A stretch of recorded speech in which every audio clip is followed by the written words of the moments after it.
نام کتاب پایان اسلام در ایران، نویسنده علی عبدالرضایی، موتا، انتشارات حزب براندازان. چاپ اول اسفند 1399. ویرایش و بازبینی قاسم قره‌داغی. پخش فایل صوتی کتابخانه اینترنتی آوای بوف. avayaboof.com.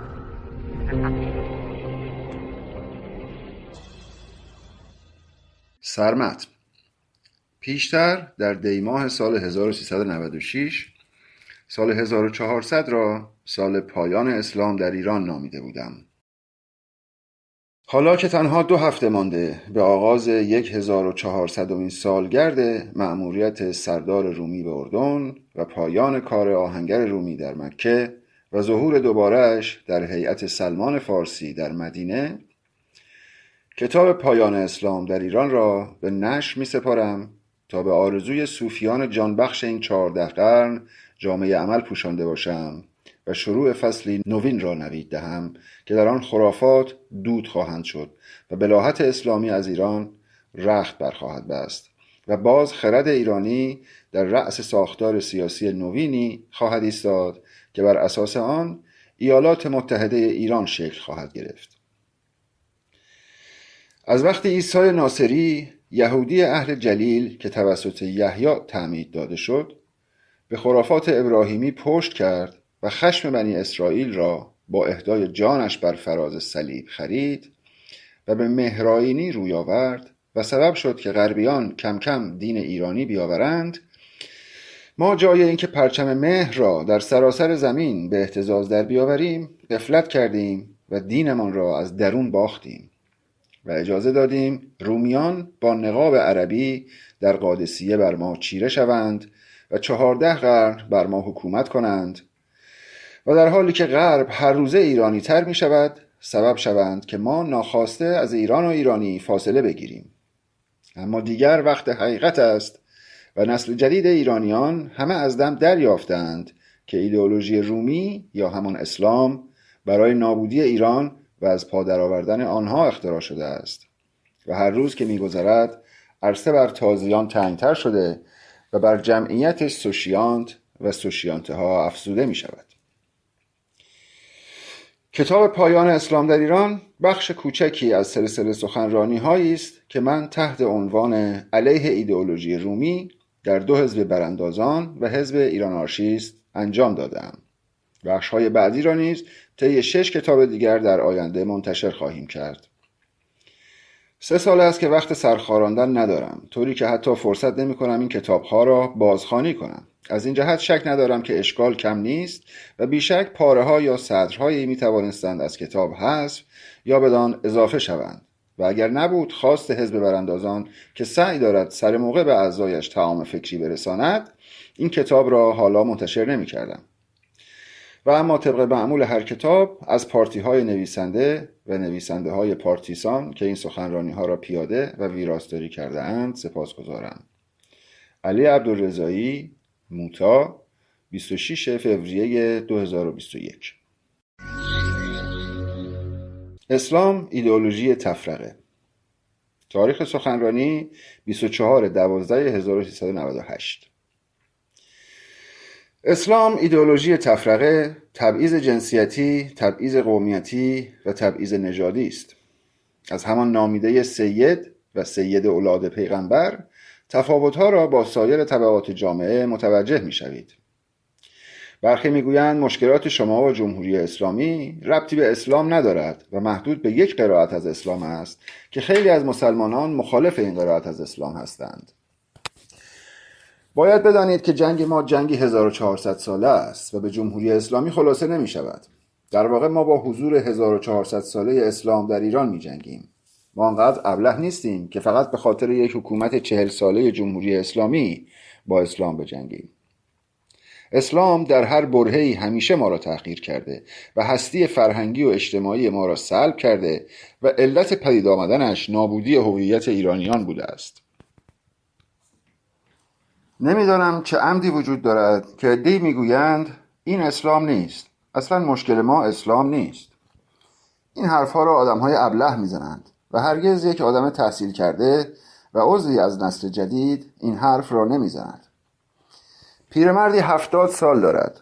50 سال از عمرش را به عشق اینکه بعد از مرگ وارد بهشت شود نماز خوانده و عمل به مهملات کرده و غافل است که منظور قرآن از بهشت همان ایران است و حوریانی که قرآن توصیف می کند همین دختران ایرانی هستند که حسنین در یورششان به گرگان هزاران تنشان را به مکه بردند. شراب بهشتیشان هم همان شراب شیراز است. شما که در ایران همه این وعده های بهشتی را دارید، پس چه مرگتان است؟ یکی از پرسش هایی که این روزها به بسیاری از من می شود این است که ما چه برنامه‌ای برای از بین بردن تفرقه بین اقوام داریم. همین که پایان اسلام را اعلام کنیم، همین که اسلام از ایران اخراج شود، دیگر هیچ مشکل و تفرقه‌ای بین اقوام ایرانی باقی نخواهد ماند، چون اسلام تنها عامل تفرقه بین ایرانیان است. اسلام زامبی هایی دارد که ملا یا سادات نام دارند. این ملایان به روستاها و شهرها و نقاط مختلف سرکشی می کنند و آنهایی را که ابله و غلام باشند می فریبند و مرید خود می کنند. غلام به معنای نوکر جنسی است و در قرآن از غلام بچگان تحت عنوان غلمان بسیار یاد شده است. وقتی زنها از ملاها می پرسند مردهایی که به بهشت می روند حوریان بهشتی نصیبشان می شود، اگر زنها به بهشت بروند چه نصیبشان خواهد شد؟ ملاها برای آنکه زنها را فریب داده باشند در پاسخ می گویند غلمان نصیبتان می شود. غلمان غلام بچه است و به مردهای پدوفیلی چون محمد و علی و غیره تقدیم می شده که وقتی از زن خسته می شدند جهت تنوع از آن سود می بردند. تبعیض از همینجا آغاز می شود و بهشت مسلمانات بهشت زنها نیست. یعنی زن چه کار خوب بکند و چه کار بد همان گور جایش خواهد بود، چون الله قرآن خصوصیتی به شدت زن ستیز دارد و محمد برای جنگیدن به زنها احتیاجی نداشت. معضل دیگر این است که شما درباره تاریخ ایران و تاریخ ادیان ایرانی چیزی نمی‌دانید و در مدرسه و دانشگاه هم چیزی درباره زروان، مهر، آیین مغان، منداییان، مانی، ثنویت، میترائیسم، زرتشت، گاتاها، کیومرثیان و از این دست نمی‌خوانید. در عوض تا بخواهید درباره اسلام، اراجیف و کتب غیر معتبر می‌خوانید. از میترا و از مهر ایرانی هیچ نمی‌دانید، اما درباره امامان و فامیلی شیعه از کلثوم و زین العابدین بیمار بگیر تا حسین بچه باز و حسن و محمد و کوفت و زهرمار به بسیاری می‌دانید. تمام مذاهب دنیا از مسیحیت تا اسلام از آیین مهر کپی شده است. شعار اصلی اسلام بسم الله الرحمن الرحیم است. 3 حرف فعل ثلاثی مجرد یعنی ره که در فعلان رحمان و در فعیل رحیم خوانده می شوند، اگر معکوسشان کنیم به مهر بدل می شوند. سلمان فارسی مهر را معکوس و در وزن فعلان و فعیل به رحمان و رحیم تبدیل کرده است. سوره های قرآن با بسم الله الرحمن الرحیم آغاز می شوند، اما متن سوره هیچ ربطی به بسم الله الرحمن الرحیم ندارد و در آن نشانی از رحم و بخشندگی نیست. خدای ایرانی در هر شرایطی ساپورتر انسان است و مدام میگوید پسرم لذت ببر، دخترم لذت ببر. پدر، پسر و روح القدس از میترائیس گرفته شده است، چون خدا پدر مادری است که مدام به فرزندش میگوید شادی کن و افسرده نباش. اما خدای اسلام میگوید اگر گناه کنی و لذت ببری و شاد باشی در عذاب جهنم گرفتار میشوی و تا ابد در آتش خواهی سوخت. در ادیان ایرانی تعاریفی زیبا و دعنایی و دانش محور دارید، اما همه را گذاشته اید کنار و به دین تازیان وحشی در آمده اید که جز مرگ و شکنجه وعده نمی دهند. تازی ها 1400 سال است به ایرانیان میگویند شما بربر و حیوان بودید و توسط اسلام مذهبی شدید و نجات یافتید. آنها مدام به شما از محمد و جعفر و زینب کنگنده و کلثوم و غیره میگویند و مغزتان را با کثافات پر کردند. شما از زیبایی هیچ نمیدانید و این زیبایی است که انسانها را گرد هم میآورد. در ترکیه باور دارند که چنگیز قبل از حمله به این کشور 2 روز رقص و زندگی گرگ‌ها را نظاره کرده. آنها عقیده دارند که بعد از حمله مغول به سبب تجاوز بربرها و ازدواج نژادها تغییر یافتند. به همین دلیل خود را از نژاد مغول و گرگزاده می‌دانند و گرگ را بدل به نشانه کردند و فیلم‌های بسیاری در این باره ساختند. فکرش را بکنید، شخصی که شهروند تبریز است یا یک آذری که تاریخ با شکوهی دارد وقتی پانتورک می شود خود را گرگزاده می نامد، یعنی خود را تا حد یک حیوان تنزل می دهد و افتخار هم می کند که پسران چنگیز یا همان گرگزادگان به مادرانشان تجاوز کردند. واقعا جای تأسف است. چه غبنی! تبریز و ارومیه از تجاوز مغول جان به در بردند، ولی یک پانتورک به تجاوزی که به خاک و اجدادش شده افتخار می کند و تازی را مقدس می دارد. بخشی از تبعیض‌ها در ایران به دلیل تحاریف اسلامی است. در اسلام شاخه‌های اسلامی حنبلی یا شافعی، سنی یا شیعه و دوگانگی‌های اینچنینی باعث تفرقه در جامعه شده است. وقتی اسلام و خرافات از بین برود، خود آدم‌ها با اصالت و زیباییشان باقی می‌مانند. کثافت و دیو چو بیرون رود، فرشته درآید. اگر اسلام برود، خوی فرشتگی و انسانیت ایرانی باقی می‌ماند. در واقع آن زمان صفات مشترک باقی می‌ماند و اختلافات رخت برمی‌بندند، چون اختلافات احمقانه مذهبی اغلب باعث تفرقه می‌شود. تفرقه از ریشه کلمه فرق است. همه ما از یک عنصر و همه ایرایی هستیم و تاریخی مشترک داریم که اسلام باعث از بین رفتن آن تاریخ مشترک شده و در عوض تاریخ خود را جایگزین کرده است. مثلا از وقتی محمد مردم را فریب داده و گفته پیامبر است، تاریخ اسلامی ما آغاز شده و چنین چیزی بسیار احمقانه است. ما پیش از آن عظمت تاریخ کوروش هخامنشی و داریوش بزرگ را داریم.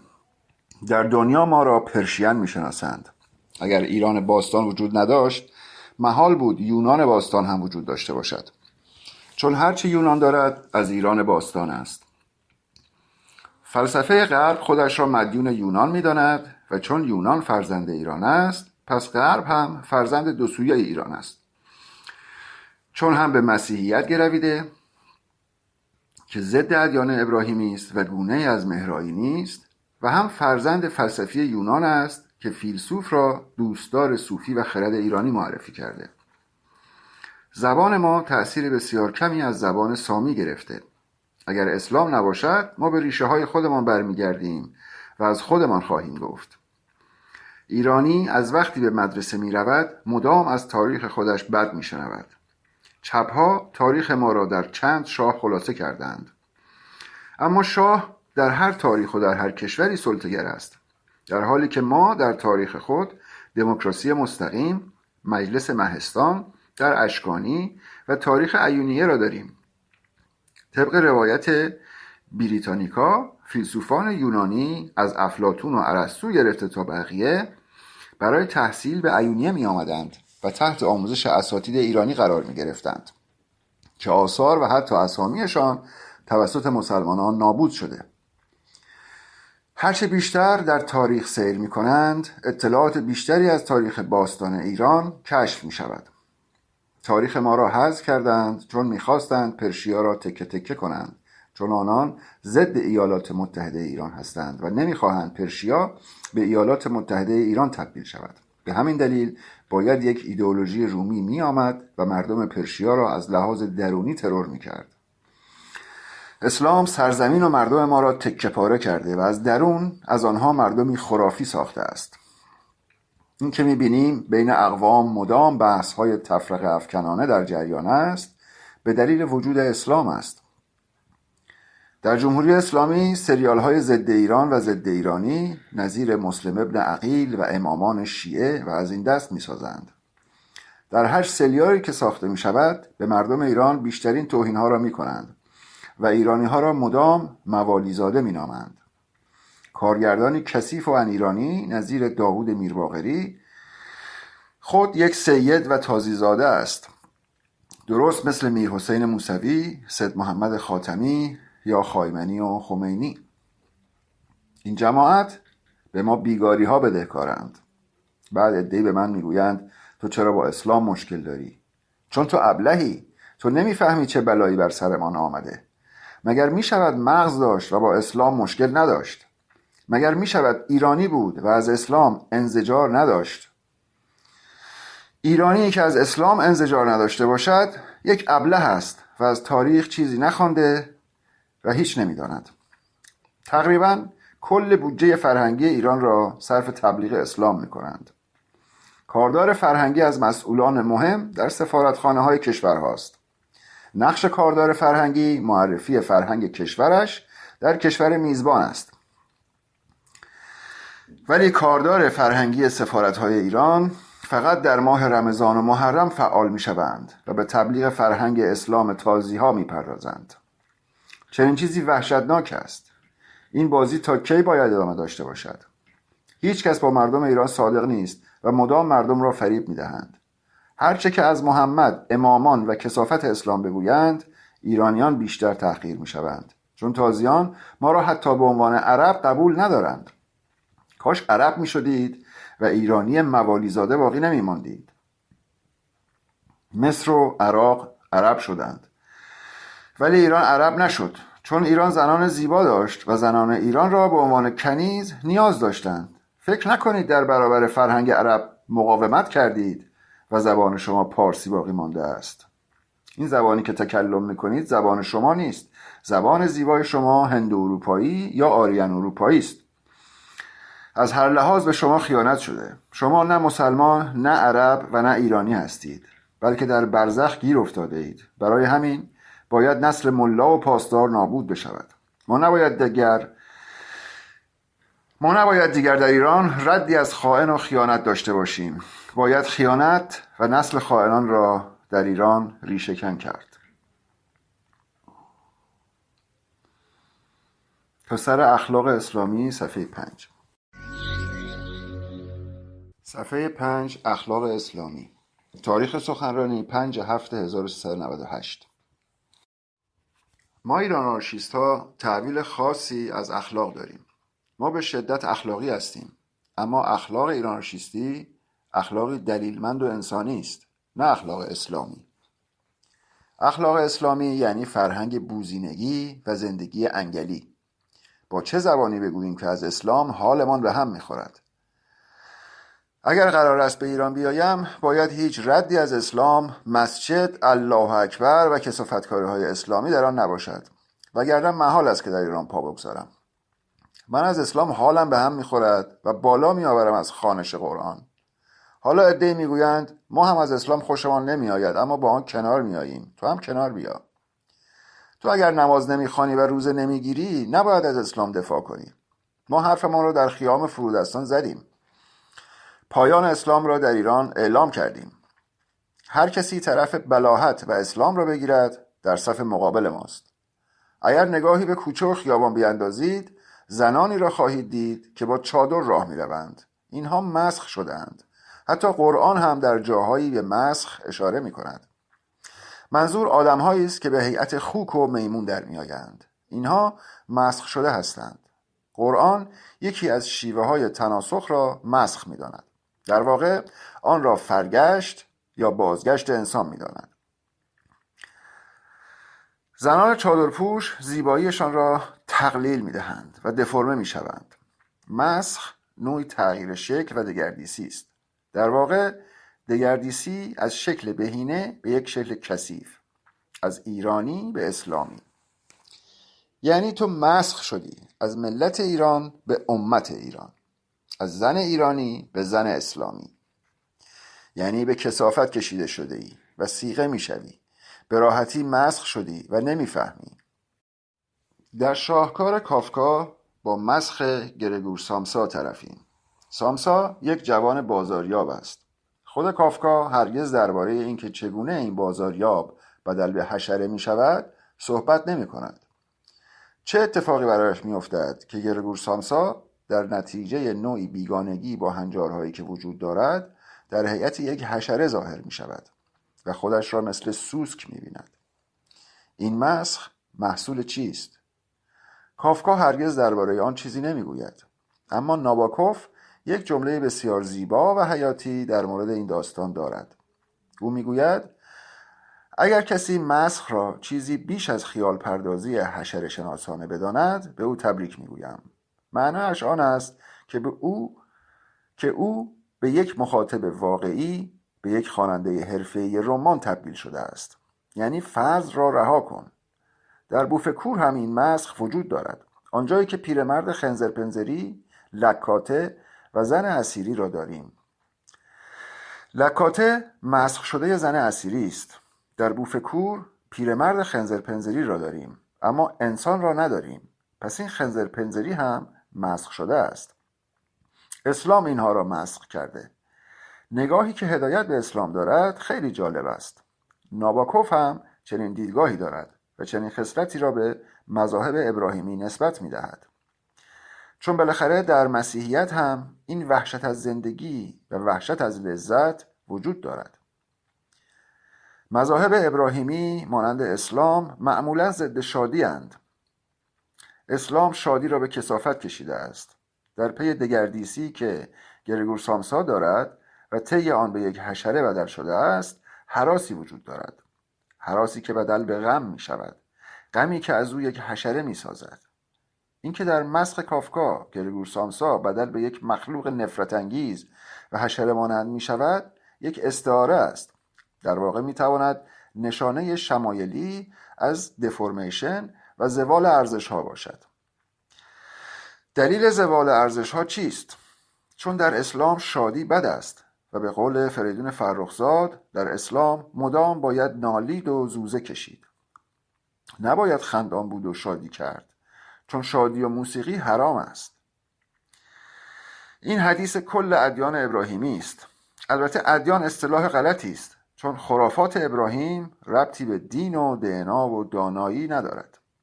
اینها مذهب هستند، مذاهب ابراهیمی. و این مذاهب ایدئولوژی ترس و ترس افزایی هستند. مدام انسان را از مرگ و از عذاب آخرت و از جهنم میترسانند. جالب این است که در مذاهب آفریقایی هم با پدیده ترسزایی روبرو میشویم. یعنی هر جایی که ابژه عقب ماندگی و مسخ وجود دارد، ترس هم وجود دارد. مذاهب آفریقایی هم معمولاً ترس محورند و میترسانند. برای همین است که جوامع خاورمیانه عقب مانده هستند. جالب این است که در بود و باش و فلسفه ادیان ایرانی مثل آیین مغان، زرتشتی و مهرآیینی اساساً ترس وجود ندارد. در ادیان ایرانی اهورامزدا را داریم و به همان عظمت اهریمن را هم داریم. خوشباشی جزئی از فرهنگ ماست. ما چگونه در تله مذاهب ابراهیمی افتادیم؟ برایم خیلی عجیب است. ما چگونه و چرا مسخ شدیم؟ اسلام غمین است و مدام اشکت را در می آورد. در واقع ملای موفق در مسجد ملایی است که اشک مردم را خوب در بیاورد و مردم را غمگین تر کند. معاد در اسلام میگوید بعد از مرگ هم بهشت داریم هم جهنم. ولی سوال این است چرا بهشت را در همین مسجد نمی سازید؟ بهشتی که مملو از لذت است. در مسجد قسمت زنانه هم هست، ولی در آنجا هرگز در مورد مرد صحبت نمی شود. اما ملاها درباره غلمان بحث می کنند و میگویند قرآن به زنان وعده غلمان را داده، در حالی که غلمان هم برای فریب است. چون غلمان پسری خوشگل است که بچه بازها یعنی پدوفیلی هایی چون محمد و علی و غیره به سراغ او می روند. یعنی اسلام هیچ چیزی برای زنها ندارد. بهشت پری و غلمان دارد. پری برای مردانی است که از زنها خوششان می آید و غلمان برای مردانی که از مردان زیبا خوششان می آید. غلمان اصلا برای زنها نیست. اسلام اصلا به زنها توجهی ندارد که بخواهد درباره بهشت یا جهنم رفتن آنها چیزی بگوید. در اسلام زن یا ابژه جنسی برای تجاوز مردان به شمار می رود و یا انسانی است که با مرگ خود به پایان می رسد و جهنم و بهشتی برای او وجود ندارد. چون از نظر اسلام زن هیچ معنایی ندارد.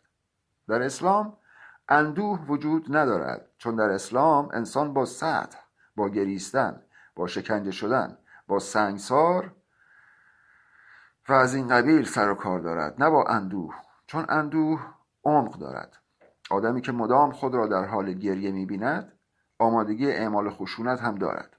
مثلا در عاشورا عده‌ای را می‌بینید که با قمه، چاقو یا زنجیر به سر و صورت و بدن خود می‌زنند و خود را با خشونت زخمی می‌کنند. اینها غمگین هستند و مدام گریه و خودزنی می‌کنند. کسی که به خودش رحم نکند پس به دیگری هم رحمی نخواهد داشت. در اسلام غم و بدبختی به خشم و خشونت و عقده‌گشایی بدل می‌شوند. این که امروزه می‌بینید مسلمان‌ها دنیا را به کثافت کشیده‌اند و عامل خشونتند و مدام کشتار می‌کنند، دلیلش همین است. اسلام هیچ نسبتی با شادی ندارد. در عوض تا دلت بخواهد انسان را عقده‌ای می‌کند. افسردگی خصیصه مسلمان هاست. زنان مسلمان از بقیه افسرده ترند و جالب این است که در اسلام زن افسرده یک مزیت محسوب می شود. زنی که غمگین باشد یعنی زن نجیبی است، چون می توانی مثل یک گوشت نر مصرفش کنی، درست مثل مغز میمون. وقتی که میخواهند مغز میمون را سرو کنند، میمون زنده را به روی میز میآورند و ضرباتی به سرش وارد میکنند تا میمون عصبانی شود. وقتی عصبانی شد فوراً به ضرب کارد مغزش را در میآورند، مغزی که در آن به دلیل عصبانیت خون زیادی جمع شده باشد. چنین مغزی خوشمزه تر است و یکی از گرانترین خوراکی ها در چین همین مغز میمون زنده است.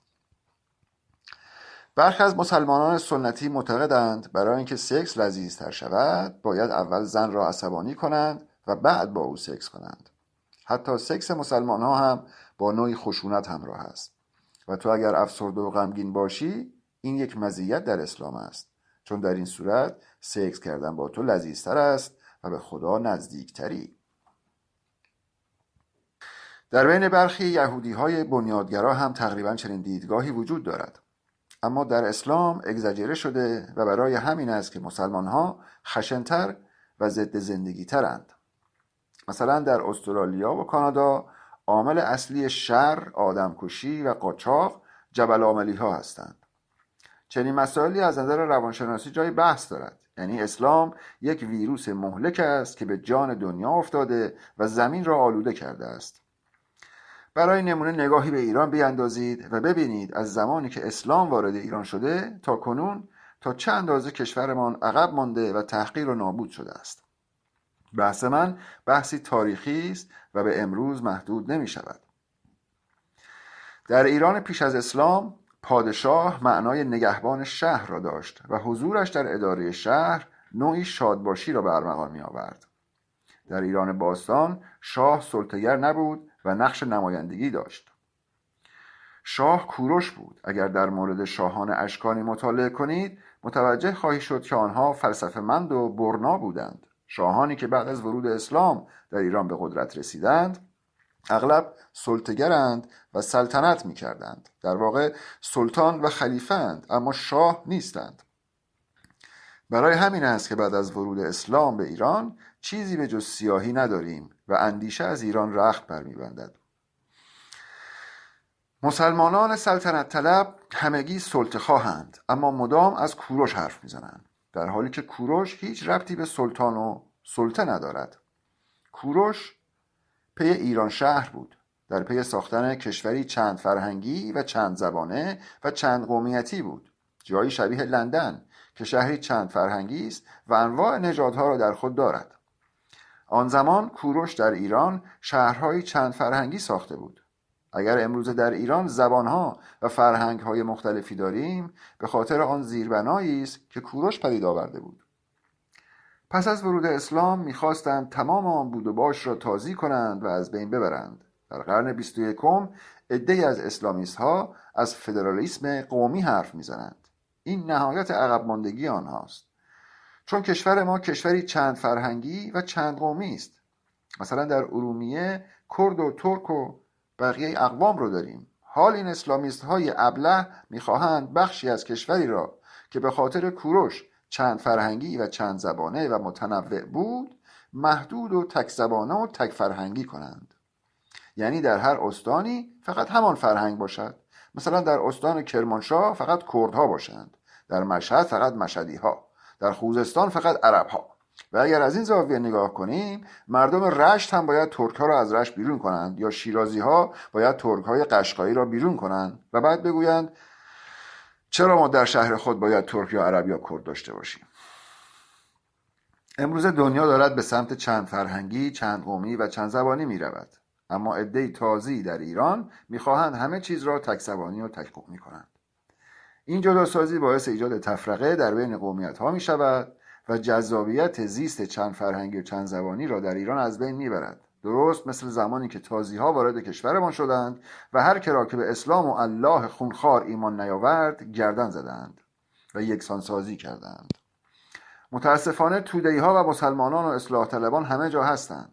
وقتی میگوییم اصلاح طلب، فکر نکنید فقط اکبر گنجی و خانه‌هایی چون او را مد نظر دارم.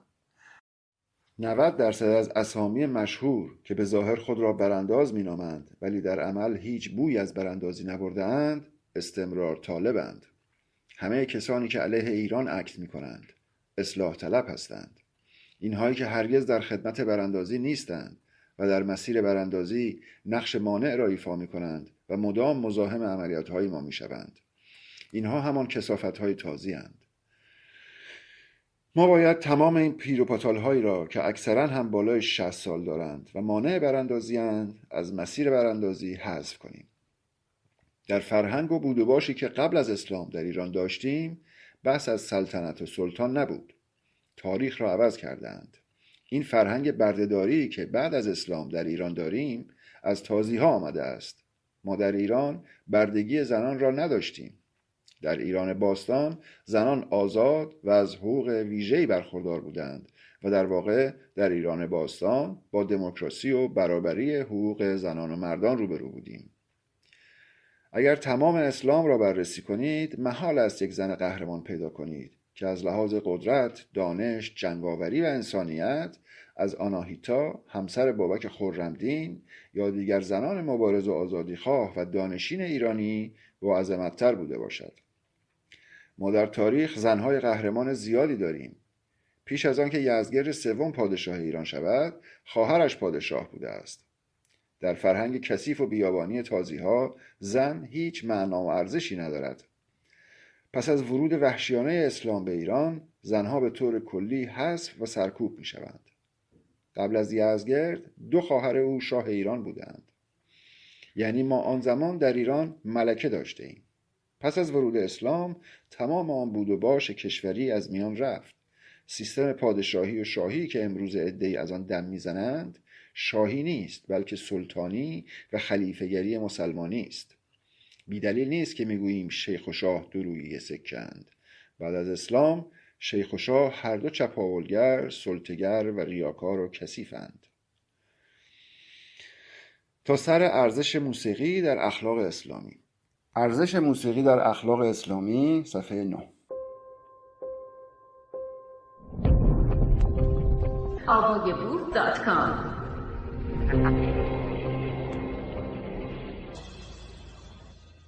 علی ابن ابی طالب میگوید شادی باعث تنهایی آدم می شود. آخر بر چه اساسی این احمق چنین حرفی میزند؟ او در نهج البلاغه نوشته شادی و سرگرمی و تفریح به آدم احساس تنهایی میدهد. واقعا که اگر شادی و شعف آدمی را تنها کند، پس زاری و اندوه باید لذتی به مراتب بیشتر از عشق بازی داشته باشد. با این وجود لابد علی وقت معاشقه با همسرانش مدام اشک میریخته، احتمالاً از پایین. پیامبر اسلام میگوید اولین کسی که به غنا روی آورده شیطان بوده است. غنا در اینجا یعنی موسیقی شاد و این یعنی اولین کسی که دنبال موسیقی شاد میرود شیطان بوده. این شیطان چقدر جذاب است. بعد همین پیامبر مدام علیه شیطان حرف میزند تا از این طریق موسیقی شاد و همچنین شادی را از بین ببرد. محمد در جای دیگری میگوید 3 چیز باعث سنگدلی انسان میشود. یکی از آنها شنیدن موسیقی شاد است. یعنی اگر موسیقی شاد بشنوی سنگدل میشوی. یکی دیگر از آن 3 مورد پیوستن به سلاطین است. خود محمد سلطه‌گر است. تاریخ سنگدلتر از محمد به خود ندیده است. او می جنگیده و مردم بدبخت را اسیر و شکنجه می کرده و بعد همه را گردن می زده. سپس بچه های مقتول ها را به عنوان برده در بازار می فروخته و زنانشان را هم به عنوان کنیز نگه می داشته تا به آنها تجاوز کند و برای پرورش و پیشرفت اسلام هم زنان اسیر را بین اراذل اوباش تقسیم می کرده تا از طریق تجاوز و تحقیر زنان اسلام کثیف و ضد بشری را پرورش دهند. در تجاوز و قتل عام و بردهداری عمر کثیفتر از همه اینها بوده است. حال ما یک پرسش داریم: محمد چگونه میتواند موسیقی را حرام بداند ولی بردهداری را حلال؟ خیلی جالب است. این آدم پیامبر مسلمانان است، پیامبری که می جنگیده و آدمها را می کشته، بچه ها را برده می کرده و آنها را می فروخته، اما می گفته برده کردن آدمها خشونت و سنگدلی نیست، اما شنیدن موسیقی شاد خشونت است. آخر چرا باید در کشور من مردمی که در باستانی ترین و فلسفی ترین خاک دنیا زندگی می کنند این تازی های کثیف را بپرستند؟ اینها را سگ آب درمنی هم نمیگاید، اما ما هنوز از شر اینها شکنجه میشویم. تویی که مثلا لیسانس گرفته ای و خود را اهل مطالعه میدانی، آیا میتوانی اینها را تحمل کنی؟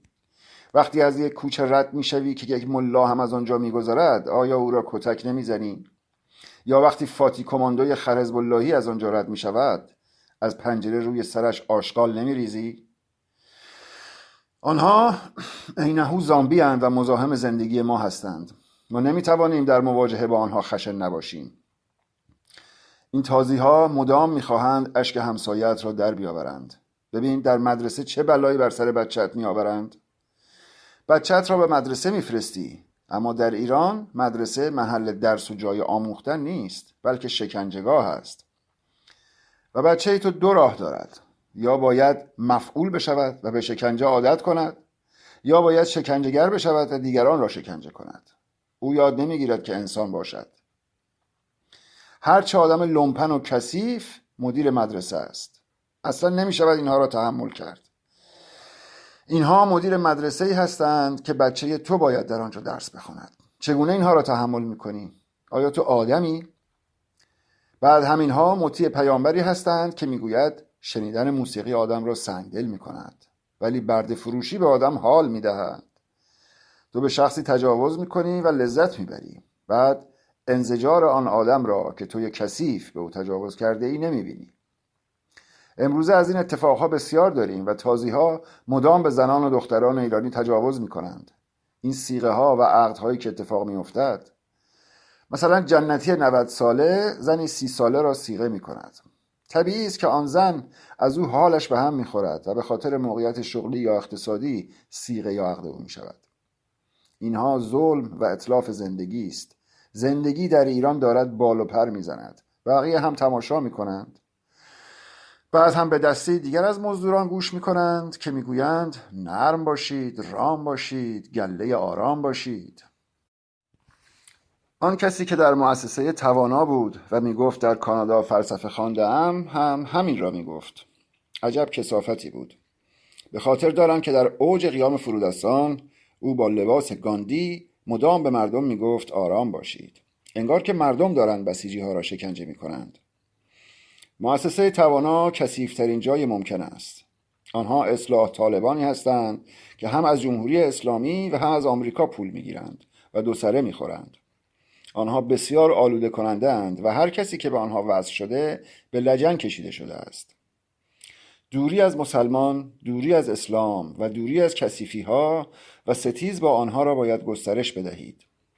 ملا، حزب الله، فاتی کماندو، پاسدار، بسیجی، انتظامی و از این قبیل کثیفند. مردم باید از اینها دوری کنند. این جدایی باید اتفاق بیفتد. بدون اعمال خشم و اعمال کینه تغییر در ایران غیر ممکن است. سونامی که میگویم یعنی این. سونامی یعنی بروز یک کینه، یک خشم بطنی، یک خشونت تنی. جز این هیچ راهی نداریم. خاک ایران باید از ارباب و از برده، از بنده و از خدا پاک شود. تمام خائنها و انیرانیان باید آنجا گردن زده شوند. اگر این اتفاق نیفتد رهایی ایران از خرافه محال خواهد بود. متاسفانه ما نمیدانیم که هر بلایی سرمان میآید از مسلمانان است. مسلمانان مثل حیوانات هستند چون حرف حساب را نمیفهمند.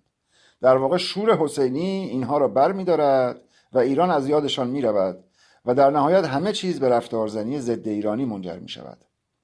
همیشه جلوی یک اکت انسانی و مدرن اسلام سر بلند می‌کند.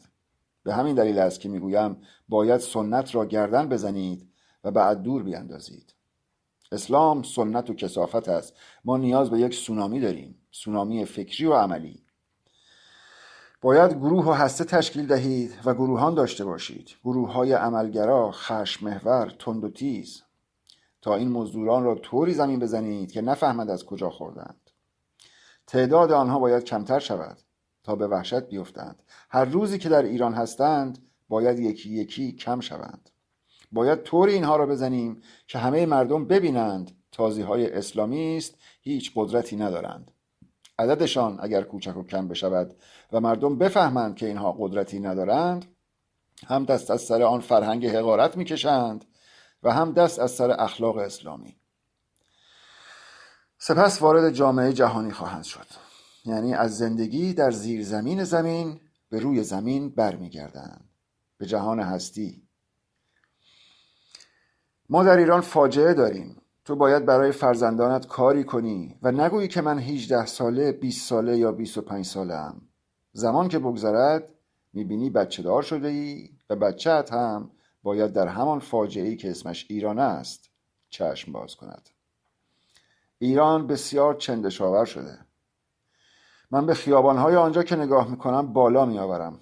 ریشه اسلام باید در آنجا کنده شود. تا ریشه اسلام در ایران کنده نشود، مفتخورها، عقده‌ای‌ها، احمقها، برده‌بازها و این قبیل مثل کرم در آنجا خواهند لولید. وقتی از اسلام و تازی‌ها و مزدورها و حرامزاده‌ها حرف میزنی، نمیتوانی از نوک تیز کلمه استفاده نکنی. این ادبیات است. وقتی کسی را میبینی که از سیاست به اسم کمک به مردم ایران پول در میآورد و بعد به مردم ایران خیانت میکند، نمیتوانی سکوت کنی. کثافت را نمیتوانی ببینی و سکوت کنی. کثافت یعنی ملا، یعنی گه مسلمان. تمام اینهایی که به اسم ایران کاسبی میکنند خائن هستند. از اتحادیه اروپا، از آمریکا و اسرائیل و از همه جا به اسم مردم ایران پول میگیرند، ولی آنها پولها را برای اعمال تروریستی و ضد بشری خرج میکنند و مدام علیه مردم ایران عکس میکنند، چون مسلمان و خائنند. اینها تنها ایده‌ای که ندارند ایران است. تنها نزدیکی که ندارند با مردم ایران است. ببینید، هیچ اعتباری بین مردم ندارند و وقتی فراخوان تجمعات یا تظاهرات میدهند، یک نفر هم بیرون نمی آید. اکنون هم مدام از سپاه و پاسدار و ملا و بسیج نام میبرند و از آنها دفاع میکنند تا بیش از پیش مردم را فریب داده باشند. شاه بعد از اسلام را با شاه پیش از اسلام قیاس نکنید. قبلش ما شاه داشتیم و بعدش سلطه‌گر و سلطان داشتیم. اینها کاملا با هم فرق دارند. شاه قبل از اسلام ایران را بر عرش نگه می داشت و به عرش می برد. اما شاه بعد از اسلام عاشق این بود که مردم ایران مدام تحقیر شوند و موالیزاده خوانده شوند. شاه و شیخ متضاد هم نیستند، بلکه مترادف هم هستند و یکدیگر را کامل می کنند. این همیشه یادتان باشد. برای همین است که جز خواجگی بروز نمی دهند. آنها هرگز هیچ کاری نکردند و مدام بر سر سفره آماده می نشینند. تو باید از همکنون یاد بگیری که یک نفر نیستی، بلکه یک لشکری. یکی از شما می تواند یک گله ملا را به نابودی بکشاند. شما تک تکتان بمب اتمی هستید. کافی است که فکر و تخیل کنید. سونامی. من عاشق سونامی ام. هیچ کس نمی تواند سوار سونامی شود، چون همه جا را تخریب و همه را خراب می کند جز خودش. سونامی باش. تا سر ریشه واژه ضد ایرانی عجم، صفحه 12. صفحه 12. ریشه واژه ضد ایرانی عجم. تاریخ سخنرانی 15/6/98. برای 4000 سره بریده در خوارزم عزاداری نمی کنیم. اما 4 قرن است که در ازای یک رأس پدوفیلی حسین می کنیم. عجم یک واژه عربی است. تازی‌ها این کلمه را برای کسانی که بلد نبودند عربی حرف بزنند استفاده می کردند. عجم به معنی الکن است، یعنی گنگ و لال. تازی خود و زبانش را مرکز عالم می دانست و کسانی را که زبان عربی بلد نبودند گاو و الاغ فرض می کرد و آنها را عجم می نامید. تازی‌ها کسانی را که به هیئت عربی در نمی آمدند و همچنان پارسی حرف می زدند عجم می نامیدند، یعنی کسانی که وقتی از آنها سوالی می پرسی لال می مانند چون عربی بلد نیستند. عجم یک واژه تحقیرآمیز است که معمولاً تازی‌ها علیه ما به کار میبرند. اگر بخواهیم ریشه دقیق این کلمه را بدانیم باید به دوران بنی امیه برویم. چرا دوران بنی امیه؟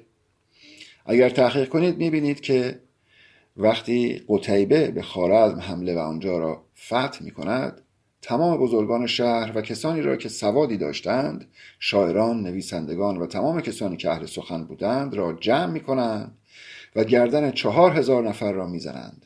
یعنی لشکر قتیبه به شیوه تروریستی سر 4000 نفر را در خوارزم میزند.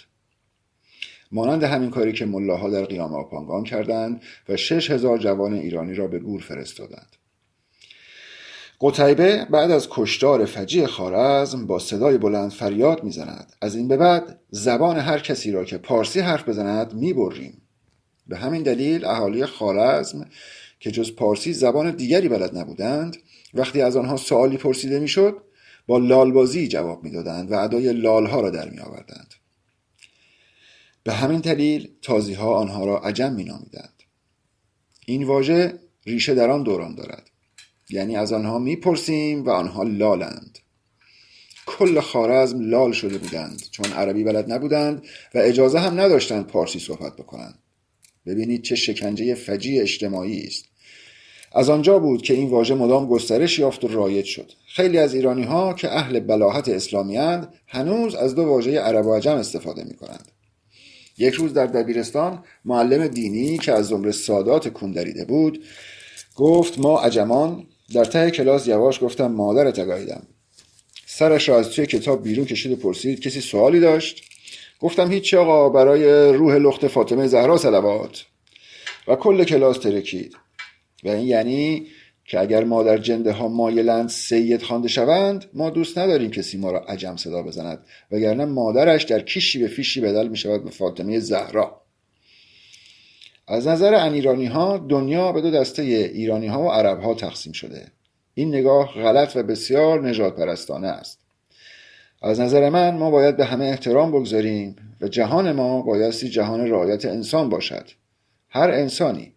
اما اگر قرار باشد کسی به ما توهین کند ما با شدت بیشتری پاسخ می دهیم، به خصوص اگر او در ایران زندگی کند و خود را به نفهمی بزند و بگوید منظور من از عجم چیز دیگری بوده، چون در جنوب ایران از عجم به نیکی یاد می کنند. اشتباه می کنند. اگر از این واژه ایرانی به نیکی یاد می کنند اشتباه می کنند. عرب و ایرانی هر کدام احترام خودشان را دارند. عرب می داند واژه عجم یعنی چه، اما ایرانی که عربی بلد نیست معنای عجم را نمی داند. حالا ایرانی گنگ است یا تازیان؟ ایرانی قاتل است یا تازیان؟ ما باید این چیزها را جدی بگیریم. معمولا عرب ها به ایرانی ها مجوس هم می گویند، چون خودشان الکنند و زبانشان حرف گ ندارد و نمی توانند دقیق تلفظ کنند. به قول یونانی ها یا لاتینی ها ماگوس هستند یا به قول آرامی ها ماجوشا. در زبان عربی حرف گ وجود ندارد و به جای آن ج میگویند. در نتیجه به ایرانی ها عجم یا مجوسی میگویند. در واقع به مانوی ها مجوسی میگفتند. مانوی ها دنیا را تغییر دادند، اما اسلام هرگز جهانگیر نشد، ولی دوالیسم جهانگیر شد. مانوی ها و پیروان مانی جهانگیر شدند و غرب را به تسخیر خودشان درآوردند. هنوز هم نیایشگاه های مانوی در روم هست. مردم و توریست ها اغلب به این نیایشگاه ها می روند و از آنها بازدید می کنند. آیا در روم مسجدی وجود دارد؟ نه. ماگوس جمع مگی است. واژه مگی ها بعدها به مغ بدل شد. عده‌ای میگویند پیر مغان. این مغ یا مگوس که عربها به آن مجوس میگویند در واقع کسانی هستند که به دو سرآغاز باور داشتند: آغاز نور و آغاز تاریکی، یعنی دوالیستی بودند. آنها یزدان را سازنده یک جهان می‌دانستند و اهریمن را هم سازنده جهانی دیگر. یک جهان شر داشتند و یک جهان خیر. اساساً دوالیسم و فلسفه خیر و شر از آنجا حاصل می شود. به طور مثال اگر نیچه کتاب چنین گفت زرتشت را می نویسد چون می خواهد با دوالیسم بجنگد و نشان دهد که در هر خیری شری و در هر شری خیری نهفته است. نیچه شاهکار خود را به نام چنین گفت زرتشت می نویسد. منتها چون به زبان پارسی اشراف نداشت سرمنشأ این تفکر دو بعدی یعنی دوالیستی را و ذهنیت خیر و شری را از زرتشت می‌دانست، چرا که در آیین زرتشت در کتاب اوستا اهریمن بنده خدا نیست و خودش یک خدا محسوب می شود و در برابر نهادی به اسم اهورامزدا قرار دارد، در حالی که در مذاهب ابراهیمی اهریمن را در برابر نهاد شیطان یا دویل قرار دادند. در مذاهب ابراهیمی شیطان بنده خدا و مخلوق خداست، اما در آیین زرتشتی اهورامزدا خدای خیر و اهریمن خدای شر است و در نتیجه مگوس‌ها معتقد بودند که جهان دو سرمنشأ دارد: سرمنشأ ظلمت و سرمنشأ روشنایی. سرمنشأ روشنایی یزدان خدای سازنده و خالق است و سرمنشأ تاریکی اهریمن است. برای همین عرب‌ها به اینها مجوسی می‌گفتند. اینها همان مغ بودند. اگر بخواهید به شکل و ریشه کلمه مگوس نگاه کنید می‌بینید که همان مگوست، کسانی که بر اسرار مگو غالب هستند. این مگو بعدها تبدیل به مجوس می‌شود. یعنی کسانی که اهل بیان نیستند.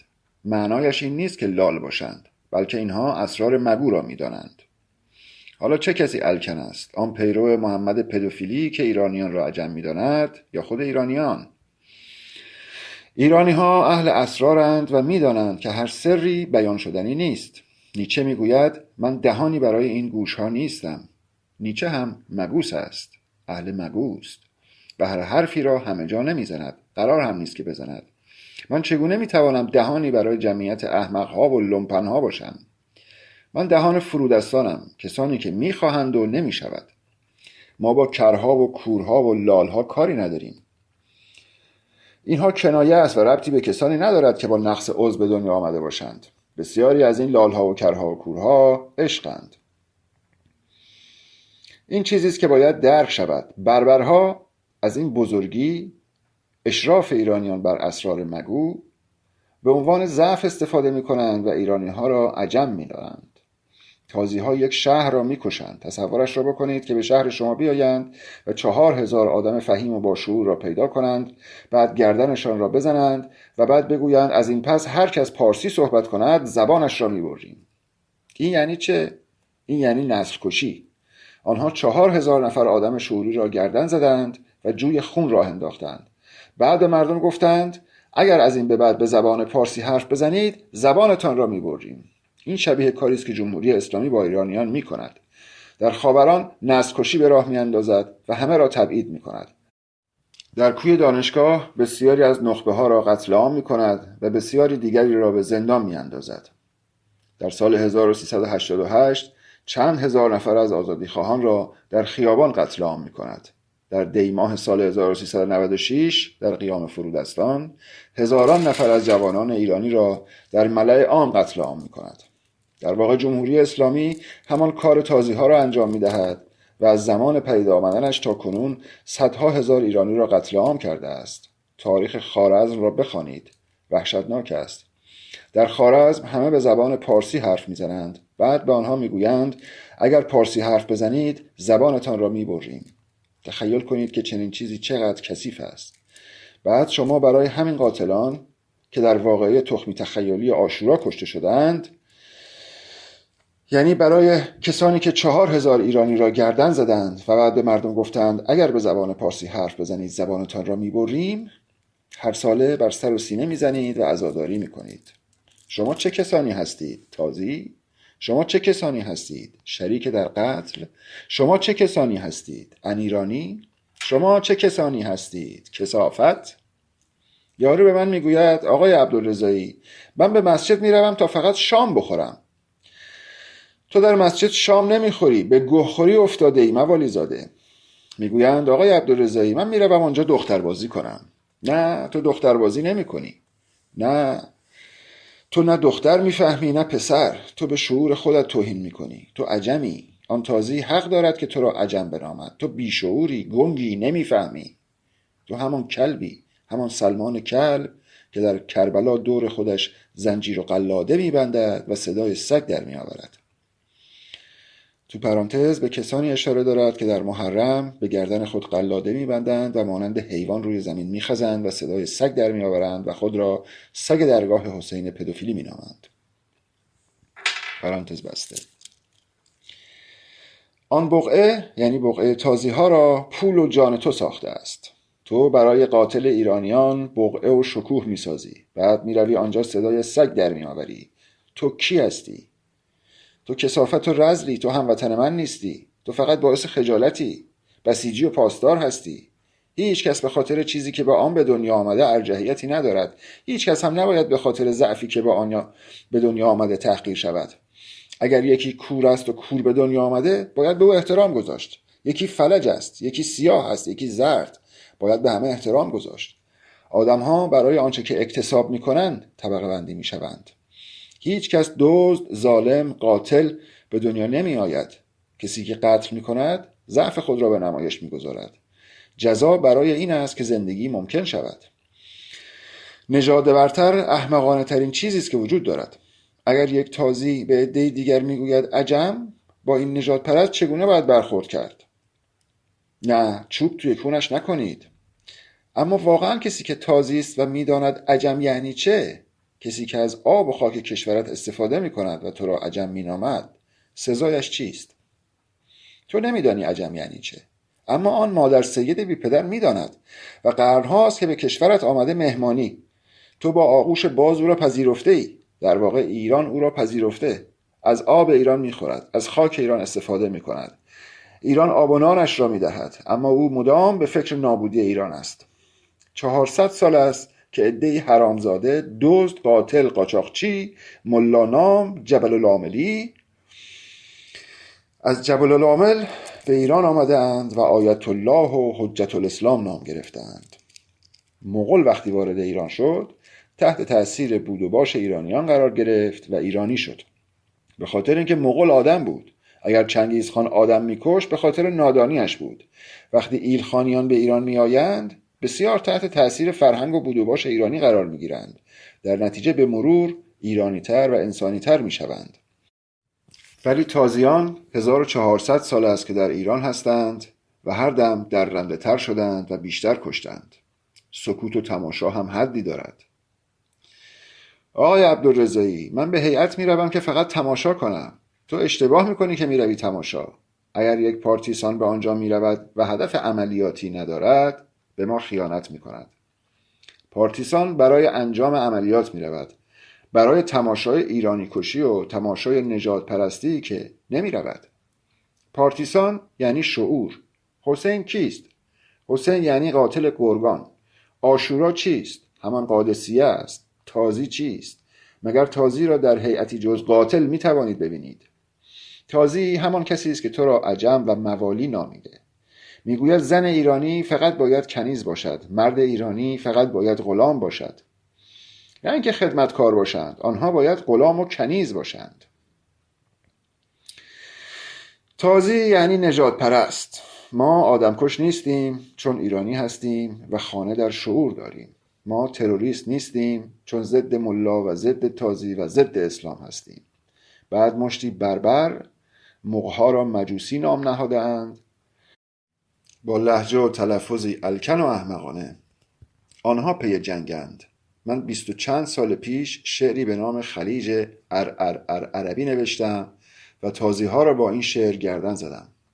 هنوز هم وقتی اسم من می آید وحشت می کنند و به لرزه می افتند و در هر جایی که بتوانند مرا حذف و سانسور می کنند. من فقط قدرت و عظمت زبان پارسی را به نمایش درآوردم. این زبان پارسی است که مولد فلسفه است و خلاقانه عمل می کند. من که کاری نکردم. من یک واسطه ام. اگر آن معجزه به دست داده شده و کاری می کند که شما خفه شوید و بترسید و تحقیر شوید، دست من نیست. این معجزه زبان پارسی است، چون زبان پارسی اکران عظمت است. وقتی از خوارزم حرف میزنیم در میابیم که خوارزم سرزمینی کهن و باستانی است که اکنون بخشی از آن در ازبکستان و بخشی دیگر در ترکمنستان قرار دارد. میگویند که در دلتای رود آمودریا و کنار دریاچه آرال قرار دارد و نام این منطقه را خوارزم نهادند و شما بیخیال این نام میشوید. میگویند بعد از اینکه مغول‌ها به ایران حمله کردند خوارزم اسم خیوه میگیرد. خوارزم یعنی چه؟ خوارزم واژه رزم را در خودش دارد. واژه خار و خور هم از اسامی خورشیدند، یعنی آنجا که خورشید میرزمد، خورشید سر بلند میکند. پشت جیهون رود، آنجا که خورشید بالا میآید. خوارزم سرزمینی حاصلخیز و محل عبور کاروان هاست، یعنی در خوارزم سرزمینی چند فرهنگی داریم. ایران آنجاست. خیلی ها خوارزم و خراسان را جدا از هم می دانند، در صورتی که همه جا خراسان بوده. خوارزم و خراسان هر دو واژه خور و خورشید را در خود دارند. خورشید هم که نشان ایران باستان است. وقتی از خراسان و خوارزم حرف می زنیم یعنی از تمدن ایرانی حرف می زنیم. قدیمی‌تر از کتاب اوستا نداریم. اگر این کتاب را بخوانید گفته های مرا بهتر درک می‌کنید. میگویند اوستا در خوارزم سروده شده و خوارزم گهواره قوم آریایی است. برای همین است که تازی‌ها به خوارزم حمله می‌کنند و 4000 نفر را گردن می‌زنند و بعد میگویند اگر پارسی حرف بزنید زبانتان را می‌بریم. کسانی امثال حسین حیوانات و قاتلانی بودند که کمر به نابودی ایران و قتل عام ایرانیان بسته بودند. فرق بین یزید و حسین چه بود؟ هر دو تازی و درنده بودند و جز درندگی چیزی نمیفهمیدند. میگویند ما اهل قرآن هستیم و هر چیزی که جز قرآن باشد لا کتاب است. پیامبر ما کتابی آورده و این کتاب پایان کتاب هاست. او آخرین پیامبر است و قرآن آخرین کتاب خداست. برای همین وقتی به ایران حمله می کنند کل کتاب‌های ایرانیان را آتش می زنند. در مصر هم چنین کار کثیفی انجام می دهند. هر جا که کتاب می بینند به آتش می کشند. بربرها، تازیان، امتیها مثل کرم به جان کشور ما افتادند. برخی از دوستان مبارز می گویند نباید کاری به اینها داشته باشیم. کاری به اینها نداشته باشیم یعنی اصلا مبارزه نکنیم. ما اساساً اعتقادی به قوم و نژاد آریایی و این چیزها نداریم. اشتباه نکنید. این کینه است که علیه ما و سرزمین ما دارد فراگیر می شود. ما علاوه بر جنگ با جمهوری اسلامی که بخش کوچکی از یک حلقه بزرگ است، با بقیه هم در جنگیم. باید حواسمان جمع باشد و نسبت به این مسائل آگاهی داشته باشیم. کشورهای غربی نمیخواهند ما در ایران یک حکومت دموکراتیک و یک جمهوری واقعی داشته باشیم. قرار است در خاورمیانه فقط اسرائیل کشوری دموکراتیک باشد. بقیه کشورها باید مسلمان باشند. در پاکستان و اکثر کشورهای خاورمیانه جمهوری تروریستی اسلامی جولان می‌دهد. پاکستان روشنفکران بسیاری دارد و انگلیس روی شانه‌های پاکستانی‌ها می‌چرخد. همه‌شان از پاکستان متنفرند چرا که جمهوری اسلامی این کشور را به نابودی کشانده. در افغانستان هم جمهوری اسلامی را داریم. در ایران هم جمهوری اسلامی را داریم. کشورهای غربی نمیخواهند جمهوری اسلامی برانداخته شود، بلکه میخواهند جمهوری اسلامی استحاله شود. حتی همین آمریکا که نیروهای نظامی خود را وارد خلیج پارس کرده، فکر نکنید برای کمک به ما آمده یا آنجا منتظر نجات ماست. آمریکا میگوید با جمهوری اسلامی مخالف هستم، ولی میخواهد جمهوری اسلامی و قانون اساسی تازیها تداوم داشته باشد. فقط خر بلود و الاغ بیاید. اصلا فکر نکنید برنامه دارند تا در ایران شاهنشاهی به وجود بیاید. همه را فریب دادند. برای همین است که ما باید از خواب ناآگاهی بیدار شویم. ما باید ابرقدرت دوم یعنی مردم را در دنیا صدا بزنیم. ابرقدرت مردم یعنی ملت ایران. آنها با اتحاد ما مخالف هستند. برای همین دارند بین ما اختلاف افکنی می کنند. ترکمنصحرا گهواره ماست. ایران همیشه این گونه بوده است. ما همیشه دارای چند فرهنگ و چند زبان بوده ایم. ایران همیشه خانه ادیان و محل تقاطع ایدئولوژی ها و ادیان و مذاهب بوده. ما که فلسفه و شعور و صنعت آوردیم، چرا باید این همه تحقیر شویم؟ این صدا باید به گوش دنیا برسد. صدای واقعی این است: ما عظمت داریم و به ما میگویند مجوسی. مجوسی یعنی شما عظمت دارید، چون زبان تازی ها برای درک شما حقیر است. زبانشان الکن است و گه ندارد. بعد ما به شکل‌های فجیع خوانده می‌شویم. فارسی یعنی چه؟ بگویید پارسی، پارس. این کنش و بزرگی را نگاه کنید. پارسی، پرشیا. مثل این است که شما پرشیا را بخوانید فرشیا. چنین چیزی بسیار فجیع است. حتی اسامی ما را عوض کردند. وقتی اسامیتان را از شما میگیرند، یعنی اینکه قصد دارند شما را کژ صدا بزنند. وقتی شما را کژ صدا زدند، کم کم به این کژی عادت میکنید. این چیزی که فهمیده نمی شود. اینها فکر میکنند چنین مسائلی اهمیت چندانی ندارد و کوچک است. روشنفکر ایرانی میگوید حالا ولش کن علی، اینها که مهم نیست. صادق هدایت از بس اینها را شنید دق کرد و مرد. خلیل ملکی از بس اینها را شنید کز کرد و مرد. قادسیه متداوم و متداول است. قادسیه جز آن که برای رستم اتفاق افتاد، در خوارزم و گرگان و نهاوند هم بود. قادسیه در تداوم و هر روزه است. این مسائل باید فهمیده شوند. تا وقتی که عاشورا در کار است، یعنی قادسیه در تداوم است. وقتی ایرانی ها نمیفهمند که یک جایی باید به این بلاهت پایان بدهند، یعنی دوباره دارند قادسیه را تکرار می کنند. آنها دارند توسط ما ایرانی ها قادسیه را تولید می کنند. عاشورا یعنی طرح تفرقه بین شعور و بلاهت. نادانی ایرانی باید از آنهایی که دانا هستند یاد بگیرد. محال است که روشنفکر ایرانی اهل مزخرفات مسلمانی باشد. محال است که یک روشنفکر ایرانی مسلمان باشد. اسلام ذاتی ضد ایرانی و ضد بشری دارد. اسلام فن بردهداری است. اسلام برای اینکه یک مذهب باشد باید آن خوی انیرانی و کثیف را از خودش جدا کند. تا سر نسل کشی قادسیه صفحه 18. صفحه 18 نسل کشی قادسیه. تاریخ سخنرانی 10/1/1398. avogaboo.com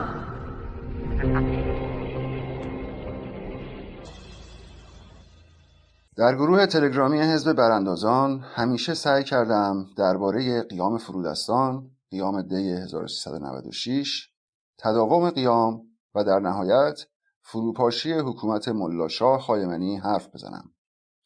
اما به هر شکلی که نگاه میکنم متوجه میشوم که یک مشکل اساسی داریم و آن هم یک دروغ بزرگ است.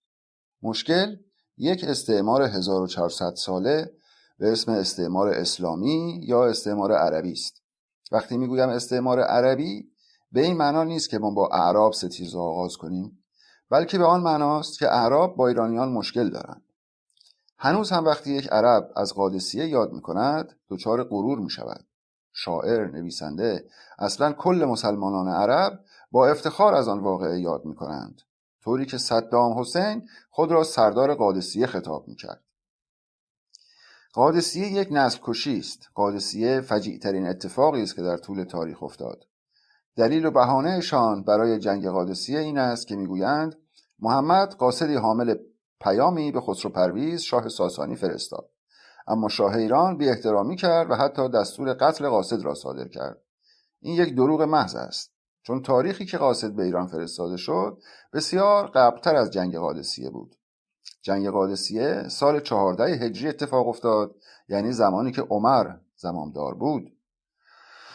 به ایران حمله می کند و سردارانی که عمر برای جنگ با ایران انتخاب می کند سعد بن ابی وقاص و پدر مختار ثقفی بود.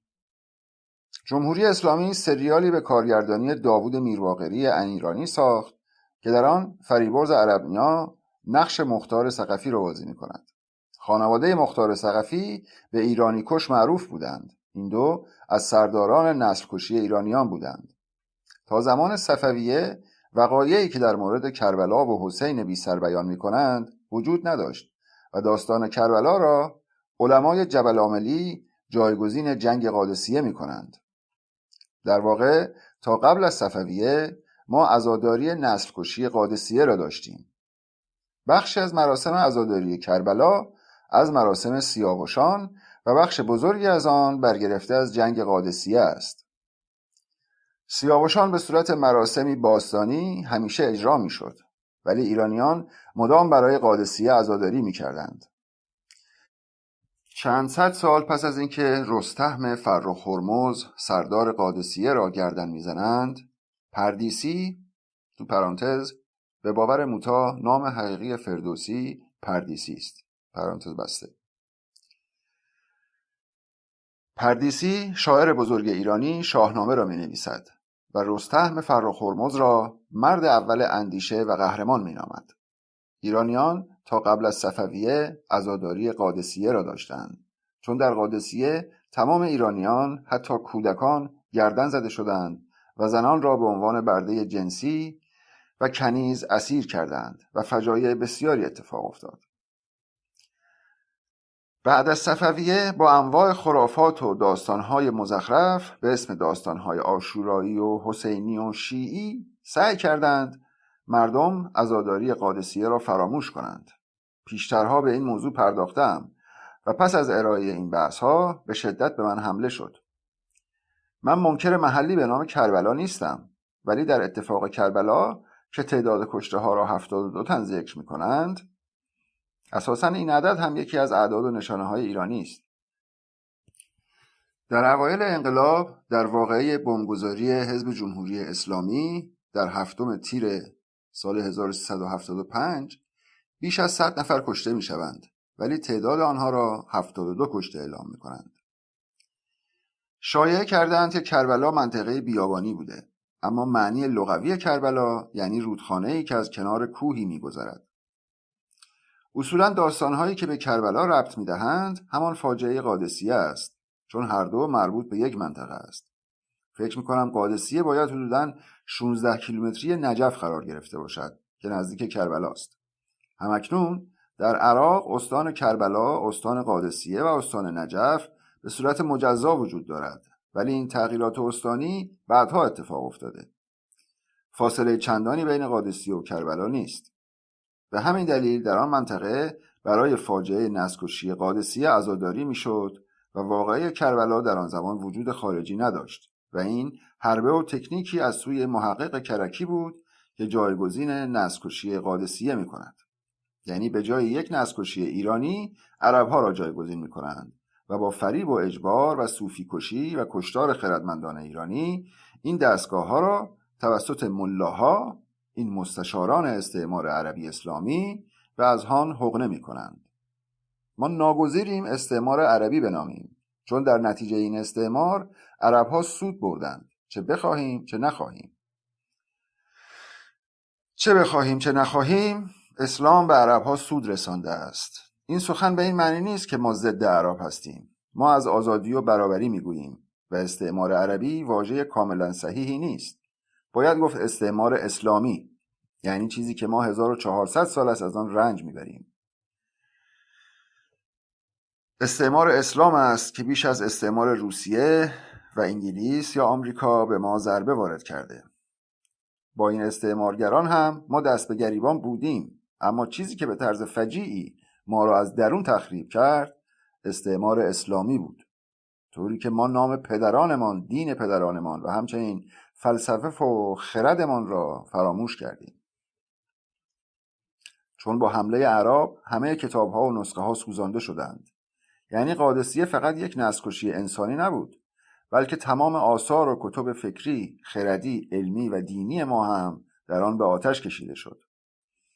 در واقع هدف رومی‌ها که محمد را تولید کردند و کم کم به جان ما انداختند این بود که تاریخ و تمدن ایرانی را به طور کلی نابود کنند. با این همه در زمانهایی آثار باستانی ما از دل خاک بیرون می‌آیند و جمهوری اسلامی برای اینکه این آثار را هم از بین ببرد به آنها چوب حراج می‌زند و به بیرون از ایران انتقال می‌دهد. من می‌خواهم این بحث را پیش ببرم که چگونه کربلا جایگزین قادسیه شد. دلیل این بحث ساده است، چون این بحث پاشنه آشیل جمهوری اسلامی و پاشنه آشیل تشیع و در نهایت پاشنه آشیل اسلام است. این بحث پروژه پایان اسلام در ایران را عملاً به اجرا می‌گذارد. پس از این بحث حمله به ما بسیار فجیع‌تر خواهد شد. جمهوری اسلامی و بسیاری از کشورهای دیگر علیه ما سرمایه‌گذاری خواهند کرد. اما به عنوان مردم ایران حق ماست که در مورد گذشته خود بدانیم و از منابع درست تاریخی استفاده کنیم. حق دانشجوی ایرانی است که وقتی در طول سالیان متمادی از کلاس دوم تا دانشگاه مدام از فرهنگ و زبان عربی و امامان و پیامبران تازی و انیرانی به مغز او تزریق می‌کنند، در مورد پیامبران خودش نیز بخواند. پیامبر کسی که در زمان خودش بیشتر از دیگران می‌دانست، مثلا به زرتشت هم پیامبر می‌گویند، ولی زرتشت پیامبر نبود. هیچ دلیل و مدرکی وجود ندارد تا اثبات کند که زرتشت پیامبر بوده باشد. در واقع اینان خردمندان عصر خویش هستند، کسانی که از زمان خود جلوترند. صوفی و خردمند هستند.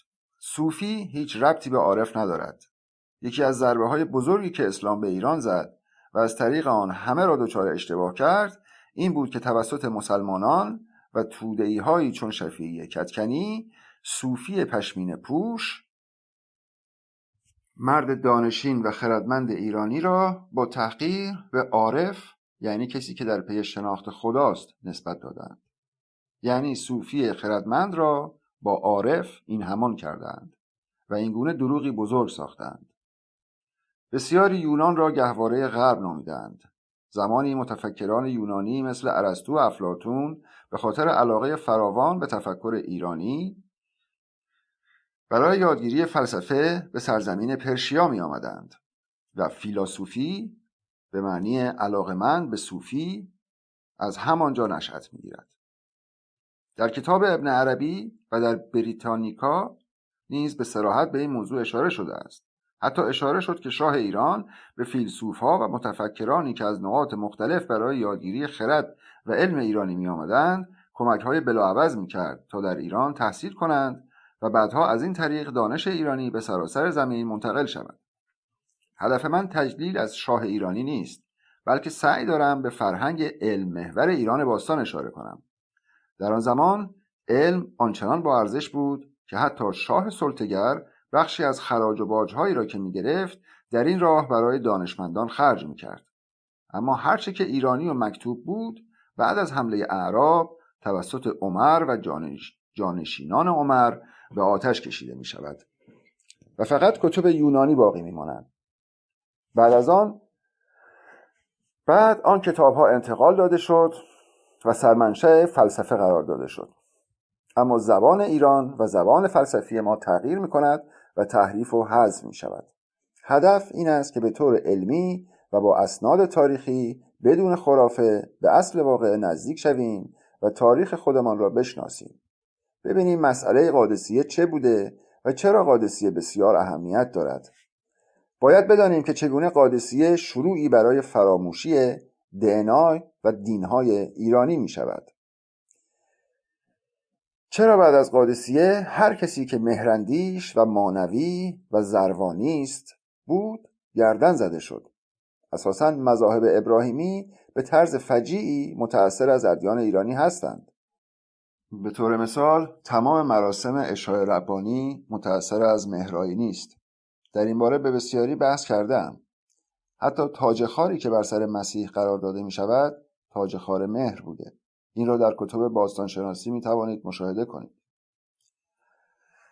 در نبرد قادسیه نسل کشی سوبژکتیو و ابژکتیوی همزمان اتفاق می افتد. یعنی وقتی گردن ایرانی ها را می زنند و باقی مانده ها هم اسیر و برده می شوند، در همان زمان تمام ادیان و کتاب‌های ایرانی و دانش‌های ایرانی هم به آتش کشیده می شود و اساساً دانشمند ایرانی بدل به برده می شود. آنجا زمان شروع بدویت در ایران است. چگونه از نبرد قادسیه تا کنون بدویت بر ایرانیان چیره شده است؟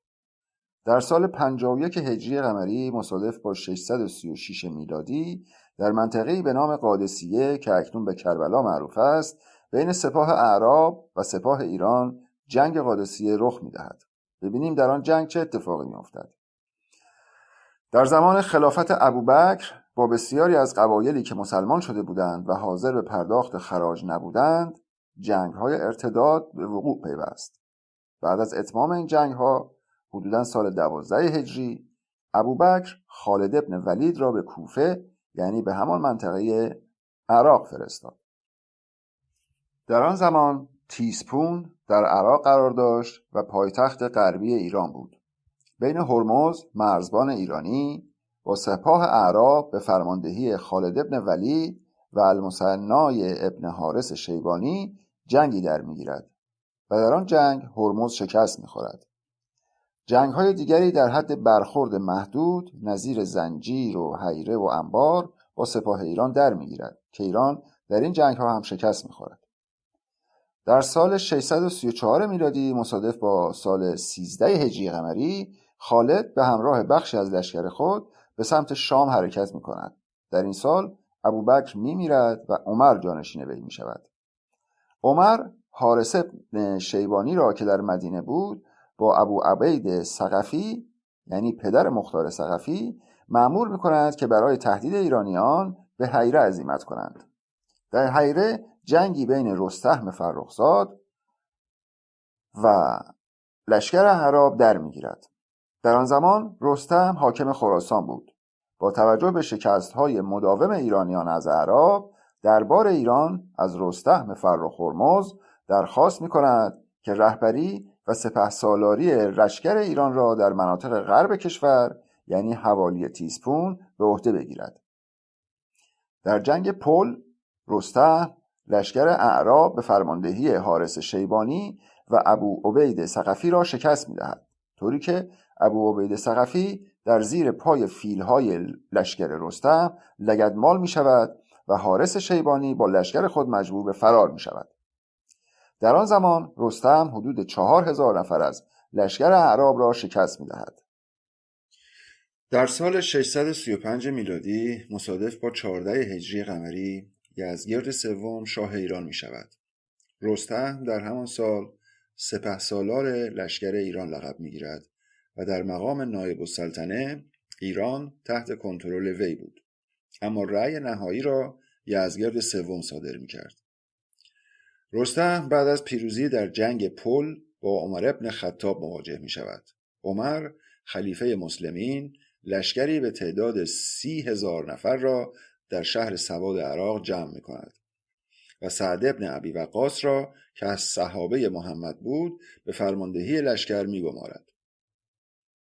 لشکر سعد به سمت تیسپون حرکت می‌کند و جنگ قادسیه به وقوع می‌پیوندد. جنگ قادسیه و اتفاقاتی که در این جنگ از لحاظ فرهنگی، سیاسی و دینی رخ می‌دهد و اینکه چه نتایجی حاصل می‌شود، بحث‌هایی است که ما باید با جزئیات بررسی کنیم. اگر جنگ قادسیه را بفهمیم، متوجه می‌شویم که چگونه حماسه کربلا، حسین سازی و ماجرای دو طفلان مسلم ایجاد شد. در واقع دو طفلان مسلم نمایه‌ای از طفلان ایرانی بود که توسط اعراب گردن زده می‌شدند. میگویند تاریخ هرگز چنان قتل عامی را به چشم ندیده است. چنان فجیع بوده که بعد از صدها سال تا دوره صفویه در عزاداری قادسیه همه خون گریه می‌کردند. یکی از معضلات اسلام وجود عزاداری قادسیه بود، چون این عزاداری باعث می‌شد اسلام در ایران ریشه نگیرد. بزرگترین خیانت محقق کرکی این بود که عزاداری کربلا را جایگزین قادسیه کرد. این که میگویند همسر حسین به نام شهبانو ایرانی بوده دروغ است. حسین زنباره بود و نام یکی از کنیزان زیباروی وی شهبانو بود. قادسیه باید شناخته شود. قادسیه چیست که عرب را متوجه جنون خود می کند؟ در ایران معمول است که میگویند ایرانی ها ضد عرب هستند، ولی ایرانی ها مطلقاً ضد عرب نیستند. ایرانی ها تحت تهاجم عرب هستند. اگر به دبی سفر کنید، آن پس زمینه کینه را میبینید. در سعودی ها این کینه ژنی شده و آنها فکر میکنند که ایرانی ها به دنیا آمدند تا بردگی کنند، چون آن تجربه قادسیه را دارند و تجربه قادسیه کثیف‌ترین تجربه انسانی است که در تاریخ معادلش وجود ندارد. نسل‌کشی که هیتلر علیه یهودیان به راه انداخته بود در مقایسه با فاجعه قادسیه و آنچه که رومی‌ها با سازماندهی عرب‌های بدوی و بادیه‌نشین در حق ایرانیان کردند هیچ است. باید قادسیه را بشناسیم. قادسیه علاوه بر آنکه نسل‌کشی ایرانیان بود، حتی عزاداری آن واقعه را هم تحریف و به عزاداری برای یک خانواده تازی بدل کردند. عزاداری قادسیه برای این بود که تمام بزرگان و دلاوران و دانشمندان ایرانی و همچنین کتب دینی و فلسفی و تاریخی و در کل کشورمان به آتش کشیده می شود. ادیان ایرانی فراموش می شوند. ایران مهد دین و فرهنگ و مهد دعا بود. پس از حمله تازی‌ها همه اینها دفرمه می شوند و ایرانی بودن یک جرم تلقی می شود. تازی‌ها همه را به اجبار مسلمان می کنند. هیچ کس در ایران به اختیار مسلمان نشد به جز آن 4000 نفری که از شدت شکنجه مغول‌های ایرانی به سپاه عمر پیوسته بودند. همانطور که در مسیحیت خیلی از خصیصه‌های مهر را به نام مسیح سند می‌زنند، اسلام هم خیلی از خصیصه‌های مهر را به نام علی سند می‌زند. از شمشیر ذوالفقار گرفته تا آن خطبه معروف او در کوفه که میگویند من محمدم، مسیحم، مهرم و تمام پیامبرانم. در واقع آن معیار و مهردادی که به نمایش میگذارد بحث میتراداد ایرانیان است. آنها بسیار تلاش میکنند تا مردم تمام این بحثها را به فراموشی بسپارند. تمام کتابها را به آتش میکشند و اسناد چند هزار ساله را از بین میبرند. اکنون برای پی بردن به آن واقعیت‌های تاریخی باید سعی کنیم که از طریق زبان به آنها برسیم. من 7 سال در کتابخانه ملی انگلیس پی این اسناد و کتاب‌ها بودم و این بحث‌ها را چون تکه‌های پازل به هم متصل می‌کردم تا به واقعیت‌های قادسیه پی ببرم که چگونه تازی‌ها قادسیه را دگرگون کرده و کربلا را جایگزین آن کردند و چگونه یادآوری پدر و یادآوری قاتل پدر مبدل شد. چگونه به جای عزاداری برای پدران و مادرانمان به عزاداری برای قاتلان پدران و مادرانمان می نشینیم. مسخره است. مختار ثقفی و ابو عبید ثقفی قاتلان معروف ایرانیان بودند. اخیراً هم در کشورمان سریالی در ستایش این قاتل‌ها ساختند. این کثیف‌ترین چیزی است که وقتی در آن دقیق می‌شوید در می‌یابید که برای آنها هیچ حقیقتی مهم نیست. اساساً بحث نژاد پرستی نیست. بحث این است که هنوز هم آن نسل‌کشی ادامه دارد. من ماجرای سیل شیراز یا کشتار ایرانی‌ها در سر پل ذهاب را، اینکه زلزله‌ای می‌آید و حکومت به جای ساختن مأوا و اسکان زلزله زدگان حق آنها را برای عراقی‌ها و یمنی‌ها و ایرانیان می‌فرستد، ادامه نسل‌کشی قادسیه می‌دانم. این نسل‌کشی همچنان ادامه دارد. اگر بتوانیم آن فرخیاری و هورمزدی رستم را درست بشناسیم، شکل اتفاقات تغییر خواهد کرد. اینها مقدمه‌ای بود تا زمانی که ابو عبید ثقفی و سعد بن ابی وقاص جنگ را آغاز می‌کنند. وقتی منابع موثق را بررسی می‌کنید، پی می‌برید که قادسیه همان کربلا است. یعنی یک این همانی است که کربلا را جانشین قادسیه می‌کنند. اساساً قیام مختار ثقفی که به خونخواهی حسین اتفاق افتاده مزخرف است. حسین یکی از پسران علی بود و وقتی که معاویه جانشین علی می شود، حسین مقامی در مکه نداشته. به وی پیشنهاد دادند که حاکم کوفه شود و مردم با او بیعت خواهند کرد. اما در بین راه حاکم وقت کوفه راه را بر کاروان حسین می‌بندند، چون عملی خلاف قانون و دستور خلیفه انجام داده بود. بعد از معاویه خلیفه مسلمین یزید بود، اما این خلاف خواسته حسین بود. اساساً موضوع کشته شدن حسین یک جنگ بسیار ساده‌ای بود که آن را بولد کردند تا حدی که حسین را جایگزین رستم می‌کنند. ولی چون رستم در جنگاوری زبان زد بود نمیتوانستند چنین قیاسی در مورد حسین داشته باشند. بنابراین خصیصه ها و مظلومیت سیاوش را به حسین نسبت دادند. یعنی چون این اتفاق در کربلا رخ داده بود سعی کردند از این طریق فاجعه قادسیه را به فراموشی بسپارند. در قادسیه کودک کشی، تجاوز به زنان و نسل کشی بی سابقه اتفاق افتاد و مردم تا قرنها برای آن عزاداری می کردند. چنانکه صوفی ها از آن به تیزپون و خون یاد می کردند.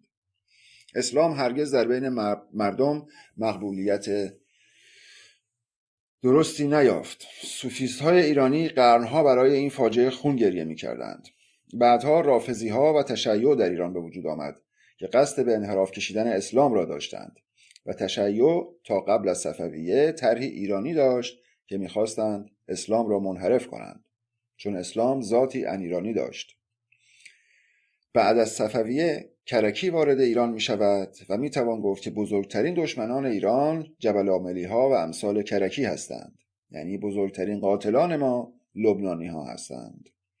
علت این که هنوز تحت ستم هستیم، علت این که در دوران قاجار، پهلوی و همچنین جمهوری اسلامی زجر کشیده ایم، همین کثافات شیعه بودند. علت این که در 40 سال گذشته بدترین بدبختی و فلاکت را متحمل شده ایم، این بود که روشنفکرانمان مدام میگفتند مذهب مهم نیست و این نشان از بلاهتشان دارد. تنها کسی که به این معضل پرداخت صادق هدایت بود. جز او همه خائن، سطحی و ابله بودند که کار آسان را در پیش گرفتند. چون در افتادن با این معضل قدرت میخواست. در افتادن با یک غول 1400 ساله عین خودکشی است. به همین دلیل امثال شاملو هرگز جرأت نکردند با اسلام در بیفتند.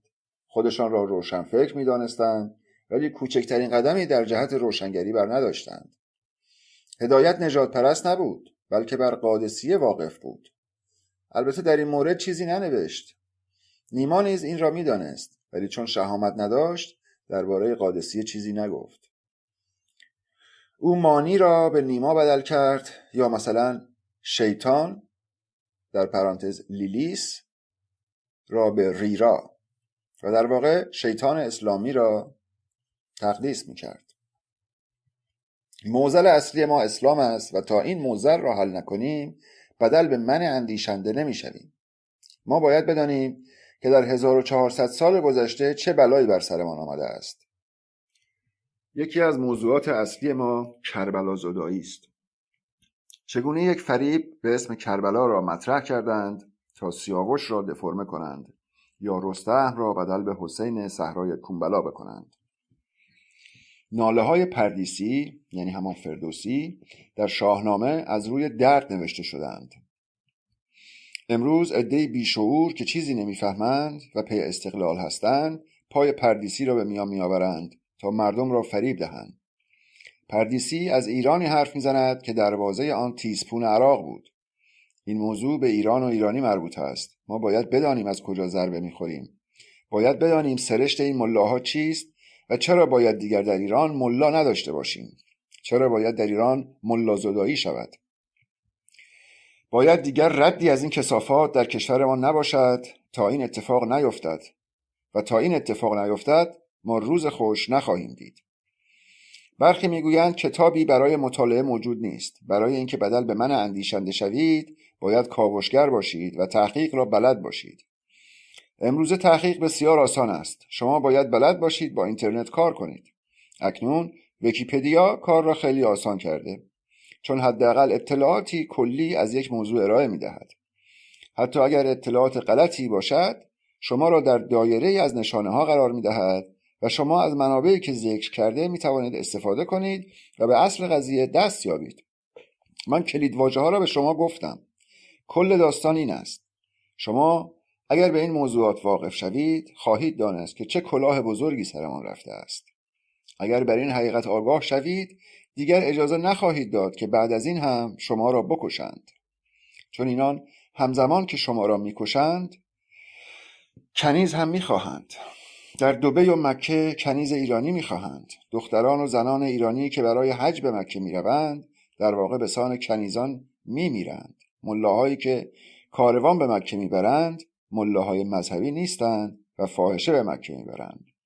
کاش یک نفر تحقیق کند که در این کاروانها چه بر سر زنان ایرانی میآید.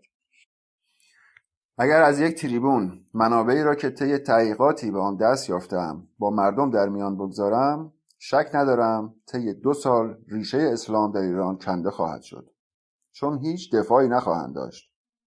من میتوانم اثبات کنم که چیزی به اسم کربلا نداشتیم و کربلا با طرح صفاتی که حسین از سیاوش گرفت جانشین قادسیه شد. یعنی ما در کربلا ترکیبی از صفات رستم و سیاوش را در حسین میبینیم و کل مراسم عاشورا همان مراسم سیاوشان است که هنوز در مناطقی از ایران نظیر ابیانه داریم. در واقع اسلام وسیله تحمیل بلاهت، یعنی روش تهی کردن از خود است. آدمی که پوشالی باشد چه میتواند بکند؟ در ایران آدمهای بی‌هویت و غیر واقعی داریم، نه آدمهای واقعی را. آنچه که به شما ربط میدهند هیچ ربطی به شما ندارد. در ایران عربی پرستی داریم و این به معنای عرب ستیزی نیست. نه تفریط نه افراط. ایران کشور ماست و ما در ایران باید ایرانی ها را داشته باشیم. ما در ایران نیاز به عرب نداریم. به این معنا که در خوزستان همه باید خودشان باشند ولی کسی نباید به اجبار عرب باشد. همه چیز باید انتخابی باشد. در ایران تشیع و اسلام یعنی عرب بودن. شما متولد میشوید و مجبورید که مسلمان باشید. این داستان باید تمام شود. برای تحقق این امر باید بدانید که چه اتفاقی افتاده است. این استعمار اسلامی که من میگویم چه دامنه و چه مؤلفه هایی دارد. چرا روشنفکران ایرانی با فهمیدن بیگانه اند؟ چرا جرأت نکردند به این موضوع نزدیک شوند؟ چون رسیدن به این نقاط از تفکر عمق و مطالعه سالیان میخواهد. اساساً ایرانی ها هر جا که هستند میخواهند زود به نتیجه برسند. شما باید یاد بگیرید که فکر کنید و پرسنده باشید. در اینجا ما شما را به شعور مسلح میکنیم. شما باید بدانید که با چه میجنگید. باید بدانید چرا قاسم سلیمانی و سپاه صرفاً یک ارتش نیست. چرا نمیتوان با اینها جنگ نرم و مخالفت مدنی داشت؟ چون اینها بوی از انسانیت نبردند. اگر میگوییم اینها زامبی و حکومتی غاصب هستند، دلیل داریم. شیعه یعنی غاصب. ایرانی باید بفهمد که شیعه نیست. وقتی میگویید شیعه اثناعشری هستید، یعنی ضد ایرانی هستید. یکی از پارتیسان‌های عملیاتی که عاشق پیروزی ماست، برای هم نوشته که آقای عبدالرضایی صدای ما تاثیرگذار است و داریم پیشرفت میکنیم. ما برای آزادی و دموکراسی میجنگیم. دین مال خرافه پرستان است. این آدم هنوز نفهمیده که برخورد ما با دین متفاوت از مذهب است. دین همان مذهب نیست. بعد از کسی بجنگد ولی نداند که دین از دا و دعنا و دانایی می آید و ربطی به مذهب ندارد. دین ربطی به خدا و تقدس و این چرندیات ندارد. در زبان ما یه و الف بسیار به هم تبدیل می شوند. الف دان به یه تبدیل شده و در نتیجه دان به دین بدل شده است. دین از دانایی گرفته شده. این را درک کنید. شما پی چگونه آزادی هستید؟ آزادی در درون اتفاق می افتد. تا زمانی که در درون آزاد نباشید نمی توانید آزاد باشید و آزادی درونی حاصل نمی شود مگر اینکه دانش درونی داشته باشید. وقتی نمی دانید چه و که هستید و چه اتفاقی بر شما حادث شده، به راحتی نام و زبان شما را عوض می کنند و در نتیجه هستیتان را هم تغییر می دهند. در بسیاری از واژه‌ها حرف پ به ف بدل شده و ملاها، سیدها و مادر سیدها در این تغییرات خیلی نقش داشتند. باید به شدت آگاه باشید و این مرزها را بشناسید. ما عرب ستیزی نمی کنیم. ما نمی خواهیم عرب بیش از این ایرانی ستیز باشند و همه هدف ما این است. من هیچ ایرانی ندیدم که عرب ستیز باشد، ولی هر عربی که دیدم ایرانی ستیز بود. من تا کنون نویسنده عربی ندیدم که ایرانی ستیز نباشد. از قادسیه با افتخار یاد می کنند، چون کودکان و دختران و زنان ایرانی را به عنوان کنیز می بردند و به آنها تجاوز می کردند. زنان ایرانی نقش کنیز را داشتند و پسر بچه ها را هم گردن می زدند. مردان زیبای ایرانی را به عنوان غلام نگه می داشتند و دندانهایشان را برای امیال جنسی می‌کشیدند. چرا باید قادسیه را بشناسید؟ چون همین امروز هم تحت همان ظلم هستید. شما از سال 60 تا 68 مرگ بر صدام گفتید. جوانانی جبهه رفتند و علیه صدام کشته شدند و به خانواده آن جوانان خانواده شهید گفتید. به آنان کمک کردید، پول و مزایای ویژه‌ای به آنها تعلق گرفت تا بچه‌هایشان بزرگ شوند و حالا همان بچه‌ها در عراق به مردم تهیدست عراق کمک می‌کنند. همان خانواده‌هایی که پدرانشان در جنگ عراق و ایران کشته شدند. آنها صدام را سردار قادسیه می‌دانند. در لبنان و کشورهای عربی صدام را علم می‌کنند، ولی در ایران آرامگاه گلشیری و شاملو به آتش کشیده می‌شود. اینها سرداران فرهنگ شما هستند؟ شاعر شما علی عبدالرضایی، کسی که در 4 سال 37,000 روشنفکر تربیت می‌کند، تبعید می‌شود. آن وقت مشتی لومپن و بیسواد را از عراق و کشورهای دیگر به حوزه علمیه می‌برند و میلیاردها دلار از پول شما را برایشان خرج می‌کنند تا ایرانی ستیزی کنند. آنها فرهنگی را تبلیغ می‌کنند که ضد ایران و ضد ایرانی است. وقتی به بحث کربلا آگاهی پیدا می‌کنید، از موضوع خطرناکی آگاه می‌شوید، چون پاشنه آشیل خیلی هاست. تجارت ارتجاع اسلامی از همینجا آغاز می‌شود. این بحث ضد آمریکا، ضد انگلیس و ضد روسیه است، چون آنها از طریق اسلام در خاورمیانه، یعنی خطه پول و طلای سیاه، تجارت می‌کنند. اگر اسلام نباشد، نمی‌توانند به این شکل مردم را غارت کنند. سلاحشان را تولید می‌کنند و به ایران و اعراب می‌فروشند و جای آن نفت می‌گیرند. تمام کشورهایی که اسلحه می‌فروشند، از اتریش گرفته تا فرانسه، آمریکا، انگلیس و روسیه، نفت را رایگان به دست می‌آورند. در واقع ما در خاورمیانه با وحشتناک مواجه هستیم. این تسلیحات برای گروه‌های تروریستی و مقابله با آنان فروخته می‌شود، برای اینکه مردم همان خطه به جان هم بیفتند. ما فقط می‌خواهیم به اعراب درس بدهیم که ضد ایرانی نباشند. بحث ما اصلاً ربطی به زبان عربی و عرب‌ها ندارد. ما قربانی نگاه کثیف استعمار اسلامی هستیم و این نگاه پس از 1400 سال هنوز در کشور ما وجود دارد. ما در قدرت نیستیم، پس کسی نمیتواند به ما بگوید ضد عرب هستیم. ایرانی‌ها قرن‌هاست که در قدرت نیستند. ما زمانی که در قدرت خواهیم بود که دین رسمی ما اسلام نباشد و ما مجبور به قبول مسلمانی نباشیم. کثیف‌ترین چیز این است که به اجبار مسلمان باشی. شخصی از کشور فرار می‌کند چون مسیحی شده. خیلی مسخره است که تو را به خاطر عقایدت آواره کنند. اکنون شیوه پناهندگی طوری شده که بسیاری از تبعیدی‌ها برای اینکه با پناهندگیشان موافقت شود، مسیحی، یهودی یا یه چیز دیگری می‌شوند. به همین روال وحشتناک در ایران اتفاق می‌افتد. ما آزادی از درون را می‌خواهیم. یعنی در قرن 21 شما بتوانید آزادانه ابراز عقیده و ابراز و بیان کنید. از زمانی که این بحث را شروع کردم، روزانه پیام‌های تهدیدآمیزی دریافت می‌کنم. ولی من باکی ندارم. هدف ما انسانی و احیای انسان در ایران است. ما عشق و انسان را تبلیغ می‌کنیم. ما نمی‌خواهیم در کشورمان ملا و کثافت باشد. نمی‌خواهیم که فرهنگی ضد ایرانی داشته باشیم. ما از بلاهت، دروغ، کثافت، ریاکاری، نفاق و منافق خسته شده ایم. مسلمان یعنی منافق. از این همه شعار خودنمایی که این میگویند و آن میکنند خسته شده ایم. ما نفرین نیاکانمان را پشت سرمان داریم و دلیل بدبختی ما همین است. ما باید از صد پشت مادر سیدها انتقام بگیریم، ولی اینها در کشور ما محترمند و رهبر ما میشوند. خب چنین چیزی وحشتناک است. باید گور اینها به آتش کشیده شود. ولی چه اتفاقی افتاده؟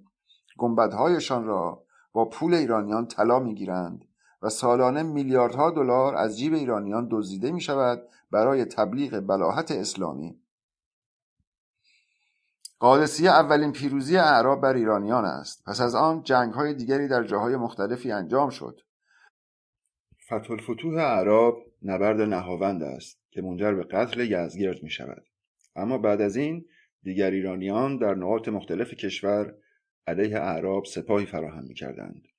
نزاع بین ایرانیان و اعراب تازه از اینجا آغاز می‌شود. علت این بود که اعراب بیابانگرد بدوی ناگهان به طلا، صنعت، تمدن و عیش و نوش دسترسی پیدا کردند. آنها ظرفیت این همه پیشرفت و گشایش را نداشتند و فکر می‌کردند نژاد برترند و بر ایرانیان برتری دارند. آنهایی که به اسلام گرویده بودند می‌دیدند که این اسلام با چیزی که نوشته شده و وعده آن را داده بودند بسیار متفاوت است و اساساً ضد انسانی است. مخصوصاً در دوره بنی امیه و بنی عباس. این باعث شد ایرانی هایی هم که اعتقادی به اسلام نداشتند با خردمندان ایرانی علیه همان اسلام طرح هوش می‌کردند. آیه 13 سوره حجرات میگوید: یا ایها الناس، ما شما را از یک مرد و زن آفریدیم، شما را به صورت قبیله و ملت آفریدیم تا همدیگر را بشناسید، اما بهترین شما و ارجمندترین شما پرهیزکارترین شماست. بی تردید خدا عالم و آگاه است. ایرانیانی که علیه این نژاد پرستی اعراب به سطوح آمده بودند از این آیه برای مبارزه استفاده می کردند. طبق این آیه همه با هم برابرند. آن کسی برتری دارد که پرهیزکارتر باشد. شعوبیه از این آیه بهره بردند و نام گروه خود را شعوبیه گذاشتند. آنها کارهای جالبی انجام می دادند. چهره‌هایی را وارد اسلام کردند که هیچ ربطی به اسلام نداشت.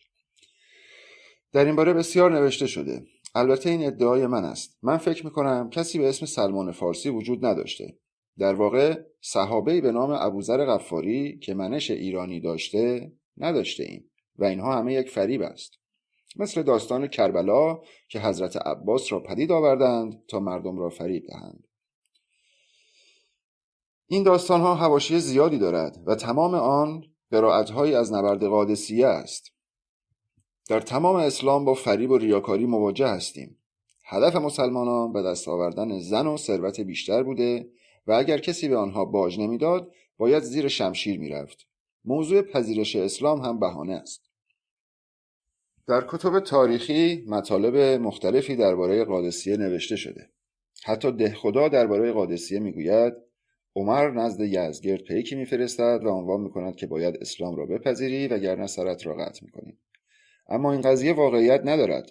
اگر فیلم محمد رسول الله را هم ببینید، این پیک را محمد نزد خسرو پرویز میفرستد، نه یزدگرد، در حالی که آن زمان سال دوم هجری بوده است. برای جنگ قادسیه سال 15 و به عبارتی سال 16 هجری اتفاق افتاده. در نتیجه تاریخ را جعل کردند، درست مثل خود قرآن که در بسیاری از جاها جعل شده است. چرا این بحث را شروع کردم؟ اگر تاریخ را بخوانید می‌بینید که سلمان فارسی را به عنوان حاکم مدائن می‌شناسند. حاکم مدائن یعنی حاکم تیسپون. حاکم تیسپون کیست؟ کوروش. کوروش را به عنوان حاکم و شاه بابل هم می‌شناسند. یعنی کوروش و سلمان فارسی را این همان کردند و از آن یک تخیل ساختند. متفکرین ما سلمان فارسی را به اسلام غالب کردند. من مطلقاً معتقد نیستم که این سلمان وجود خارجی داشته باشد، بلکه روایاتی جعلی ساختند. مثلا کسی مثل مقداد ابن اسود پدر گاوماته زرتشت است. کسی مثل ابوذر غفاری پسر کوچک او و یا اویس قرنی خود زرتشت است. اینها را به اسلام غالب کردند و کار شعوبیه از همینجا آغاز شد. مثلا گفتند شهربانو دختر یزدگرد است و زن حسین بوده. این ماجراها رو داریم و امتداد پیدا می‌کند. تا قبل از قادسیه در ایران سیاوشان را داشتیم. یک مراسم عزاداری بعد از مرگ سیاوش است که هنوز هم در لرستان برگزار می شود. مراسمی که در آن گل به سر روی خود می‌مالند محصول مراسم سیاوشان است. در اویانه هم سیاوشان را داشتیم که خود را گل‌آلود می‌کنند. مراسم سیاوشان واقعا عزاداری بوده که تا زمان قادسیه این مراسم اجرا می‌شده. اما بعد از قادسیه سیاوشان به سوی قادسیه بدل می‌شود و باز تا دوره صفویه ادامه داشته. نه اینکه کربلا اصلا وجود نداشته، وجود داشته، ولی اساساً با مسائلی که امروزه درباره آن میگویند بسیار متفاوت بوده است. اتفاقاتی شبیه به کربلا زیاد رخ میداده، اما هرگز به اندازه کربلا پررنگ نشده است. درست است که حسین نوه محمد بوده، ولی در کل حواشی که داستان حسین پیدا کرده به شکلی که امروزه میگویند نبوده است. کرکی بر شیعه اشراف داشت و بعد از صفویه متوجه شده بود که متفکران ایرانی چه بلایی بر سر اسلام آوردند. در نتیجه همان تکنیک متفکران ایرانی را معکوس کرد و علیه ایران به کار برد. همان کاری که شعوبیه و صوفیست های ایرانی با اسلام کرده بودند، که از طریق آن سلمان فارسی و ابوذر غفاری را ساخته بودند، کرکی هم علیه ایرانیان به کار برد. قادسیه باعث افتخار اعراب بود، چون آنان قبیله بدوی بودند که ایرانیان را در کشوری غریبه شکست داده بودند. اینها بخش مهمی از تاریخ ماست. برای اینکه بتوانیم این 1400 سال شکست را شکست بدهیم، باید بدانیم که در گذشته چه بلایی بر سر ما آمده است.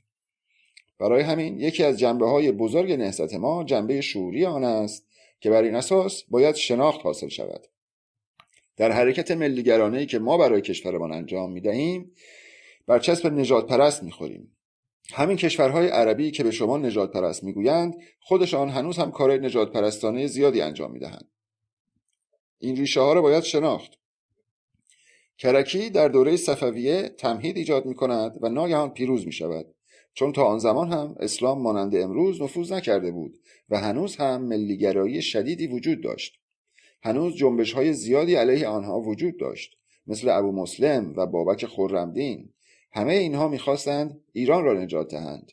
حتی ابن مقفع که خیلی از کتب ایرانی را به عربی برگرداند، خودش مانوی بود و همه حیرت می‌کردند که این دانشمند بزرگ اسلام مانوی است. خلاصه جنبش‌های زیادی ایجاد شده بود و مسلمانان هرچه تلاش می‌کردند نمی‌توانستند ایرانیان را به طور کامل مسلمان کنند و آنها از سر اجبار و زور و شمشیری که بالای سرشان بود اطاعت می‌کردند. کرکی یکی از باهوشترین ها بود و پادشاهان صفویه احترام زیادی برای او قائل بودند.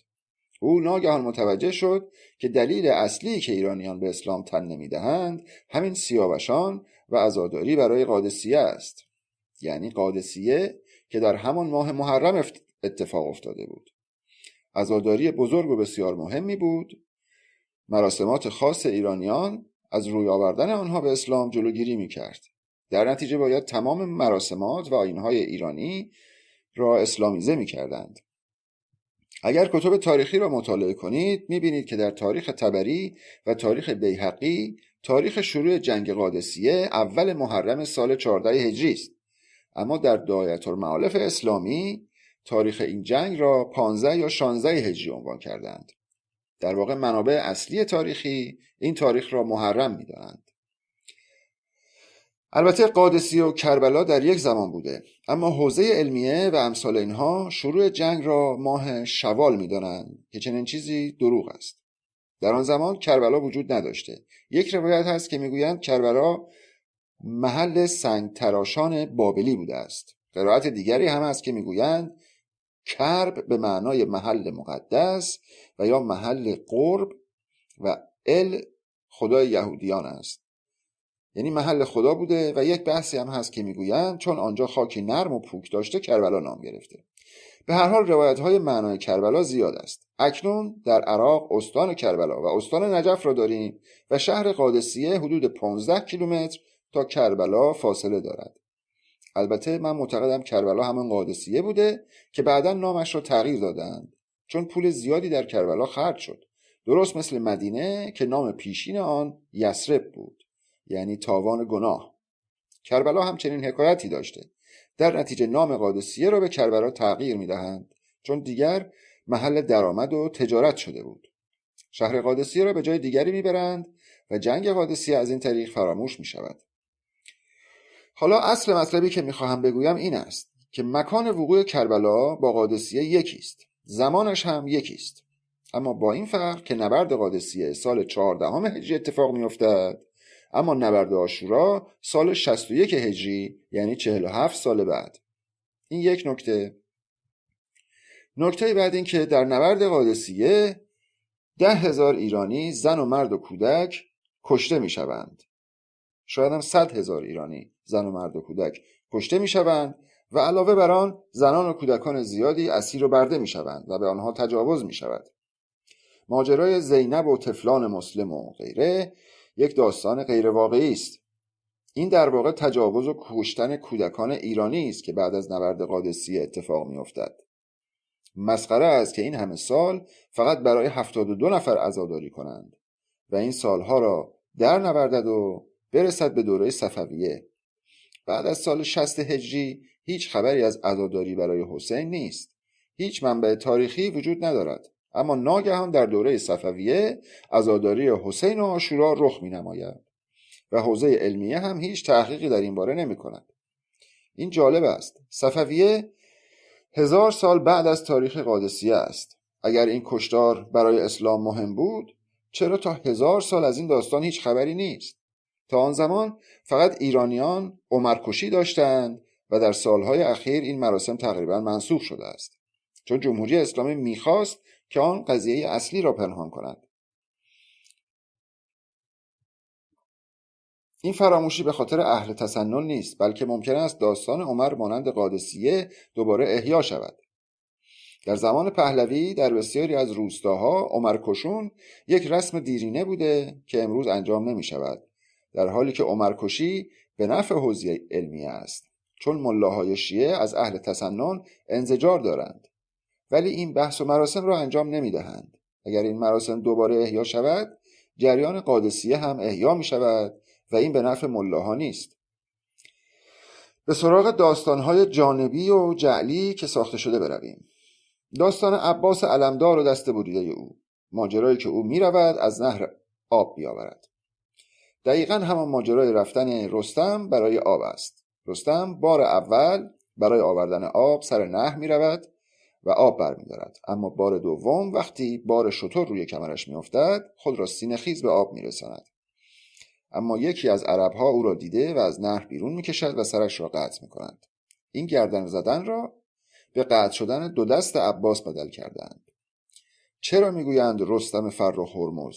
فرخ یعنی چه؟ یعنی نیک، یعنی نیکو، یعنی حسین. شباهت نام را ببینید. فرخزاد زاده فرخ، هرمز نام پدر رستم است. فرخ هرمز خواستگار آذرمیدخت دختر خسرو پرویز است و در روایت دیگر میگویند آذرمیدخت دختر یزدگرد بوده، اما من اعتقادی به این روایت ندارم و میگویم دختر خسرو پرویز بوده. به این نکته توجه کنید.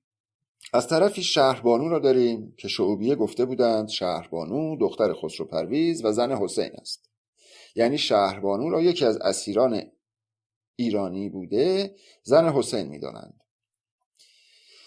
میبینید که باز هم بین پدر رستم و حسین نزدیکی ایجاد کردند. یکی خواستگار دختر خسرو پرویز بوده و دیگری داماد او. نزدیکی دیگر این که چه کسی در جنگ قادسیه فرمانده سپاه تازی هاست؟ درست است که عمر دستور حمله را صادر می کند، اما سعد ابن ابی وقاص فرمانده نبرد قادسیه است. در کربلا فرمانده چه کسی است؟ پسر سعد ابن ابی وقاص، یعنی عمر ابن سعد. همه اینها را با یکدیگر ترکیب کردند که دلایل زیادی برای آن وجود دارد. اگر بخواهم باز هم ادامه بدهم حیرت خواهید کرد که چگونه این به آن دیگری بدل شده است. یکی از واقعیت‌های داستان کربلا این است: از همان زمانی که معاویه یزید را ولیعهد خودش انتخاب می‌کند، آدم‌های معتبری در آنجا حضور داشتند که با جانشینی یزید مخالف بودند. یکی از آنها عبدالله ابن حنظله بود. مخالفت او تبعات فجیعی برایش به همراه داشت، چون به خاطر آن تک تک فرزندانش را گردن زدند. اما تاریخ هیچ چیزی از او به دست نداده. شخص دیگری به نام عبدالله وجود دارد که یا پسر عمر و یا پسر ابوبکر است. او هم از مخالفان یزید بوده و از او هم در تاریخ ردی نیست. اما نفر سوم حسین ابن علی است. میگویند در کربلا آب وجود داشته که با آن غسل میکردند و وضو میگرفتند. این که میگویند آنها از تشنگی تلف شده‌اند تحریف تاریخ و مزخرف است.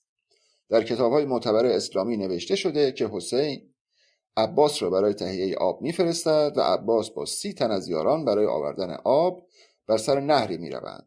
حسین به برادرش فرمان می‌دهد که از فرات آب بیاورد. او هم 30 سوار و 20 پیاده همراه خود به سر نهر میبرد. اینها را بر اساس منابع معتبری نقل می‌کنند. در این کتب در هیچ جایی ننوشته که عباس به تنهایی برای تهیه آب رفته باشد و لب فرات دستش را بریده باشند. فقط گفتند عباس برای آوردن آب با 30 سوار و 20 پیاده سر نهر فرات می رود. آب بسیاری هم به همراه می آورند، چون برای غسل کردن به آن نیاز داشتند. همه این جزئیات به طور کامل در آن منابع ذکر شده. این ماجرا هم جعل شده و آن را به داستان رستم ربط دادند. از هر زاویه‌ای که نگاه کنید می‌بینید یک تحریف وجود دارد. یعنی کرکی داستان کربلا را کاملا با داستان سیاوشان ترکیب کرده. حسین را به جای سیاوش قرار می‌دهد و کل داستان قادسیه را که ایرانیان برایش عزاداری می‌کردند مثل یک بمب در عاشورا کار می‌گذارد. در واقع یک عزاداری کاملا ایرانی را که علیه اعراب قاتل صورت می‌گرفت به عزاداری قاتل ایرانیان بدل کرد. چرا قاتل؟ چون خود حسین و حسنین در حمله به ایران و کشتار ایرانیان دست داشتند. فکر میکنم گرگان یا یکی از شهرهای شمالی بود که 4 سردار فرستاده بودند و مردم را قتل عام کرده بودند. 2 نفر از این 4 سردار حسن و حسین بودند. شاهان قبل از صفویه 3 بار تلاش کردند که عزاداری قادسیه را از بین ببرند و عزاداری کربلا را جای آن بگذارند. یک بار در قرن 4 و 5 هجری در دوره آل بویه که در بغداد عزاداری خیابانی برگزار کردند. بغداد یعنی ایران، چون آن سالها جزء ایران بوده است. بغداد یعنی مهرداد، بغ به معنای مهر و خدا به اضافه داد یعنی خداداد. پس بغداد نام ایرانی است. تیسپون شهری در نزدیکی بغداد بوده و ایوان مدائن که به آن اشاره می‌کنیم کنار بغداد است. شهر مقدس، بارگاه مهر. می‌بینیم که پس از قتل عام ایرانیان در جنگ قادسیه عزاداری قادسیه وجود داشته و شاهان اسلامی از این موضوع بسیار عصبانی شده بودند و برای تخریب و نابودی این عزاداری بسیار تلاش کرده بودند. ما همزمان با این عزاداری داستان ایرج و سیاوش را در ایران باستان داریم. همین شهر ایزه که از آن نام میبرند در واقع ایزج نام دارد که همان ایرج است. ایرج و سوگ سیاوش را از ایران باستان پیش از اسلام داشته ایم. این سوگها فجیع‌تر شد تا اینکه داستان قادسیه پیش آمد و بر عزاداری ایزج و سیاوش سایه انداخت. برای همین شاهانی که بعد از اسلام ایران را به چنگ می آوردند با چنین مشکلاتی روبرو می شدند و اولین تلاش برای قادسیه زدایی را حکومت آل بویه انجام داد. آنها در خیابانهای بغداد راه می افتادند و به خلفای اموی و صحابه اموی لعنت می فرستادند و سعی می کردند بین رافضی ها و سنی ها تفرقه ایجاد کنند. شیعه آن زمان اهل ایرانیزه کردن بود. اینجاست که به خاطر اینکه اسلام را دفرم کنند نفوذ کرده و در نشانه های عزاداری ها دست می برند. حتی آن کربلا را هم ایرانیزه می کنند.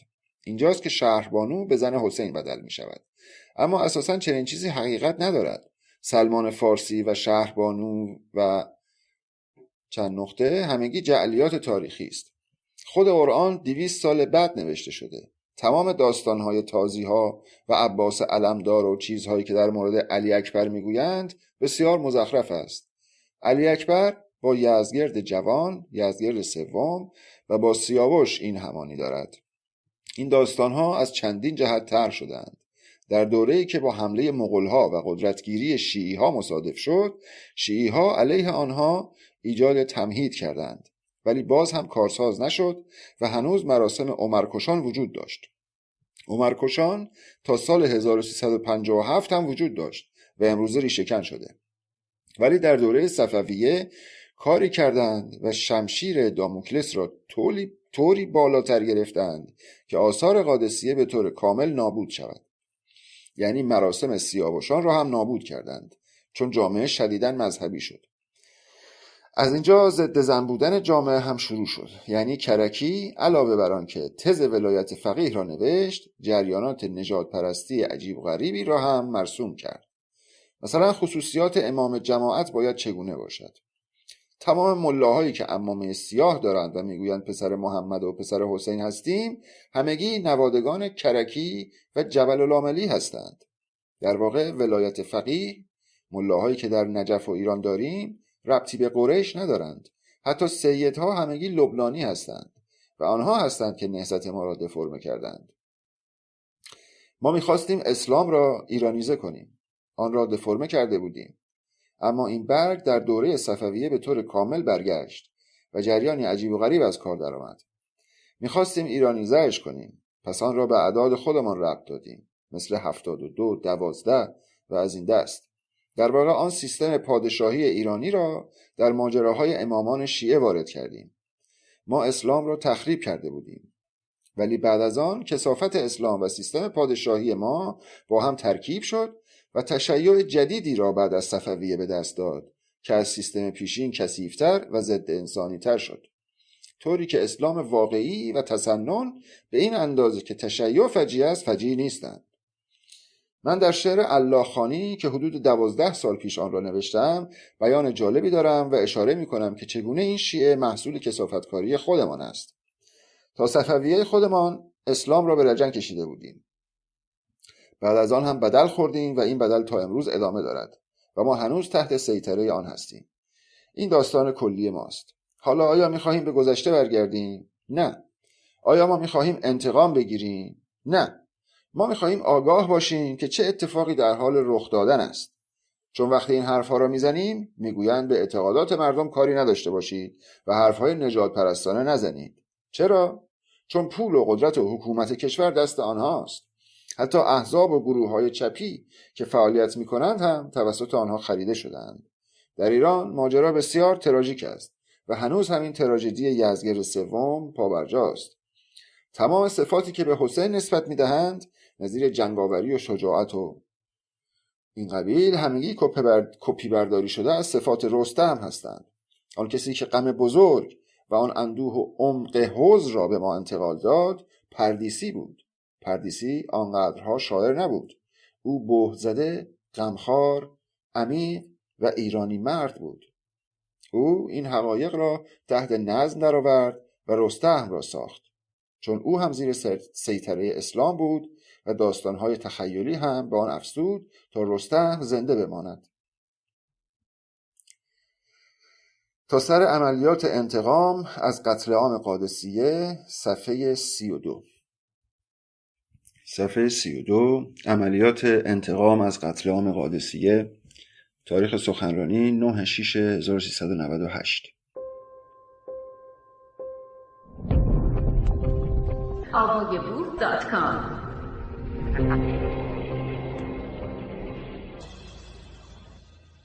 ما باید شعور را صدا بزنیم، چون دانستگی از ایران رخت بربسته است. بزرگترین مبارزه شعوری است. ما یک جنگ معنایی و یک جنگ واقعی داریم. قبلا دلایل و مفاهیم جنگ معنایی را توضیح دادم. جنگ واقعی ما جهت انتقام از قادسیه است. تا زمانی که نتوانیم انتقام 1400 سال گذشته را بگیریم، انتقام امروز را هم نمیتوانیم بگیریم، چون قادسیه دست بردار نیست. ما تا کنون نتوانسته ایم انتقام جنگ قادسیه را بگیریم، چون قادسیه همچنان ادامه داشته است. ما تا همین امروز 21 قادسیه شدید و 79 مینی قادسیه داشته ایم. زیرساخت قتل عام‌های قادسیه‌ای به دلیل عدم شناخت و عدم دانستگی ما بوده است. به همین دلیل نقش شما بسیار مهم است. ما در ایران فن دشمن ستایی داریم و علوم انسانی در خدمت دشمن ستایی است. پول زیادی صرف تهیه سریال مختارنامه می شود که از نظر من باید تمام دستاندرکاران این سریال را به جرم خیانت به ایرانیان زندانی کنند. خیلی از سریال های ساخت جمهوری اسلامی چنین نقشی را ایفا می کنند و مدام پی تحقیر ایرانیان هستند. صدا و سیما جعبه‌ای است که در آن 24 ساعته در حال تحقیر ایرانیان هستند. شما باید جلوی این تحقیر بایستید و آن را تحمل نکنید. ما نیازمند سیاوش و رستم دستان هستیم. ما مهربانیم، اما در بیرحمی بیرقیب هستیم. پدران ما، نیاکان ما اینگونه بودند. شاپور زلکتاف یعنی عشق. درباره او بخوانید و بدانید. او خود شعور بود. تازیان از او وحشت داشتند به دلیل اینکه او نمیبخشید. به او صفت زلکتاف دادند چون مهری بود، اما مهر نداشت. در مواجهه با بلاهت و ظالم و تازیان مهر نداشت. او طناب را از شانه تازی ها رد می کرد و می کشید تا دردی چند برابر را به تازیان وارد کند. به همین دلیل از او وحشت داشتند. ملا باید از ما بترسد. در مواجهه با ملا نرمش و بفرما کارساز نیست. ملا 40 سال در ایران ترور و تولید وحشت کرده و آدم کشته و در این مدت فجیع‌تر از 1400 سال گذشته ایرانیان را قتل عام کرده است. اکنون قاتلان شما برای شما قانون جنگ می نویسند. به شما می گویند نرم باشید، رام باشید، گله آرام باشید. شما را مانند گوسفند قربانی به میدان می فرستند. اما آنارشیست ها شبیخون می زنند. ایرانیان شبیخون می زنند. چون ما پارتیسان هستیم. اروپایی ها با استفاده از روش جنگ های پارتیسانی که روشی منحصر به فرد در جنگ است و متعلق به ایرانیان است، توانستند در جنگ با هیتلر پیروز شوند. آنها به تبعیت و تقلید از پارتی ها جنگیدند. بعد گفتند به سان پارتی ها، یعنی مثل پارتی ها. پارتیسان در تلفظ انگلیسی به پارتیزان تبدیل شد. ما تا حالا پیروز بوده ایم و با هیچ کس شوخی نداریم. قهرمانان ما شاپور زلکتاف، رستم فرخ هرمز و موتای بزرگ هستند. ما باید در شمال موتا، در شمال شرق بابک خرمدین، در جنوب شرق رادمان ماهکان و آریو برزن را و در غرب کشور کاوه را داشته باشیم. باید طغیان کاوه را داشته باشیم. ما دیگر نمیبخشیم. ارتش در قلبت باید گل کند. جمعیت درونت را صدا بزن. نگو یک نفر هستم. این دروغ است، چون تمام تاریخ با توست. ما در ایران 79 مینی قادسیه و 21 قتل عام به سبک قادسیه داشتیم. این 21 قادسیه از 1400 سال پیش شروع شد که آخرین آنها کهریزک و قیام فرودستان و اینها بود. ما هرگز از یاد نمیبریم. مگر میشود سارای، تو پرانتز سارای یکی از اسیران ایران آنارشیست بود که پاسدارهای تازی و کثیف به شدت به او تجاوز کردند و او را به قتل رساندند. پرانتز بسته. مگر میشود سارای را فراموش کنیم؟ ما برای جنگ آماده شده ایم. محال است که پاسدار روسی، جاسوس توده‌ای، بسیجی و ملا را ببخشیم. فقط نادان و خواجه میتواند فراموش کند. ما مرگ سوشیانت درخشنده را فراموش نمی کنیم. سوشیانت کازرون ما را آویزان کردند. او میتواند دوباره گل کند. او بدون آب و خاک در هوا گل می کند. سوشیانت ما در هوا کشته شده، پس انتقام قادسیه را در هوا می گیریم. وقتی به سوشیانت درخشنده فکر می کنم، به موتا فکر می کنم که به خونخواهی رستم رفته بود. به سیاوش، یوتاب و آناهیتا فکر می کنم و به آریو برزن که چگونه کشته شد. همینطور به محمد مختاری و جعفر پوینده فکر می کنم. من به خسرو گل سرخی و سعید سلطانپور فکر می کنم. شیعه قاتل خسرو گل سرخی بود و بهزاد نبوی قاتل سلطانپور. ایده ما سنگر ماست. ایران آنارشیسم یک بهانه و یک سنگر است که انتقام بگیرد. ما فراموش نمی کنیم. ما می میریم که انتقام بگیریم. این شعار آینده ماست. ما می میریم که انتقام بگیریم. مردمی در محرم سینه میزنند و نمیدانند که برای قاتلان خود گریه میکنند. هرچه بیشتر برای حسین گریه کنید، بیشتر کشته خواهید شد و فروتر خواهید رفت. حسین و حسن بعد از جنگ قادسیه و بعد از جنگ نهاوند به گرگان حمله میکنند و مردم را فریب میدهند و در گرگان و مازندران ایرانیان را سلاخی میکنند. حسنین بسیاری از دختران زیبای گرگان را به اسارت و کنیزی میبرند. آنها 1210 زن و دختر گرگانی را به عنوان کنیز میبرند و بسیاری از ایرانیان را قتل عام میکنند. اکنون مردمی فقیر و نادان که بهره از دانستگی نبرده‌اند در همان گرگان برای این قاتلان عزاداری میکنند. دانایی نجات بخش است. وقت آن است که بدانی. من با آمریکا، غرب و روسیه کار ندارم. ما اکنون فقط با خودمان کار داریم. ما از داخل تحریم میکنیم و با جنگ از داخل میجنگیم و میرویم که انتقام بگیریم. هر کس که شجاع باشد با ماست. ما همیشه در تنهایی جنگیده ایم. این شعف، این آگاهی زیباست. همیشه با آگاهی بجنگ. رمز ما و معجزه ما این است که وقتی عملیات میکنیم گیر نمیافتیم. ابله آن پارتیسانی است که وقتی عملیات میکند به دوست دختر یا دوست پسر خود اطلاع میدهد، یا وقتی میخواهد یارگیری کند به یک ابله یا مزدور پیشنهاد مبارزه و پیوستن به براندازان را میدهد. ایران را هوش تعریف میکند. برتری ما در هوش ماست. ما چند فرهنگی و چند زبانه هستیم. همین که تو به یک زبان ایرانی به پارسی حرف میزنی یعنی فیلسوف هستی. اعتماد به نفس داشته باش. با هوش و هوشمندانه به جنگ. تو نباید دستگیر شوی، چون زحمت من را زیاد میکنی و من باید انتقام تو را هم بگیرم. هر کدام از شما که گیر میافتد یک انتقام به انتقام ما افزوده میشود و این کار ما را سخت میکند. اگر بدون انتقام بمیریم یعنی انیرانی هستیم. موتی انتقام گرفت. موتی جنگید و کشته شد. میدانست که میمیرد اما رفت و انتقام گرفت. رستم قهرمان غایب ماست. به رستم ها اضافه نکنید. محمد مختاری قهرمان غایب ماست. از او بزرگتر پوینده شجاع، از آنها قویتر سعید سلطانپور. اینها قهرمانان غایب ما هستند. همه آنها شعوری‌تر احمد کسروی و او هم قهرمان غایب ماست. از همه سیاسی‌تر خلیل ملکی قهرمان غایب ماست. به اینها افسوده نکنید. هوشمندانه بجنگید. بازی کنید. هر پارتیسانی باید یک لشکر باشد و تولید نیرو کند. تیزهوشانه و قدرتمندانه بجنگد. ما حتی یک قطره خون نمیریزیم. جنگ ما باید تولید هراس کند. قدرت و هوش ایرانی باید تازی‌ها و اسلامیست‌ها را به حیرت در بیاورد. ما مستشاران روسی و استعمار کثیف اسلامی را در ایران نمیخواهیم. کسانی که میخواهند به ما کمک کنند تماشاچی نباشند و وارد میدان شوند. ما نیازی به تشویق نداریم. ما از تشویق، از تماشاگر و از تماشاچی بدمون میآید. آنهایی که مدام ستایشگر آمریکا بودند چرا تماشا میکنند؟ چرا کاری نمیکنند؟ آیا به آنها دستور داده شده که سکوت کنند تا آمریکا معامله خود را انجام بدهد؟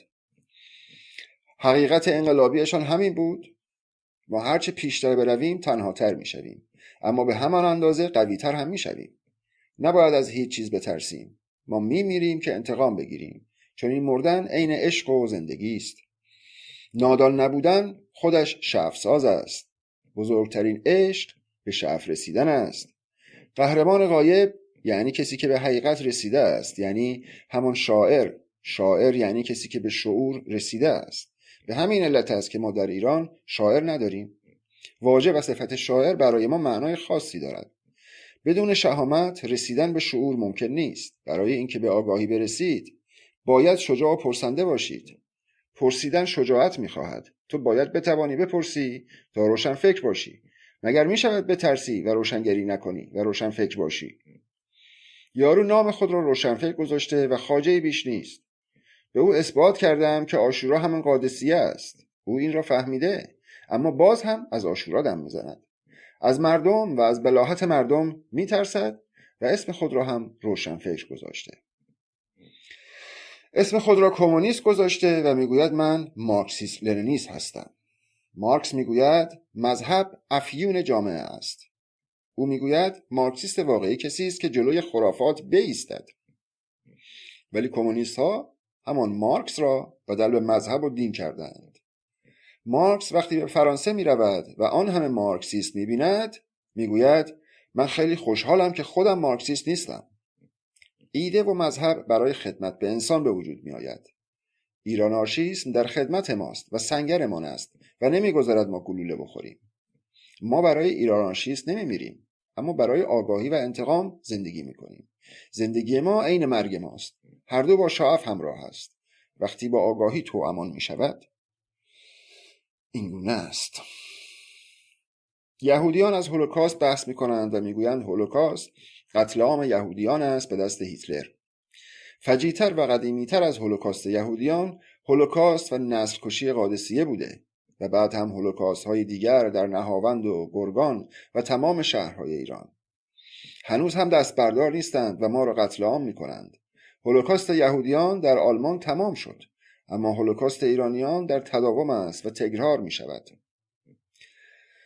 تازی‌ها به اندازه‌ای وقیح هستند که وقتی سیاوش را کشتند، قاتل او حسین را در تابوت سیاوش یا همان تابوت رستم گذاشتند. آنقدر کثافتند که از 10,000 ایرانی که حسین در گرگان قتل عام کرد هرگز حرف نمیزنند و جای قادسیه کربلا را علم میکنند. در واقع کربلایی وجود ندارد. کربلا همان قادسیه است، یک بیابان به نام کربلا که تا این اندازه از آن حرف میزنند بدل به شهر میشود و این فاجعه است. هیچ چیز زیباتر از غرور ایرانی نیست وقتی که گل میکند. ما غیر از غرور، غیر از شجاعت و شهامت و تفکر هیچ نداریم. تمام کسانی که به جای همکاری با ما ایجاد حاشیه کرده و توطئه میکنند و در تلاش هستند تا بین اقوام ایرانی جدایی ایجاد کنند، خائن به ما و دشمن ما هستند. ما مطلقاً سکوت نمی‌کنیم. تا سر فیک سازی و کیج بازی، تکنیک جدید طاغوت، صفحه 36. صفحه 36، فیک سازی و کیج بازی، تکنیک جدید طاغوت. تاریخ سخنرانی 6/11/1397. آتش از سنت فقط هیچ باقی می‌گذارد. ما مست دردیم. دلیل عربده های شبانه ما الکل نیست. ما مست دردیم و درد همه جا هست. درد در رشت هست. از غرب تا شرق خزر سراسر درد است. طغیان خزر، طوفان خزری در راه است. ما مست دردیم و بوی از طاغوت نبرده ایم. طاغوت شاهی، طاغوت شیخی. دشمن بزرگ ما ارتجاع است. هر گونه ارتجاعی. ما مست دردیم. ما چیپ و کیچ و تقلبی نیستیم. ما مست دردیم. چاقو در استخوانمان کار گذاشتند. ما مست دردیم. خوش به الکی، شیخ زاده، آقا زاده و از این سنخ کثافات نیستیم و هرگز نبوده ایم. ما مست دردیم. دشنه برای درد برداشته ایم. درد به جای ما دشنه برداشته. کروکی دردهای ما را باز هم درد می کشد. ما مست دردیم. بیهوده شعور به شعر نبرده ایم.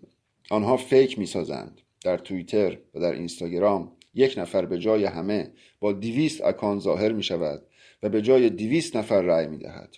200 اکانت، 200 رأی، سایه در هیئت انسان.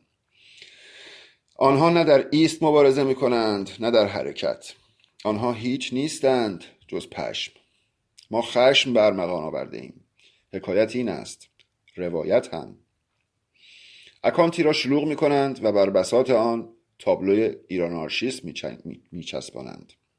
بعد هم رای گیری می کنند و ایران آرشیست را کنار احمقها قرار می دهند. در کنار ایران آرشیست رای به فیک ها و خواجه ها می دهند. پشمگرد، فرشگرد. آنها مخنثند و ما به تنهایی میدان برای مبارزه مهیا کرده ایم. ما ملاکشی را به ارمغان آورده ایم. ملاگایی، پاسدارکشی، پاسدارگایی. این اول خشم است. سلاح ما خشم است. بر سلول سلول انگشتان ما نبض خشم است. ما اهل مساوات و اهل گفتگو با ملا و سردار سپاه و کثافت نیستیم. ما دنبال فرصتیم که تیزی بازی کنیم، که تیز فرو کنیم و تیز درآوریم. ایران آرشیسم یعنی خشم. سلاح ما خشم است. در هر گوشه که باشیم بذر خشم می‌کاریم. چپ فقط ایران آرشیست را میشناسد. چپ یعنی ایران آرشیست. حالا توده‌ای، کثافت و مزدور پرچم چپ بالا ببرد. ما که مست الکل نیستیم. ساقی ما درد است. کروکی شعرهای ما را درد میکشد. ما باقی به امروز نیستیم. ما از فردا آمدگان برای همیشه هستیم. ایران با ماست چون حالا در میدان فقط ماییم. ما هرگز از محبوبیت دم نزدیم. ما در تلویزیون کمر باریک نکردیم. ما رأی نخواستیم. ما لب و دهانی نبودیم. ما در میدان، در مبارزه، در عمل، در عملیات حرف به حرفمان را که جز حروف آزادی نیست و نبوده هجی کردیم. رفقا، ما اهل شعار نیستیم. ما صدای آزادی هستیم. ما همه ایم. همه ایران. همه ایرانی ها. فردا پر از صدای ماست. ما یک حزب نیستیم بلکه همه ایرانیم. ایران آنارشیسم تمام ایران است، تمام ایرانی که ضد ارباب و ضد نفر و ضد کثافت است، چه استعمار سرخ، چه استعمار طاغوتی، چه استعمار اسلامی، چه چینی، چه روسی. ما تقلبی نیستیم و اثبات کرده ایم که کیچ نیستیم. ما تئوری و گفتمان نو آوردیم. ما الکی نبودیم و اگر هر حرفی زدیم چند برابر عمل کردیم. ما گوشه‌گیر نیستیم و گوشه ننشستیم. خواجگی را علم نکردیم که بعد از حقوق بشر دم بزنیم. اینها شهامت ندارند که دیوار نویسی کنند. بعد بچه های ما پایگاه بسیج آتش میزنند و آنها پارتیسان ها را تروریست مینامند. جالب است. بسیجی طاغوتی، بسیجی پادشاه، بسیجی به ما لقب تروریست میدهند. کثافت، رجاله، لکاته ما را تروریست میخواند. یک لکاته با 200 اکانت به جای همه رأی میدهد. شک ندارم که ایران این همه لکاته و این همه رجاله ندارد. همان قصه و همان قصیده است. جمهوری تروریستی اسلامی پول نفت را بین بسیجی ها پخش می کند تا علیه ایران اکت کنند. رفقا، ما از روز اول اهل میدان بودیم. ما حتی اسم خودمان را در میدان هجی کردیم. حرف به حرف ایران آنارشیسم در میدان هجی شده. این همه توطئه علیه ما کارساز نشد. حتی از سایه ما می ترسند. برای چه؟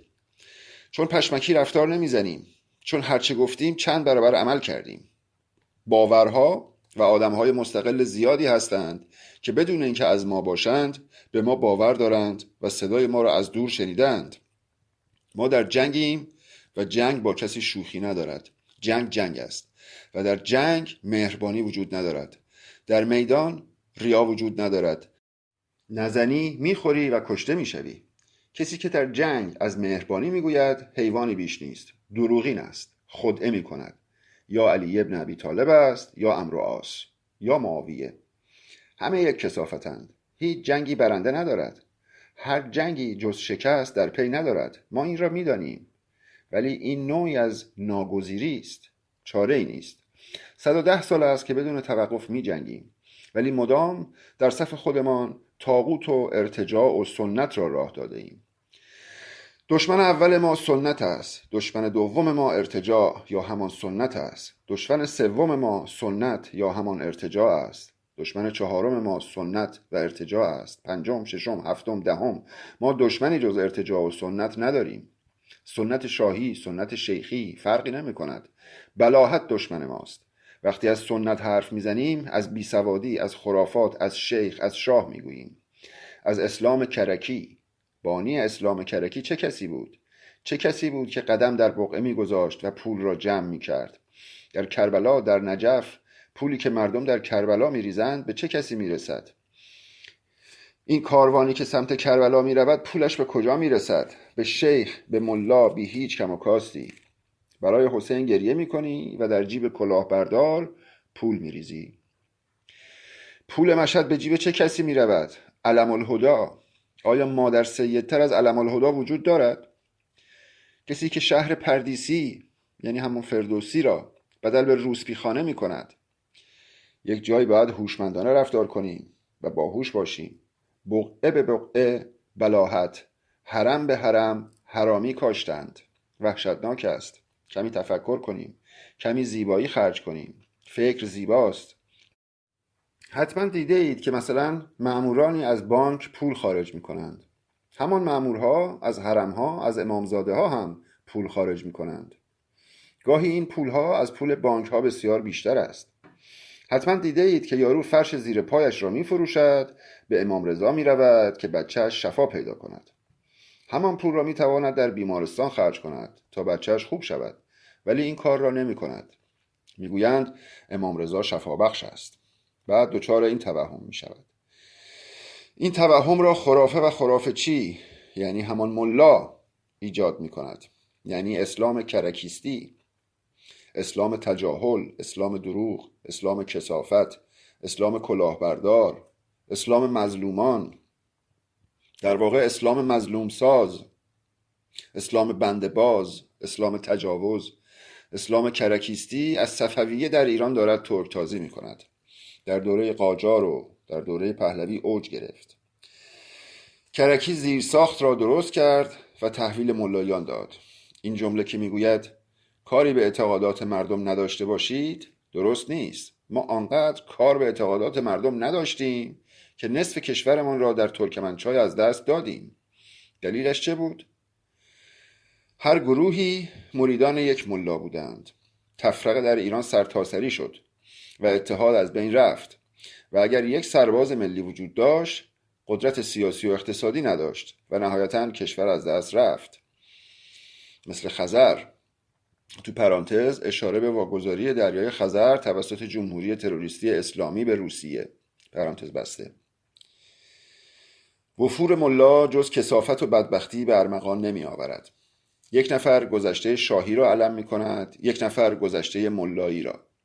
یکی می گوید 6000 سال، یکی می گوید 1400 سال. همه اینها در گذشته می روند و گذشته را بی حیثیت می کنند. محمد گل بدبویی نبود، گل محمدی.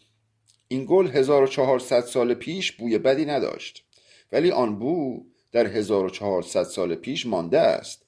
این گل حالا پلاسیده شده و بوی کثافت می دهد.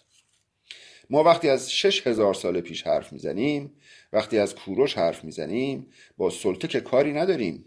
با فرهنگ کوروش ساز، با فرهنگ ایرانی، با ایرا کار داریم.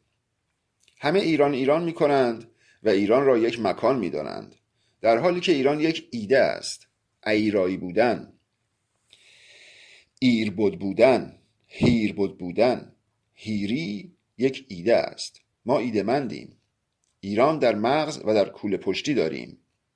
ایران ایده‌مند است و همه جا هست. همه جا ایران است. اگر ما واقعا ما باشیم، همه جا ایران است. ما کیچ و شازدچی نیستیم. شازدچی نمیتواند مخالف باشد. شازدچی یک بهانه است، بهانه استبدادی و استعماری. ما مسلمان نیستیم. مسلمان ایده‌مند نیست. مسلمان یعنی 17 بار در روز بندگی کردن. مسلمان خدا ندارد، اهل هیپنوتیزم است، دعا نمی کند، گفتگو با خدا را بلد نیست، اساساً ربطی به خدا ندارد. خدا میگوید با من حرف بزن، من از رگ گردن به تو نزدیکترم، با من حال کن، من بخشنده و مهربانم. با زبان خودت با من حرف بزن، با من نزدیک باش، من از زنت، از شوهرت به تو نزدیکترم. بیا با من عشق بازی کن، من عاشق عشق بازیم. گناه بکن، کیف بکن، لذت ببر تا من از لذت تو لذت ببرم. مرا بیکار نکن. فقط اهریمن است که خدا را میکشد.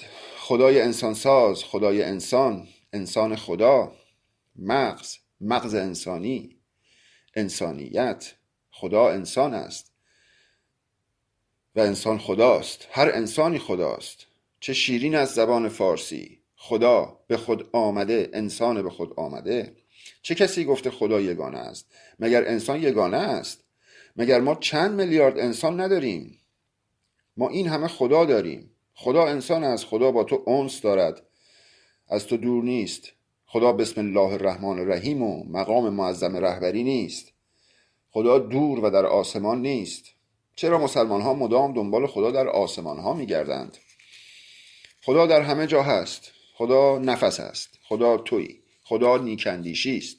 خدا اهورامزداست. خدا ایراست، ایرایی است. اینها خدا را غلط نوشتند. خدای اینها الله است. الله. خودشان میگویند نه.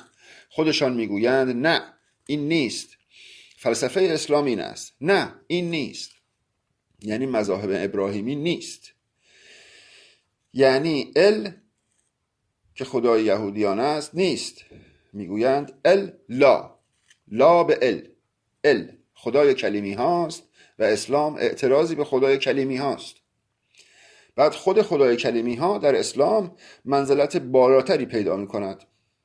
خدا فکر است، نیکندیشی و مهراندیشی است، میترائیسم و مهرمانی است. خدا ایده است، ایده باوری است. خدا شیء و شکنجه بخش و بخشنده نیست.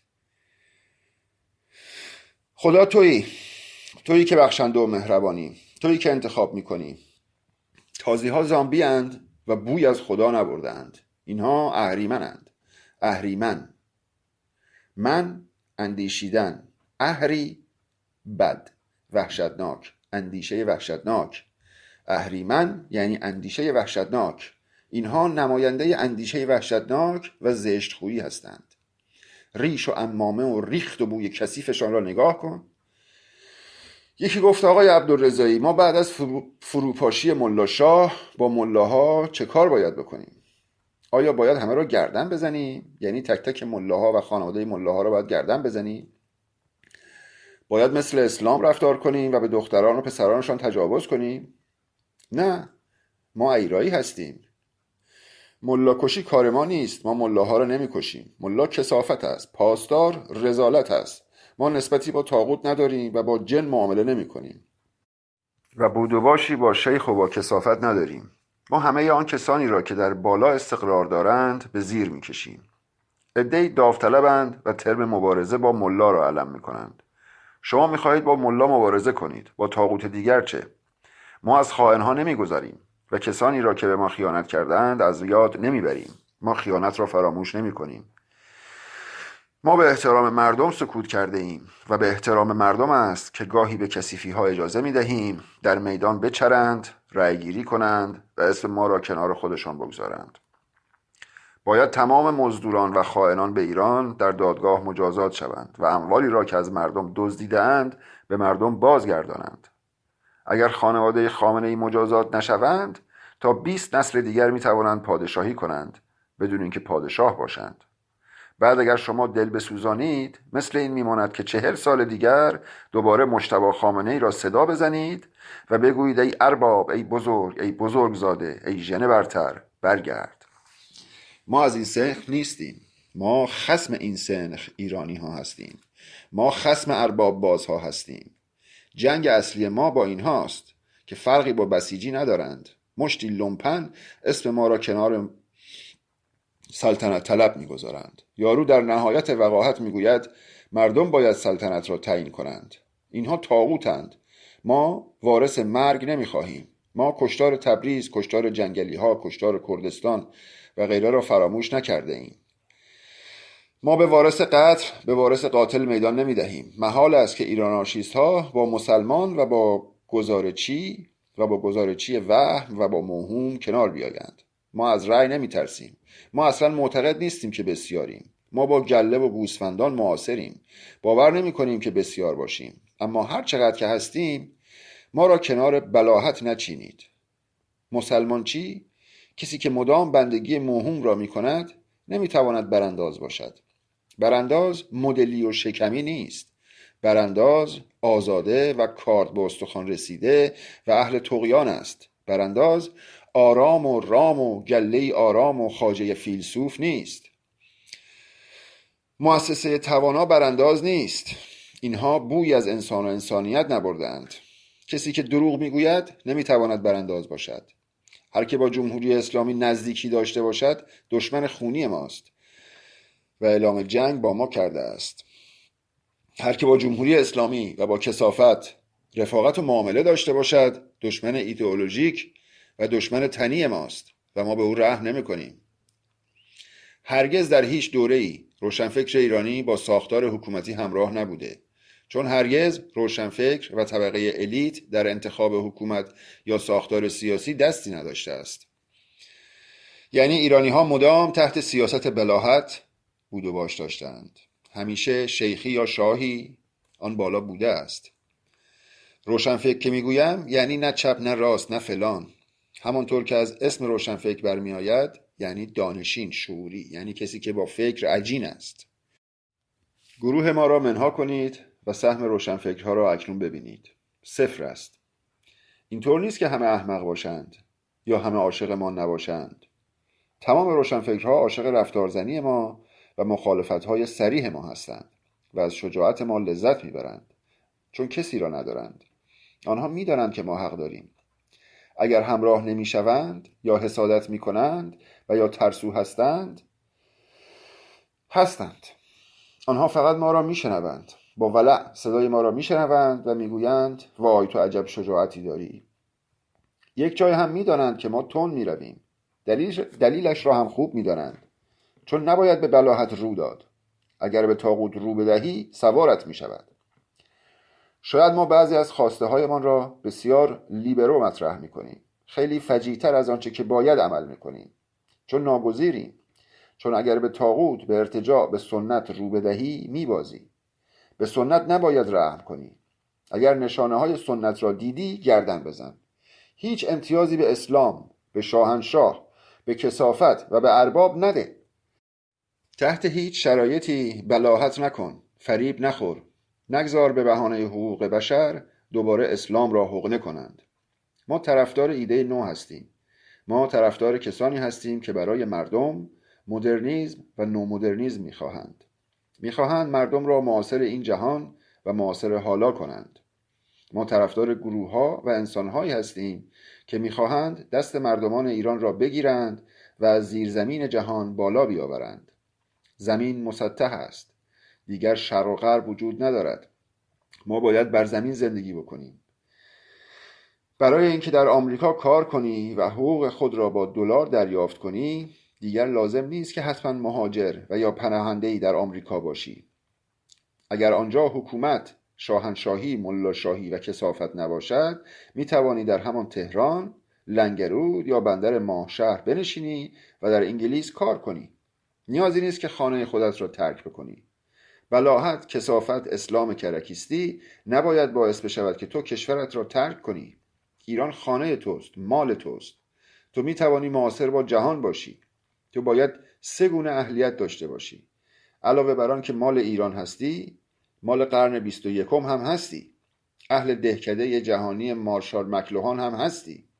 پس باید مواظب باشی و از همه حقوقت استفاده کنی. اما شیخ و شاه نمیگذارند. آنها تو را ابله و مسلمان میخواهند. میخواهند 17 بار در روز برای الله هیپنوتیزم بشوی. گاهی میگویند بعضی از ملاها خیلی خوبند. چنین چیزی مزخرف است. مثل این است که بگوییم بعضی از شاهها خیلی خوبند. کوروش به عنوان شاه اصلا و مطلقا خوب نیست، در حالی که کوروش به عنوان یک حمل کننده فرهنگ عالی است. ما کوروش را آنجایی دوست داریم که از طریق او به حکمت ایرانی پی میبریم. به تربیت کنندگان کوروش، ما قبطه آن خرد و فلسفه و حکمت را میخوریم. ما به صوفیسم آن زمان ایران، یعنی به فلسفه و به فیلسوف میبالیم. ما تشنه شناخت فیلسوفان و فلسفه آن دورانیم و کوروش یک نشانه است. چپ ایرانی این را نمیفهمد. ملای ایرانی که سوپرگاو است، به هیچ وجه نمیفهمد. تو چون با نفهمی و نفهمها معاصر هستی، مدام تصویر گنگی از تو به دست میدهند. روشنفکر باید باشد. ما باید کاری کنیم، طوری بجنگیم که ساختار سیاسی آینده ایران مردمی باشد. ما ضد هر نوع حاکمیت و حکومتی هستیم، اما اگر شکست خوردیم و باز حاکمیت و حکومتی وجود داشت و طوری که ما میخواهیم ایدئال نشد، نباید از دایره حکومت بیرون بمانیم.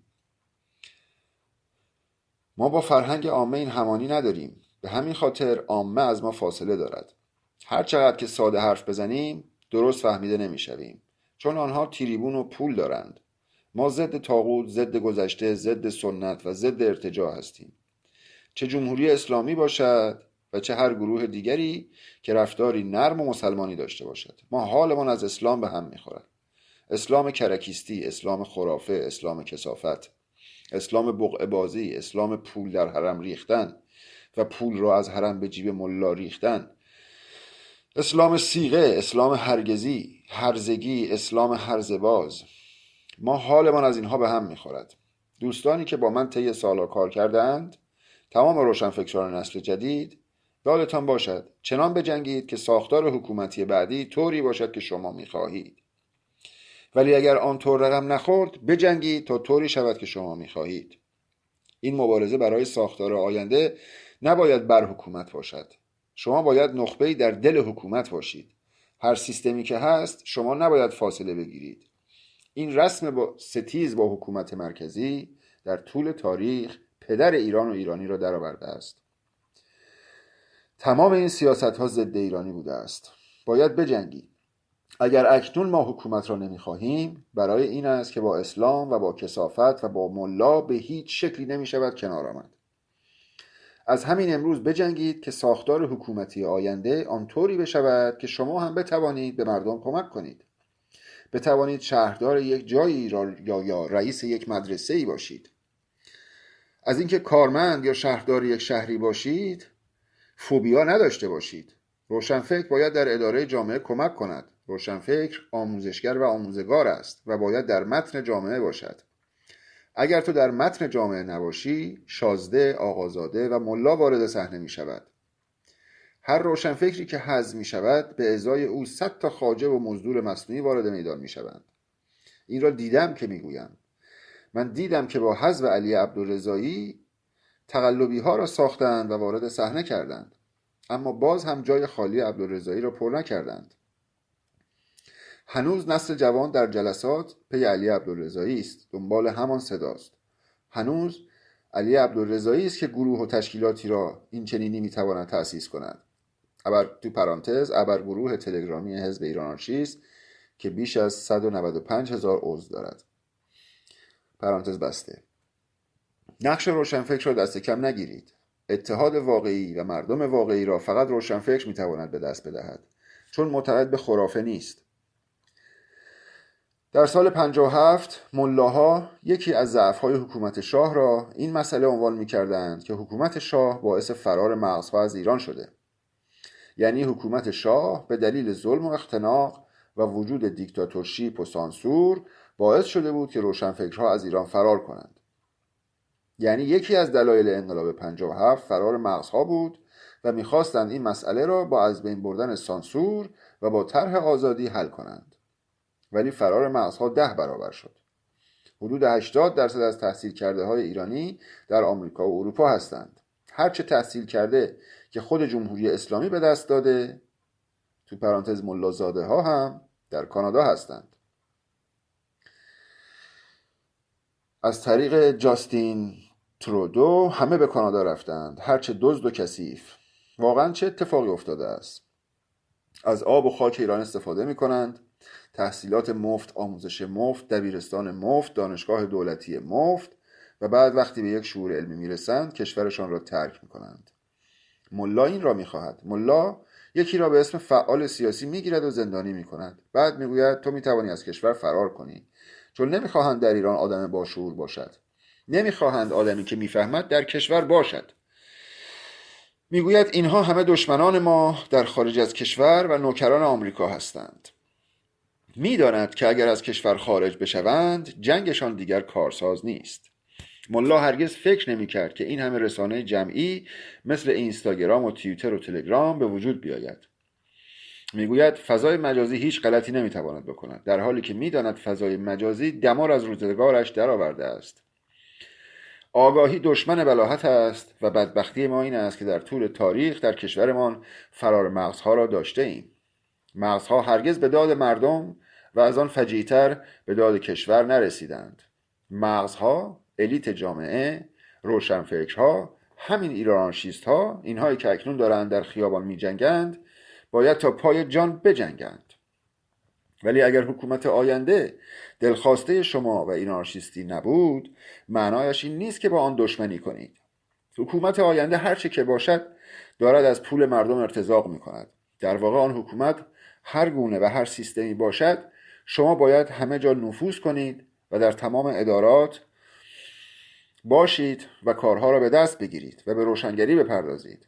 وگرنه روشنفکری که نتواند میدان روشنگری به وجود بیاورد، حق ندارد خودش را روشنفکر بدامد.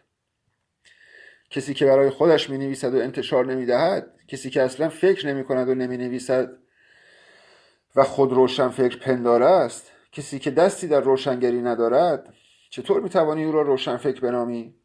ابلهانه است. کسی که شهامت روشنگری ندارد نمی تواند روشنفکر باشد. روشنفکر یعنی شجاع.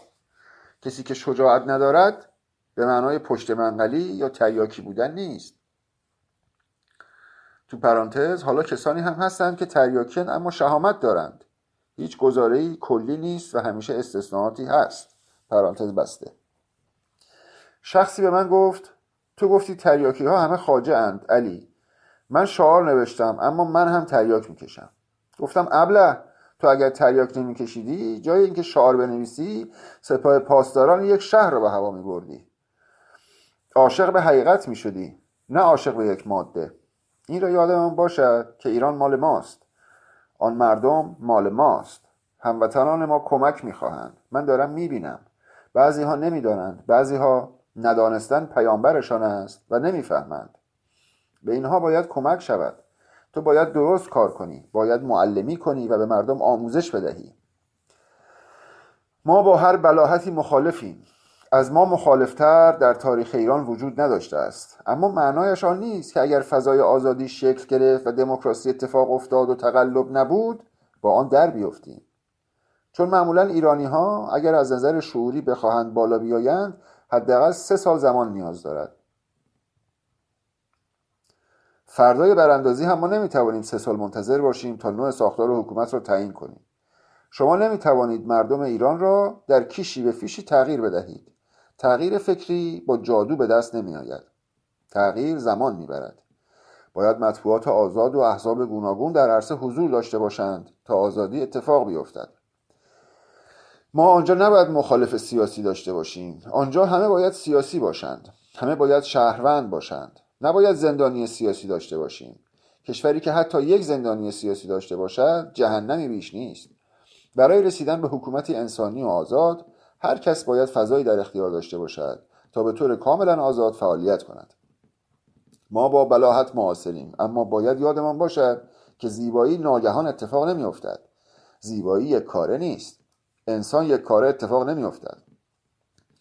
باید به سمت انسان برویم. با تغییر حکومت در ایران محال است که آزادی به سرعت به وجود بیاید، اما باید به سمت آزادی و دموکراسی حرکت کنیم. دموکراسی پایگاه و انواع مراکز درون کشوری را نیاز دارد. اکنون هیچ کدام از این مراکز در ایران برقرار نیست. تا اینها شکل بگیرد زمان زیادی صرف می شود. پس ما باید به سمت دموکراسی و به سمت شعور برویم و برای اینکه به این سمت ها برویم باید روشنفکرها در حکومت و اداره کشور دست داشته باشند. ما امیدواریم، آرزومندیم که خودمدیریتی در ایران اتفاق بیفتد. کاش مردم ایران به این شعور برسند که نباید در کشور حکومت مرکزی مقتدر و اتوریته مطلق داشته باشیم. ما میدانیم که فقط به سمت آزادی میرویم.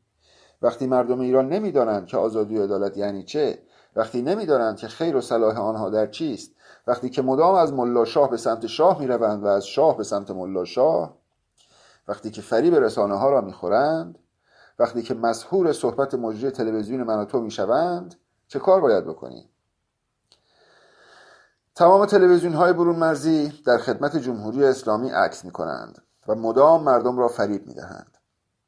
در واقع اینها همه مزدورخانه های برون مرزی جمهوری اسلامی هستند.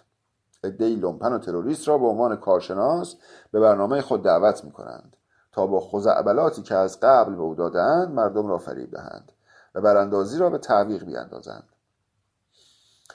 تلویزیون تریبون انتقال فرهنگ است، اما تلویزیون های برون مرزی جائش همیشه ضد فرهنگ و ضد ایران عمل می کنند. مخالفی را که مثلا شعار است دعوت می کنند و او می گوید مرگ بر ملایان. در تمام شعرهای خود می گوید من نجات دهندم، من امامی ته چاه هستم و بقیه دشخیمند. دیو بالای چاه است و دارد مرا می خورد. حسادت هم می کند و خود را بهترین شاعر می داند، چون هم در تلویزیون شاهی حضور دارد، هم در BBC هست و هم می‌خواهد سردبیر روزنامه مردم بشود. و تو حالت از همه اینها به هم می‌خورد. همه اینها ابله هستند. میگوید من فیلسوفم، من دانشمندم، من فلانم. بعد می‌بینی که یک مقاله تحلیلی و روشنگرانه ندارد و وقتی دارد حرف می‌زند انگار یک ملا در حال حرف زدن است. یعنی هیچ فرقی با ملا ندارد. اینها اساساً درکی از تفاوت دریدایی ندارند. اینها همه معضلات بزرگی است که با آنها مواجهیم. خیلی چیزها باید در ایران تغییر کند. وقتی که ما از انقلاب ساختاری میگوییم یعنی راستهای ما راست نیستند، لیبرال های ما لیبرال نیستند، کمونیست های ما کمونیست نیستند، سوسیالیست های ما سوسیالیست نیستند. وقتی آنارشیسم مد می شود لومپن ها و ابله ها خود را آنارشیست می نامند و اصلا هیچ کس هیچ چیز نیست. بعد فکر میکنند آنارشیسم هم یک ایدئولوژی است، باید از آن تقلید کنی و میمون باشی. حالا جای حسین صحرای کربلا به باکنین اقتدا بکنی یا حضرت باکنین. تمام این موارد را دیدم. گاهی پیام‌هایی به دستم میرسند که در آنها نوشته باکنین امام ماست، در حالی که باکنین در کنار مارکس یا انگلس یعنی پیش پا افتاده. جهان مدام به سمت جلو می رود. چگونه باز هم از 180 سال پیش صحبت می کنند؟ یعنی وقتی می خواهند کسی را به عنوان آنارشیست انتخاب کنند به 180 سال قبل می روند. انگار غرب هم مانند ایران است که سالها هیچ چیزی در آن تغییری نکرده باشد، که اکنون عده‌ای فکر میکنن آنارشیسم در همان 180 سال پیش مانده.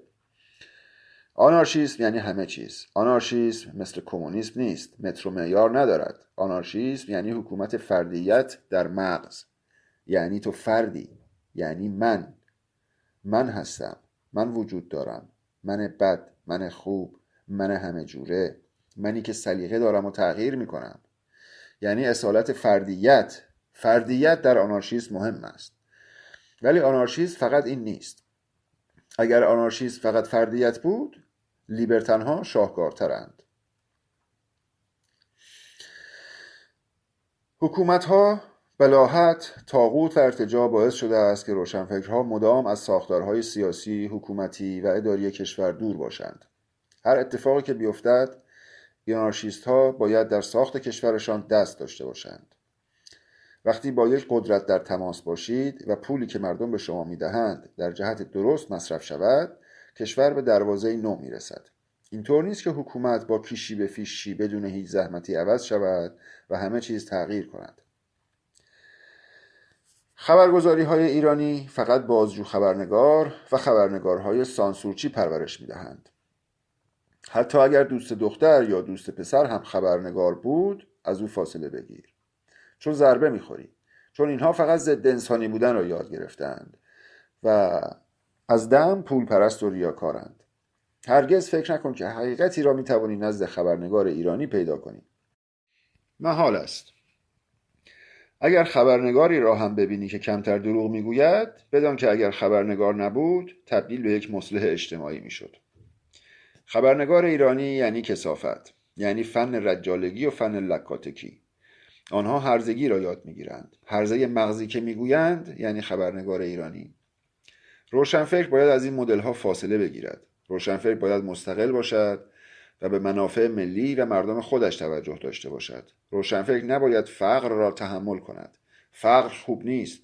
فقر را ملا به ارمغان آورده است. مستضعف بودن خوب نیست. کارگر زیباست، یعنی کسی که دارد کار میکند. ولی اگر کارگری فقیر باشد هیچ خوب نیست. دفاع ما از کارگر به این معنا نیست که او در فقر باقی بماند. ما از کارگر دفاع میکنیم تا به مطالبات خود برسد، مثل ما بتواند زندگی کند و با ما برابر باشد. نمیخواهیم از او قهرمان بسازیم. ما پی احقاق حقوق کارگریم. پی آن نیستیم که بگوییم کسی که ماشین و امکانات خوب ندارد مقدس و محمد صحرای کربلاست.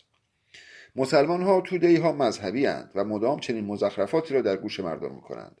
ما میخواهیم همه در رفاه زندگی کنند و کشور ما پیشرفت کند. در ایران همه جا پر از گسل زلزله است و همه جا زلزله خیز. در واقع ایران جهنمی برای زندگی است. اما در همان جهنم ثروت و عشقی وجود دارد که ما باید آن عشق را پاس بداریم. آنجا مکان و زمین ماست. ما مال ایران هستیم. تا سر هیپنوتیسم مذهب، صفحه 45. صفحه 45. هیپنوتیزم مذهب. تاریخ سخنرانی 31/1/1398. avogaboo.com.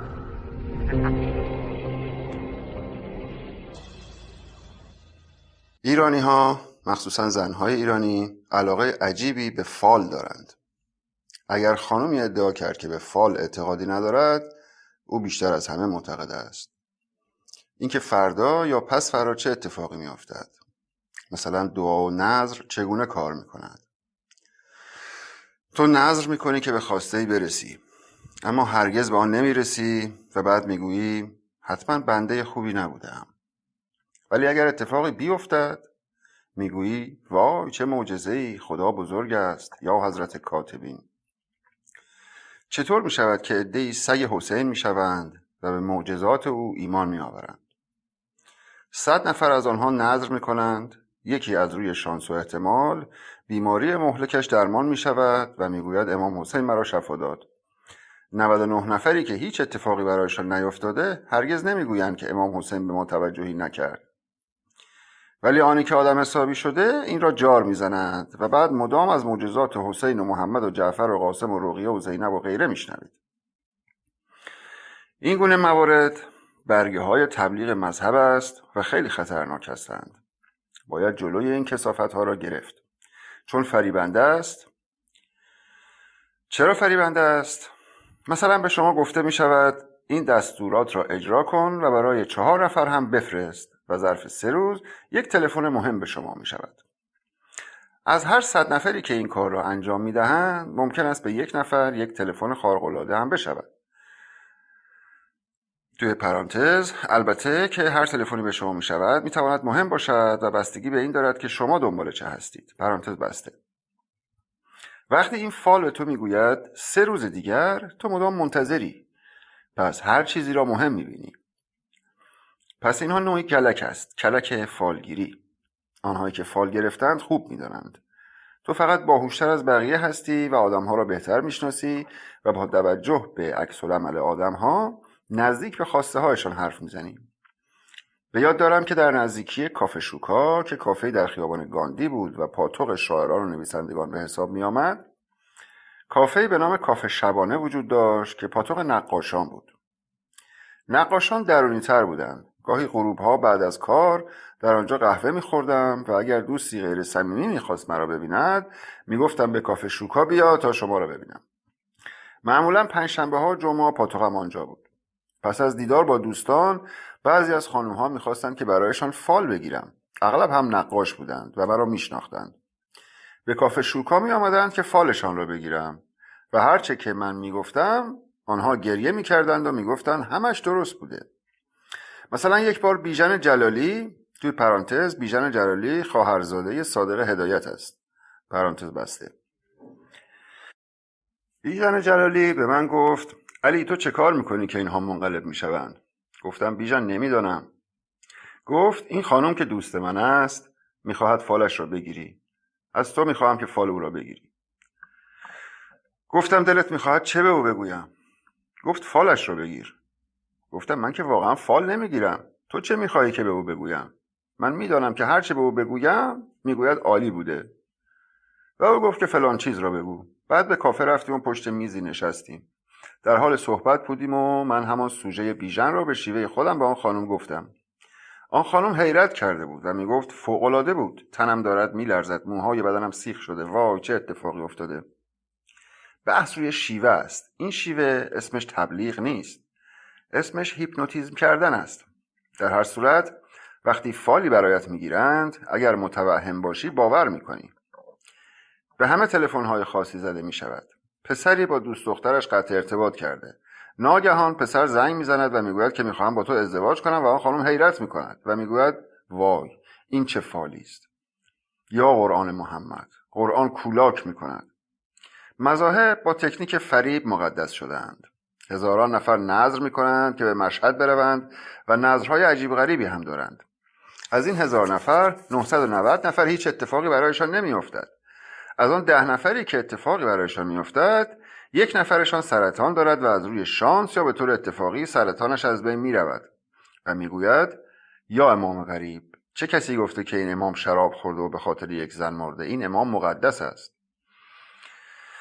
آن 8 نفر هم به صورت جزئی موارد مثبتی برایشان اتفاق افتاده است، ولی آن 990 نفر میگویند ما عجب بنده های بدی بودیم و ما چقدر کثافتیم، یا اینکه ما مسلمان نیستیم و امام رضا ما را قبول نکرده که هیچ اتفاقی برای ما نیفتاده است. هرگز نمیگویند که امام رضا فریبی بیش نیست. ولی آن 1 نفری که بین این 1000 نفر نتیجه گرفته میگوید وای امام رضا معجزه کرده. حتی او هم نمیگوید من مسلمان خوبی هستم که این اتفاق برایم افتاده است، بلکه میگوید امام رضا بزرگ است. شما فقط آن موارد نادر را میبینید و آنهایی را که هیچ اتفاقی برایشان نمیافتد نمیبینید. آنها هرگز تبلیغ نمیشوند. در مسائل علمی همین گونه است. مثلا مؤسسه قلمچی که شهرتی کسب کرده مدام تبلیغ میکند که امسال ما 10 رتبه یک رقمی داشته ایم. چند رتبه یک رقمی وجود دارد؟ مثلا 100 رتبه. از این 100 رتبه 10 نفر شاگرد قلمچی بودند. بعد بررسی میکنی و میبینی که حداقل 20% از جمعیت کشور در کنکور قلمچی شرکت کردند. طبیعی است که وقتی شما 20% شرکت کننده داشته باشی، 20 نفر از آن 100 نفری که رتبه یک رقمی میآورند باید شاگرد قلمچی باشند. این که تازه 10 نفر است. کار عجیب و غریبی نکرده است. طبیعی بوده و ربطی به قلمچی نداشته است. اینها کارهای تبلیغی اند و با هدف خاص پخش می شوند. مسلمان ها برای تبلیغ مذهبشان چنین کاری می کنند. فلسفه‌ای پشت این کار هاست.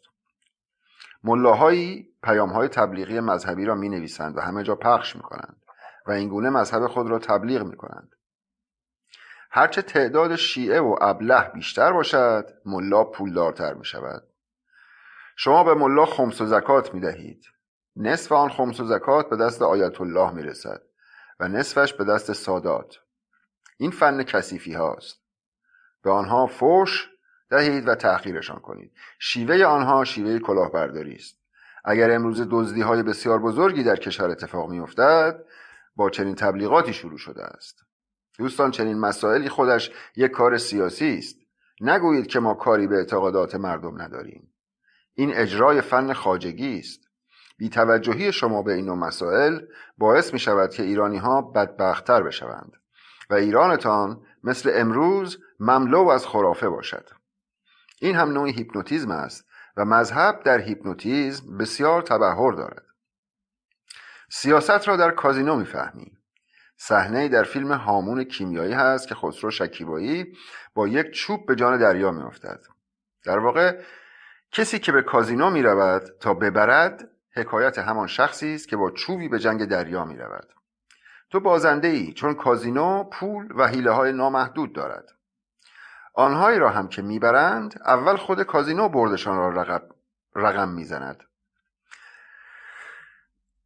در بازی‌هایی مثل پانتو بانکو که 50-50 است، کازینو نمیتواند زیاد کلک بزند. کارت میکشد و همان لحظه میخوانی که پانتو هستی یا بانکو. اما در بازی مثل رولت درصد وجود دارد، چون کازینو به طور نامحدودی پول دارد و پول شما محدود است. معمولا کسانی که قمار بازند حریص هستند. بالا میروند که ببرند. اگر فرضاً 1000 تومان داشته باشی و بخواهی 10,000 تومان ببری، احتمال دارد که ابتدا 100,000 تومان ببازی و بعد دوباره 110,000 تومان ببری. همین که آن 10 تومان را بردی، در 1000 تومان 1/100 می شود. اگر فرضت بر این باشد، تو همیشه در کازینو برنده خواهی بود، یا کمتر ضرر خواهی کرد، یا در حالتهای خیلی خاص بازنده بدی نخواهی شد. در واقع کسی که به کازینو می رود بازنده است و تو می دانی که بازنده ای. عده‌ای عرفانشان باخته است، می روند که ببازند، مازوخیستند. برایشان حکم جنگ را دارد و کازینوها از همین سیستم روانی انسانها سود می کنند. اگر به کازینوهای انگلیس بروید، هرگز انگلیسی ها را نمی بینید. چینی ها، ایرانی ها و عرب ها را می بینید که در حال بازی اند. آدم حسابی ها غیر ممکن است در آنجا باشند. کازینو جایی است که غریبه ها پولهایشان را آنجا ببازند. من ضد قمار نیستم و مدتی هم به کازینو می رفتم و کارم قمار بود. 8 بار به یک کازینو می رفتم تا یک رمان بنویسم. اتفاقا آن جنون باخت و وقتی که لخت می شوی تا بیرون بروی، باعث می شود اخلاق خودت را هم بهتر بشناسی، چون می دانی که محدودیت نداری. تو می روی که ببازی و بد جور هم ببازی. کازینو کثیف‌ترین جای ممکن است. یعنی کسی که قمارباز است انواع فریب‌ها را به کار می‌برد. کازینو با تو کاری می‌کند که مجبور به دروغ می‌شوی. قمارباز یعنی دروغگو. و وقتی که دروغ می‌گویی، کم کم همه کار می‌کنی. از آدم‌های دروغگو دوری باید کرد. تا سر آهنگر رومی، استاد محمد در مکه و مدینه، صفحه 48. آهنگر رومی، استاد محمد در مکه و مدینه. تاریخ سخنرانی 27/2/1399. کتاب المیزان نوشته سید محمد حسین طباطبایی است و نزد علمای اسلام از اهمیت ویژه‌ای برخوردار است. المیزان کتابی است که به طور جامع و مفصل قرآن را تفسیر کرده است.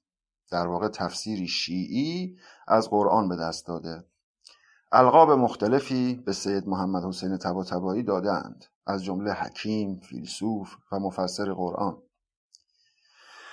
محمد حسین طباطبایی تبریزی و متولد سال 1281 است و سال 1360 یعنی 3 سال بعد از انقلاب 57 فوت شده است. شیوهی که محمد حسین طباطبایی با آن المیزان را نوشته، شیوه قرآن از روی قرآن است، یعنی تفسیر قرآن به قرآن. اساس کار تفسیر المیزان به حکم عند القرآن یفسر بعضهم بعضا بر قاعده تفسیر قرآن به قرآن است، بدین معنا که معیار اول برای تفسیر قرآن را خود قرآن قرار داده است. آیات دشوار متشابه را می توانید از طریق آیاتی که روشن‌تر است تفسیر کنید. خیلی ها معتقدند که تفسیر المیزان تفسیری بسیار درست است. این کتاب جزء دروس حوزه است و همه با احترام از محمد حسین طباطبایی یاد می کنند. اما من اینجا می خواهم به رندی سید محمد حسین طباطبایی اشاره کنم. وقتی می گویند محمد چگونه می تواند قرآن را نوشته باشد، این اطلاعات را از کجا درآورده؟ در صورتی که مدام در قریش بوده است؟ باید جواب داد قریش در اردن بوده است. اردن هم در مسیر روم است، یعنی مسیر حمله روم به ایرانیان. در این مسیر و در این چارچوب‌ها رومیان بارها با ایرانیان می‌جنگند، گاهی شکست می‌خورند و گاهی شکست می‌دهند.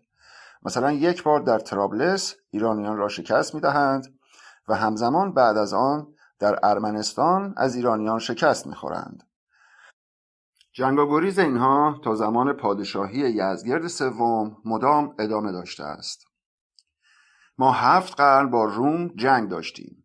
حکمران روم آهنگری رومی یا سرداری رومی را مأمور می‌کند تا در اردن به سراغ قبیله‌ای به نام قریش برود که از لحاظ خونخواری و تازیگری زبان زد بودند. مأموریت آهنگر رومی در این قبیله این بود که با مردم صحبت کند و جوانهایی را که درک بالاتری دارند شستشوی مغزی بدهد. این آهنگر رومی همان سلمان فارسی است. او بعدها در مدینه سلمان فارسی شد. او به آدم‌های مختلفی آموزش می‌داد تا به او بپیوندند. از آنجا که مختصات پیامبر باید شبیه عیسی باشد، شبیه کسی که خوشنام ترین است، یعنی دروغ نگوید و مردم به او احترام بگذارند، در این میان محمد را پیدا می‌کند که آرامترین کسی بود که آنجا وجود داشت. این آهنگر رومی روی محمد کار می‌کند و آموزشاتی به او می‌دهد. طباطبایی در تفسیر المیزان میگوید که محمد این آهنگر را زیاد میدیده و همچنین میگوید که محمد از سلمان فارسی هم درباره مذاهب بسیار آموخته است، ولی هرگز نمیگوید که سلمان فارسی همان آهنگر رومی است. این آهنگر رومی محمد را میسازد، او را شستشوی مغزی میدهد و به او کمک میکند که ادعای پیامبری کند. یکی از حدیثهای مهم محمد که مدام به یاران خود میگفت این است که اگر یکی از شما به اندازه سلمان مرا میشناخت، بیشک مرا بدبخت کرده بود. در واقع وقتی میخواهد که از وفاداری، صداقت و دوستی صحبت کند، از سلمان فارسی میگوید. این سلمان فارسی سرداری رومی بود که از ایرانیان بسیار کینه داشت. در واقع او نفوذی سپاه روم در قریش بود. محل قریش دقیقاً در اردن بود. این سردار رومی محمد را آموزش می‌دهد و بعد برای اینکه تأثیرگذارتر بشود تصمیم می‌گیرد به مدینه برود. در مدینه ارتش روم فاصله کمتری با آنها داشت. کسانی را آنجا داشتند که می‌توانستند از لحاظ مالی و نظامی به سلمان فارسی کمک کنند. از آنجا که ابوسفیان متعصب و به بت‌هایش وفادار بوده، اینها نمی‌توانستند در مکه به خوبی جولان بدهند. در نتیجه محمد به مدینه می رود. در مدینه دیگر کسی سلمان فارسی را نمی شناخت. او تغییر قیافه می دهد و در مدینه با اسم دیگری به نام سلمان فارسی همراه محمد ظاهر می شود و ادامه تعلیماتش را به محمد می دهد. در واقع هر جا که محمد حضور داشته، سلمان فارسی هم با او بوده است. در واقع فرمانده محمد همان سلمان فارسی است. ایده حمله عمر به ایران هم ایده سلمان فارسی بوده است. وقتی که محمد حسین طباطبایی می‌خواهد سلمان فارسی را تحریف کند، نقش او را کمینه می‌کند و می‌گوید سلمان فارسی یک سردار ایرانی بوده که درباره مذاهب اطلاعاتی داشته است. او این را از اصل قضیه که آن آهنگر رومی است جدا می‌کند. او مثالی از قرآن می‌زند و از طرف خدا می‌گوید ما دانستیم که آنان می‌گویند بشری این قرآن را به وی درس می‌دهد. خب این بشر در واقع همان آهنگر رومی بود که در مکه آهنگری می‌کرد. می‌گفت زبان آن کسی که قرآن را به وی نسبت می‌دهند غیر عربی است. اما آیا محمد زبان دیگری بلد بود؟ می‌خواهد بگوید که زبان مادریش عربی نبوده و عربی زبان دوم یا سومش بوده است. این سردار رومی هم زبان تازی و هم زبان پارسی را بلد بوده و زبان عربی را با لهجه صحبت می‌کرده است. طبیعی است محمد طبع شاعری هم داشته. سردار رومی ایده ها را به محمد میداد و محمد به هیئت نثر مسجع قرآن را می ساخت. در ادامه میگویند گفتند که پاره از معلوماتش را از سلمان فارسی گرفته است. توجه کنید آن دست از معلوماتی که از مکه دارد از آهنگر رومی میگیرد. در مدینه دیگر خبری از آهنگر رومی نیست، ولی کسی که ادامه معلومات را به او میدهد سلمان فارسی است. معنایش این است که سلمان فارسی همان آهنگر رومی است، منتها در لباس و چهره‌ای جدیدتر. چون وقتی محمد وارد مدینه می شود افراد زیادی با او نبودند و نزدیکانش مثل علی می دانستند که آهنگر رومی همان سلمان فارسی است. طباطبایی می گوید گفتند که پاره از معلوماتش را از سلمان فارسی گرفته که یکی از علمای فارس و دانا به مذاهب و ادیان بوده است. یعنی میگویند که سلمان فارسی فردی دانا یا مغ بوده که در مورد زرتشت، مسیحیت و تورات به واسطه جنگ‌هایی که با ایرانیان داشتند اطلاعاتی داشته است. کافی است که انجیل را بدانید. انجیل کاملا متأثر از تورات است و تورات هم بسیار تأثیر گرفته از اوستا و یا از گاتا هاست. میبینید که رابطه بینامتنی که سردار رومی که حالا بدل به آهنگر رومی در مکه می شود و سلمان فارسی در مدینه چه این همانی دارد و این هر دو دقیقا یک نفرند. ملاها برای سانسور حقایق میگویند که اینها دو نفرند و اصل روایت را سانسور میکنند. این حقیقتی است که گم شده است. میگویند که محمد زیاد سفر نکرده است. درست میگویند. وی سفری برای تجارت به شام یا همان سوریه داشته است. ممکن است داستانهای کتابش را از راهبان آن سرزمین گرفته باشد، در حالی که سفرهای محمد به شام عبارت بود از سفری با عمویش ابوطالب زمانی که هنوز به سن بلوغ نرسیده بود و سفری دیگر با میسره غلام خدیجه. یعنی دو سفر به شام داشته. در واقع دارند راه را گم می‌کنند. با مثال زدن از سلمان فارسی ربط محمد را از آهنگر رومی دور می‌کنند. میگویند روایت است که همیشه پاتوق محمد در جوار آهنگر رومی بود. چه نسبتی بین محمد و آهنگر رومی بود که تا این اندازه به هم نزدیک بودند؟ رومی ها با ایرانیان حدود 7 قرن جنگیدند و در نهایت با علم کردن محمد و اسلام به ایران ضربه زدند. بربرهای صحرای عربستان، اردن و جبل عامل هنوز که هنوز است آن ژن ضد بشری جبل عاملی را انتقال دادند و هرچی قاچاقچی که در استرالیا یا کانادا و در دنیاست همه لبنانی و در واقع جبل عاملی هستند. تمام تروریست های حزب الله لبنان را که در جنبش سبز برای قتل عام مردم آورده بودند جبل عاملی بودند.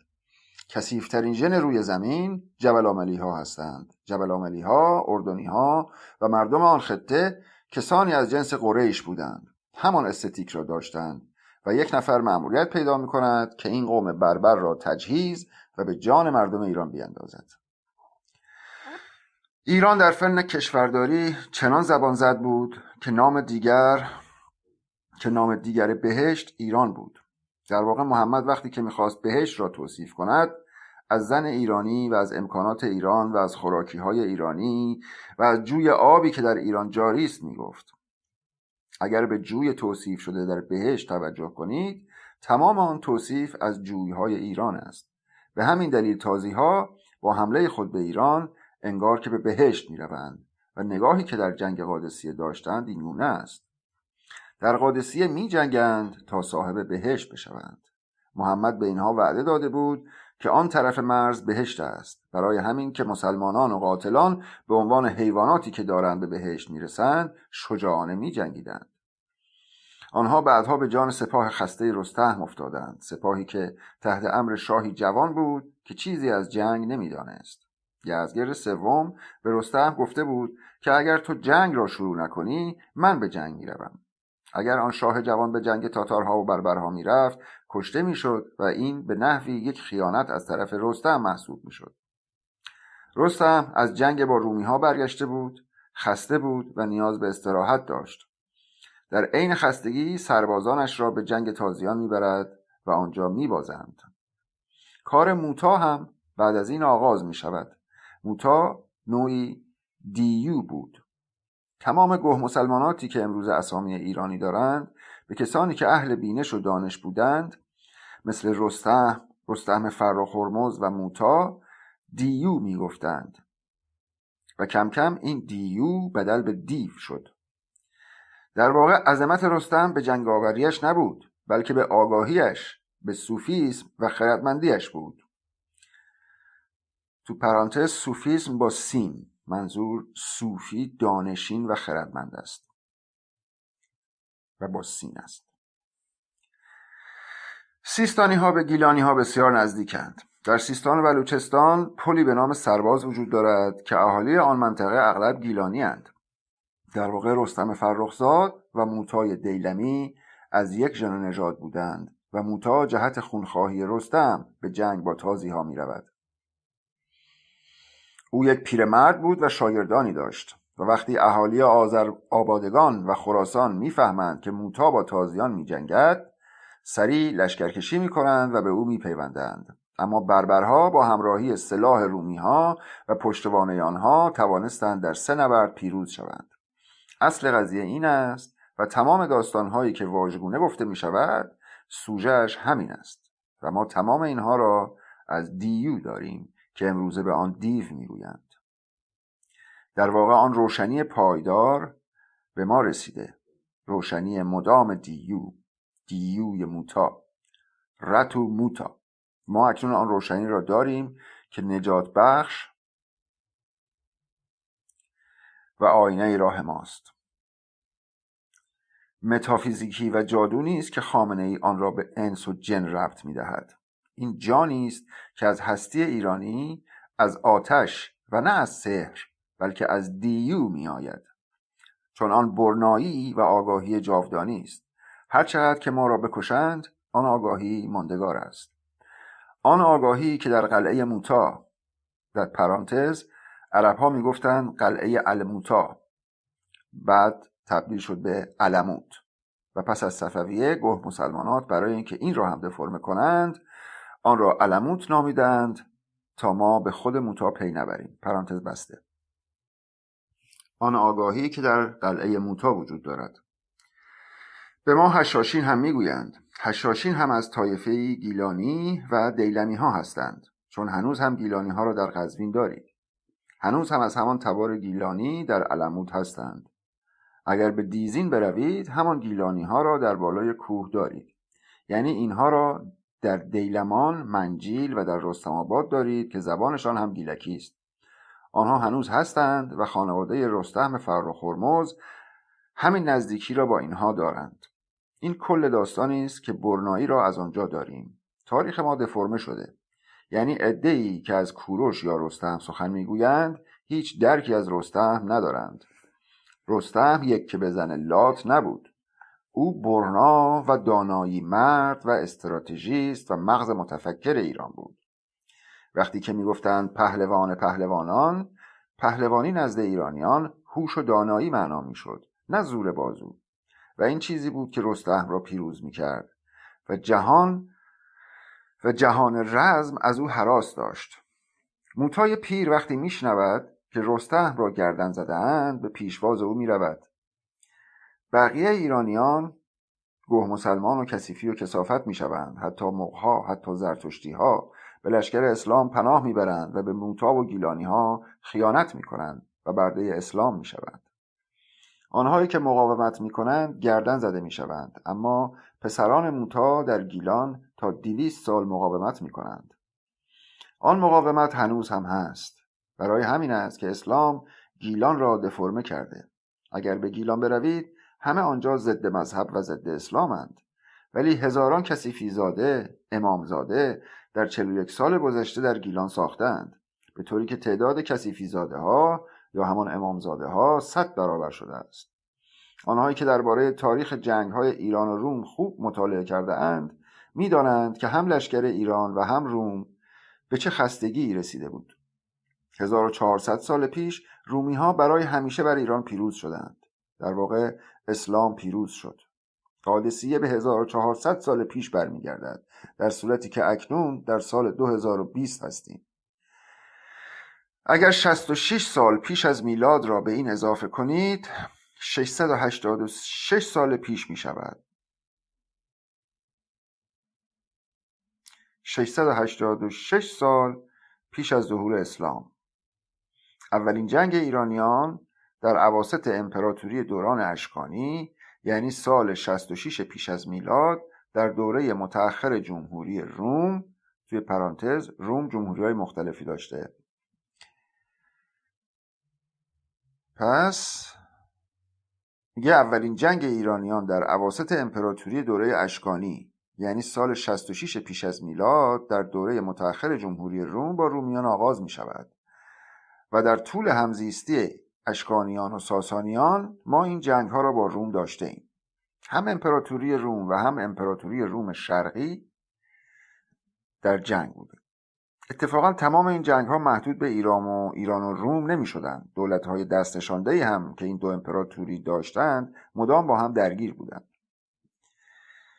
در این 686 سال روزی نبود که ایران با روم در حال جنگ نباشد. اگر خودشان هم در جنگ نبودند، مستعمره هایشان در حال جنگ با یکدیگر بودند. این جنگ ها یا در طرابلس اتفاق می افتاد یا در ارمنستان. ارمنستان ارزشی حیاتی برای ایران داشت، چون در بلندی بود و از شمال نمی توانستند به ایران حمله کنند. وقتی رومی ها خسته می شوند، به ناچار یک استراتژی سوبژکتیو یا ذهنی رو انتخاب می کنند. یعنی طی پروژه‌ای یکی از اساسی ترین دانشمندان خود را که حزب‌های مختلفی بر او گذاشته‌اند مأمور این کار می‌کنند. بهتر است که از همان آهنگر رومی موجود در مکه یاد کنیم، چون تمام کتب تاریخی عربی متفق القول هستند که محمد شاگرد یک آهنگر رومی بوده و باز همه متفق القول هستند که محمد در مدینه شاگرد سلمان فارسی بوده و باز همه معتقدند که سلمان فارسی تغییر نام و تغییر قیافه داده است. یعنی نزدیکان محمد می‌دانستند که اسلام توسط سلمان فارسی پدید آمده و او همان آهنگر رومی است. یعنی همه واقعیت و حقیقت سلمان فارسی را می‌شناختند. وقتی آمریکایی‌ها به عراق حمله می‌کنند، اولین کاری که می‌کنند این است که کتابخانه ملی عراق را به آتش می‌کشند تا تمام اسناد و مدارک دوران اشکانی و حتی اوایل ساسانی نابود شود. در صورتی که ساختمان ارتش روبروی کتابخانه ملی عراق قرار داشت. آنجا را به آتش نمی‌کشند و حتی آنجا جلوس می‌کنند، ولی آن کتابخانه را که بزرگترین مرکز اسناد تاریخی بود به آتش می‌کشند.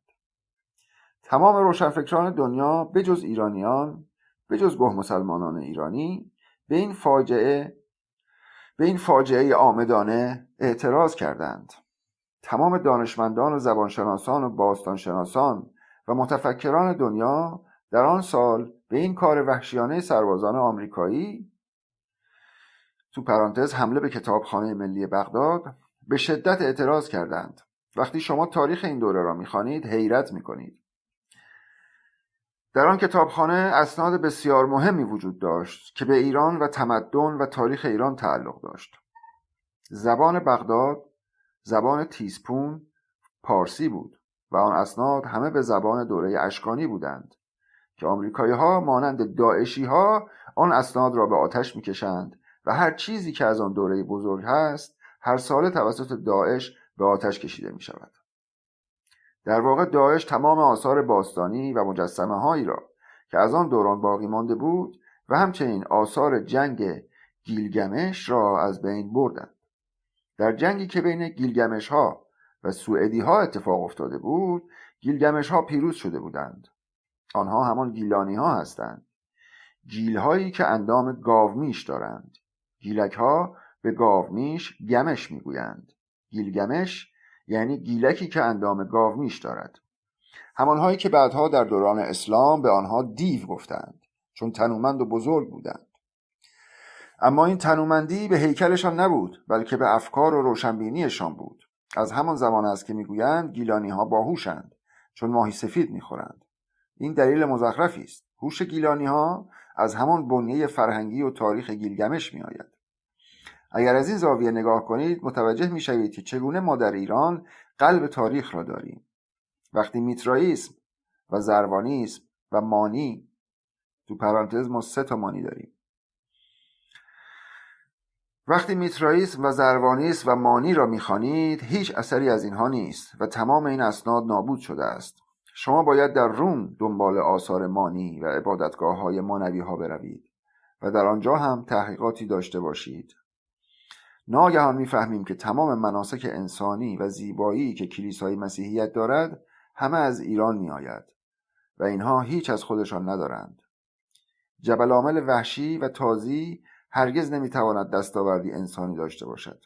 تمام مناسک ما به آنها نسبت داده می شود و بعد این گوه مسلمانان باید 41 سال بیایند و بر ما حکومت کنند. فقط اینها هم نیستند. در دوره پهلوی هم گوه مسلمانان بودند، در دوره قاجار هم به طرز کثیفی حضور داشتند. در واقع بعد از سالها رضا شاه می آید و به داد ما می رسد. رضا شاه هم چون ریشه های شمالی و آن خوی ایرانی در رگ‌هایش جریان داشته، سعی می کند که ایران را نجات بدهد. اما پسرش تمام کارهایی را که پدر کرده بود به کثافت می کشد. بوسه بر پیشانی ملا کاشانی می زند و حکومت را در دست می گیرد و ما دوباره حکومت اسلام را داریم.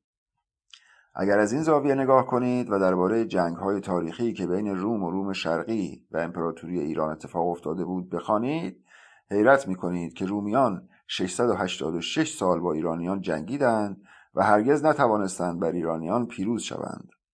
53 سال پیش از میلاد حمله کراسوس رومی را داریم و وقتی که کراسوس با آن عظمت به ایران حمله می‌کند، شکست می‌خورد. اینها برای جنگ از رود فرات می‌گذرند. رود فرات را که عرب‌ها مال خود کرده اند از نقاط مرکزی ایران بوده. میان رودان را که امروز بین النهرین مینامند از نقاط اساسی ایران بوده. در واقع ایران واقعی در عراق یا همان عراق است. عراق که امروز ایران کوچک شده است. در کتابخانه ملی بریتانیا تمام این مدارک وجود دارد و با خواندن آنها از بزرگیتان حیرت می‌کنید و بعد متوجه می‌شوید که مشتی بربر و تازی و کثیف چگونه شما را تحقیر می‌کنند. اینها مهتر شما هستند و برای شما منبرنشینی می‌کنند و شما به مثابه گوسفندانی پای این منبرها هستید، در صورتی که نیاکان ما هیچ اهمیتی به این بوزینه‌ها نمی‌دادند. ما در فن مملکتداری و کشورداری به حدی رسیده بودیم که دنیا از عظمت ما حیرت می‌کرد. بعد از اسلام همه اینها دفرمه می‌شود و سیستم پادشاهی که بعد از اسلام داریم بلاهت و کثافت مطلق بوده است. بی هیچ استثنایی فرمی از انسان در اینها پیدا نمی‌شده است. در ایران پیش از اسلام پادشاهان محافظت کننده شهرها بودند و روح شهرها را در دست داشتند. در آن دوران پادشاه یک نفر نبود، بلکه گاهی یک کمیته یا یک انجمن بوده است. مثلا ما مجلس مهستان را در دوره اشکانیان داشتیم. ما آن زمان پارلمان داشتیم. تمام این فرهنگ‌های پارلمانی که امروزه وجود دارند، یا عده‌ای میگویند دموکراسی مستقیم از یونان آمده، مزخرف است، چون تمامشان از دوره اشکانی میآیند. خود یونانی‌ها در ایونیه تو پرانتز شهری در مرز ترکیه و ایران که در آن دوران متعلق به امپراتوری ایران بوده است پرانتز بسته، خود این یونانی‌ها در ایونیه درس می‌خواندند. در سال 56 پیش از میلاد لیسینیوس کراسوس شکست می‌خورد و آن موقع روم حکومتی 3 نفره داشت. در واقع عظمت ایران به گونه‌ای بود که آنها با توطئه اسلام و کثیفیگری و با انگل انداختن درون ایران توانستند بر ما پیروز شوند. و آن انگلیزاسیون در هیئت انگیزاسیون هنوز هم در ایران ادامه دارد. یعنی ایرانیان تا نتوانند انگل را از خودشان جدا کنند، تا از اسلام به مثابه انگل رهایی پیدا نکنند، هیچ کاری نمیتوانند بکنند. جنگ بزرگ ما با کثیفیگری و با فکر کثیف است. فکر کثیف مترادف و هم معنی با اسلام است. اساساً اسلام یک حیله رومی در جهت نابودی تمدن ایرانی است و آن تمدن ایرانی است که باید ایالات متحده ایران را بسازد. حالا مشتی کثیفی از این ایده من که درباره آن بسیار سخنرانی کرده‌ام دارند سوء استفاده می‌کنند.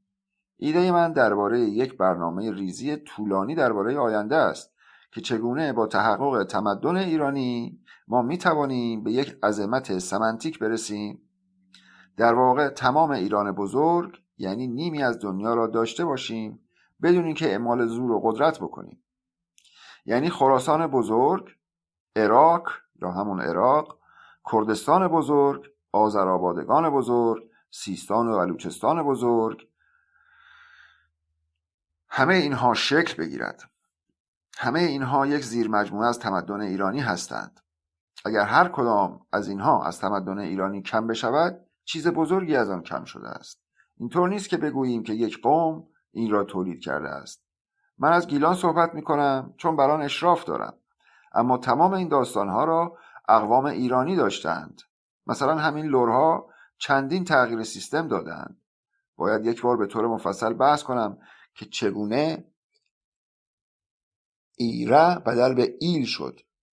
این ایلامی که اکنون دارید در واقع ایرجی هستند. شهرستانهای ایزج و دیزج و اینها ایرجی هستند. ایرج یکی از پسران پدر ایران است. این ایرایی که میگویم از ایرج هم می آید و ریشه های جنوبی به بسیاری دارد و این گسترش یافته است. این ازدواج ها، این مخلوط انسانی قدرتی به ایرانیان داده که هرچه میگذرد ما را از آن دور می کنند. تمام کسانی که علیه ایران عکس می کنند گوه مسلمان، آیت الله زاده و یا کثیفی زادند که دم به ساعت از نابودی ایران و از اسلام حرف می زنند. همه اشان ریشه های گوه مسلمانی دارند. خاتمی را نگاه کن، میگوید که من موافق فدرالیسم در ایرانم. چرا این را میگوید؟ چون گوه مسلمان است. آدم حسابی ها که چنین حرفی نمیزنند. چون فدرالیسم برای کشورهای گسسته است، نه برای کشوری یک پارچه. چون ایران نه برای کشوری یک پارچه چون ایران. ما خود ایران اکنونی را ایالتی از ایران بزرگ می‌دانیم. همین که از کوچکی و تکه پاره کردن حرف زدند، به ایران بزرگ فکر کنید. ایده ما ایران بزرگ و ساختار بزرگ است، چون ما بخش گم شده داریم. در واقع تمدن ایرانی بدون برهم نمایی کل کردستان نمیتواند شکل بگیرد. ما اگر آذربایجان را نداشته باشیم چیز بسیار بزرگی کم خواهیم داشت. اصلا بدون آذربایجان بزرگ ایران بزرگ را نمیتوانید تشکیل دهید و آن تمدن نمیتواند شکل بگیرد مگر بدون گرجستان و بدون ازبکستان می شود. اصلا محال است که تمدن ایرانی بدون خراسان بزرگ شکل بگیرد و این معنایش این نیست که ما کشور گشایی کنیم، بلکه ما فرهنگ گشایی می کنیم. ما از یک فرهنگ و از یک ایده ایم. ما گوه مسلمان و حرامزاده و کثیفی و بتپرست نیستیم و فکر کثیف نداریم. الله یک بت است، شیطانشان هم یک بت است. در صورتی که ما وقتی از اهریمن حرف میزنیم از اندیشه بد میگوییم. اهورامزدا یک وجود عینی نیست، اندیشه نیک است. در هیچ جا نمیبینید که مهر، مانی یا زرتشت خود را پیامبر نامیده باشند. اینها خردمندند. خرد از صوف می آید، سین، واو و ف، که اسلام این را هم به متافیزیک ربط داد و صوفی ما یعنی دانشمند، یعنی کسی که ایراییست را تبدیل به صوفی با صاد و عرفان و مزخرفات کرد. صوفی ما یعنی دانشمند، یعنی کسی که ایرایی است. این دانشمند از دان و از دنا می آید. در واقع اینها علمی و دانشین هستند، مثل رستم فرخ هرمز که دانشی ترین بود و دانش جنگ داشت. به دلیل به آتش کشیدن کتب تاریخی و باستانی ایرانی پردیسی یا همان فردوسی نتوانست از دانش جنگ رستم بگوید. رستم در واقع رستم از مرتهم می آید. تهم یعنی دانه خودرو و رستم یعنی اتحاد دانه های خودرو. وقتی این دانه ها به رستن می رسند به برایند مطلقی از رشد، از انسان، از کمال می رسند که ما نام آن را رستم می گذاریم. رستم همان ابرقدرت دوم است و اینها بر اساس فلسفه ایرانی شکل گرفته که متاسفانه هیچ ایرانی نسبت به آن آگاهی ندارد. تمام اینها از دیو ریشه میگیرد. بدون اشاره و احاطه بر دیو هرگز این آگاهی اتفاق نمی افتد. گوه مسلمان ها اسم دیو را جن یا انس میگذارند چون شناختی ندارند و عقب مانده و پلیدند. در واقع خطه خیر مرکزی با ایران کوچک یا همان عراق است. عراق هرگز عربی نبوده، نمیتواند عربی باشد. اینها بحث‌های مهمی هستند که ملاها و یا همان راهزنان جبل عاملی وارد فرهنگ ما کردند. اینها موضوعات بسیار خطرناکی هستند. این سیدها معمولاً جبل عاملی و اردنی و از آن منطقه هستند. خوی کثیفیگری دارند و کثافتند.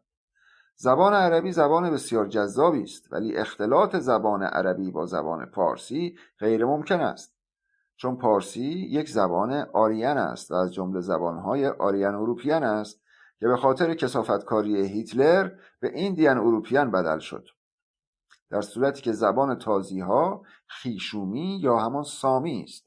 زبان عربی، زبان عبری از این خانواده هستند. اینها چیزهایی است که مردم ایران و جوانان نمیدانند. این علمی باطل شده و مدفون است. باید بر آن اشراف پیدا کنید. تا صفحه 56 تا سر گرامی داشت زنان در تمدن ایرانی. صفحه 56 گرامی داشت زنان در تمدن ایرانی. تاریخ سخنرانی 7/8/1399. آوایبود.com.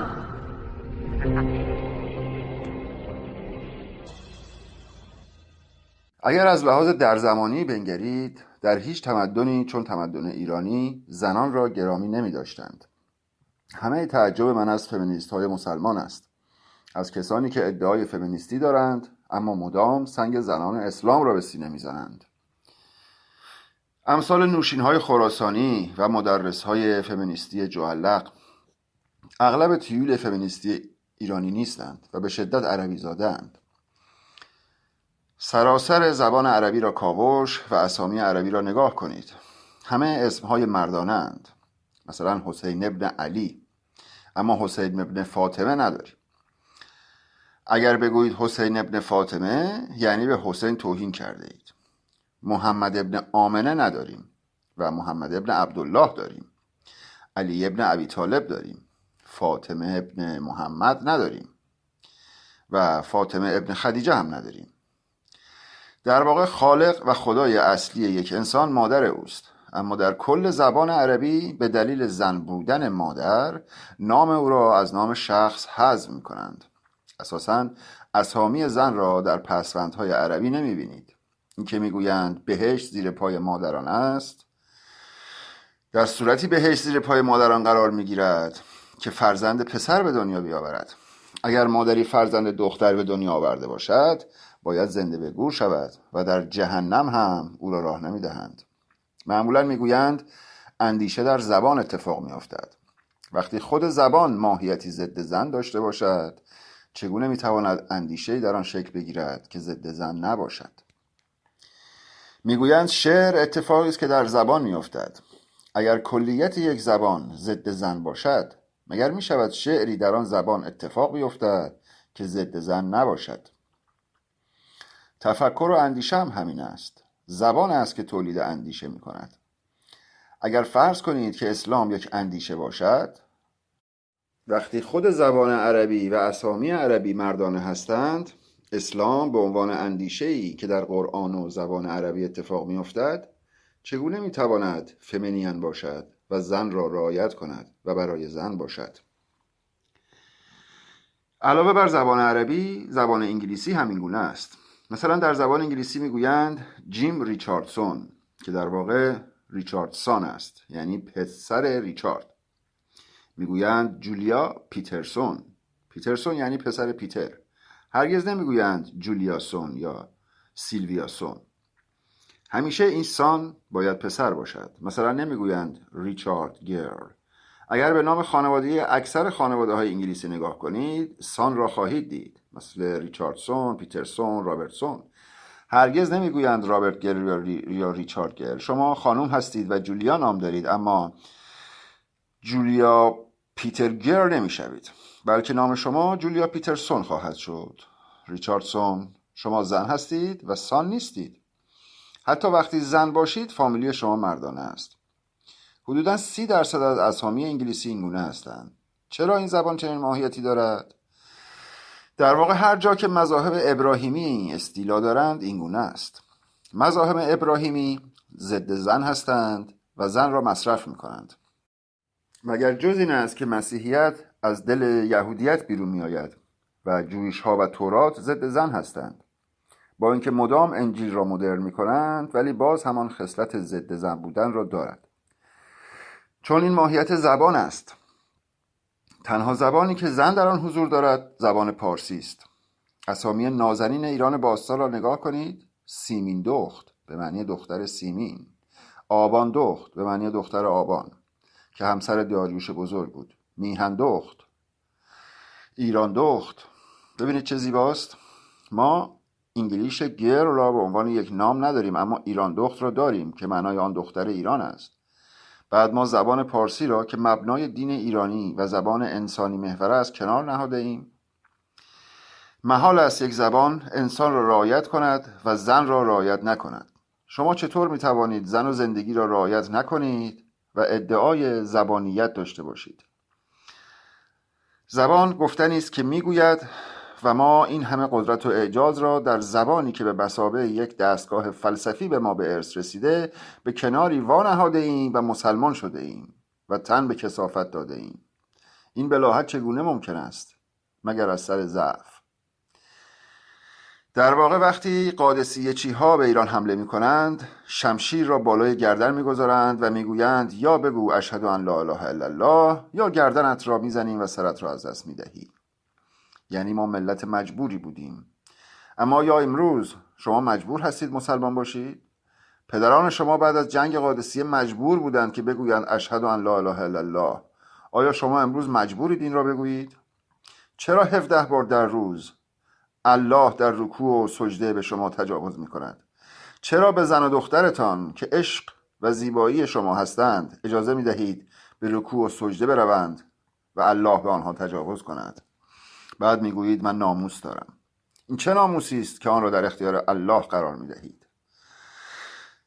از هستی زن آن ملا و پاسداری که همسرش را مجبور می کند نماز بخواند و 17 بار در روز خود را تسلیم الله کند چیزی باقی نمی ماند. همه هدف آنها این است که به زن حمله کنند و زن را تحت سیطره و فشار قرار دهند. در هیچ زبانی اسامی چون سیمین دخت و آبان دخت ندارید. فقط در زبان پارسی باستان این گونه است. بسیار تلاش کردند تا این زبان را هم نابود کنند. این اسامی از دل تاریخ در آمدند و چیزی نیست که مد شده باشند. حتی فمینیست ها هم چنین اسامی را برای دختران خود انتخاب نمی کنند. اسامی چون ایران دخت و آبان دخت زیباست و باید رایج شوند. اینها زبان را به تعادل می رسانند و آن خصلت مردانه اسامی را سلب می کنند. زبان باید به توازن برسد. آیا این حرفها را یک فمینیست مسلمان می زند؟ تیول فمینیستی که مدام از اختیاری بودن شرم می گویند. آنها مبارزه می کنند که شرمندگی اختیاری باشد. یعنی یک زن اختیار داشته باشد از اینکه پستان و کس دارد شرمنده باشد. خیلی احمقانه است. یارو برای حجاب اختیاری می جنگد و 20 سال زندان می گیرد. آیا او از سر بدبختی و نادانی می جنگد؟ در واقع تیول فمینیستی او را وادار می کند که برای حجاب اختیاری بجنگد. یعنی او می جنگد که هر وقت دلش خواست از زن بودن خودش شرمنده باشد و دچار حجب شود. بعد جمهوری اسلامی رو دستگیر می کند و کتک می زند و 20 سال هم حکم زندان می دهد. اسمشان هم مبارز می شود. این چه مبارزه است؟ مبارزه که در بلاهت اتفاق نمی افتد. بگو من می جنگم برای پوشش اختیاری. شما باید دقیق توجه کنید. ایران آنارشیست و برانداز باید این نگاه ریز را داشته باشند. در نویسش قانون اساسی تازه این نگاه جزئی نگرانه و دقیق باید مستتر باشد. زنان نباید مردانه باشند. برای اینکه ساخت زبان مردانه نباشد باید زنانی بیایند و در ملأ فحش بدهند و ما ببینیم که فحاشی زنان چگونه است. خانم محترمی به من میگوید که مثلا به فلان بسیجی بگو پدرجنده.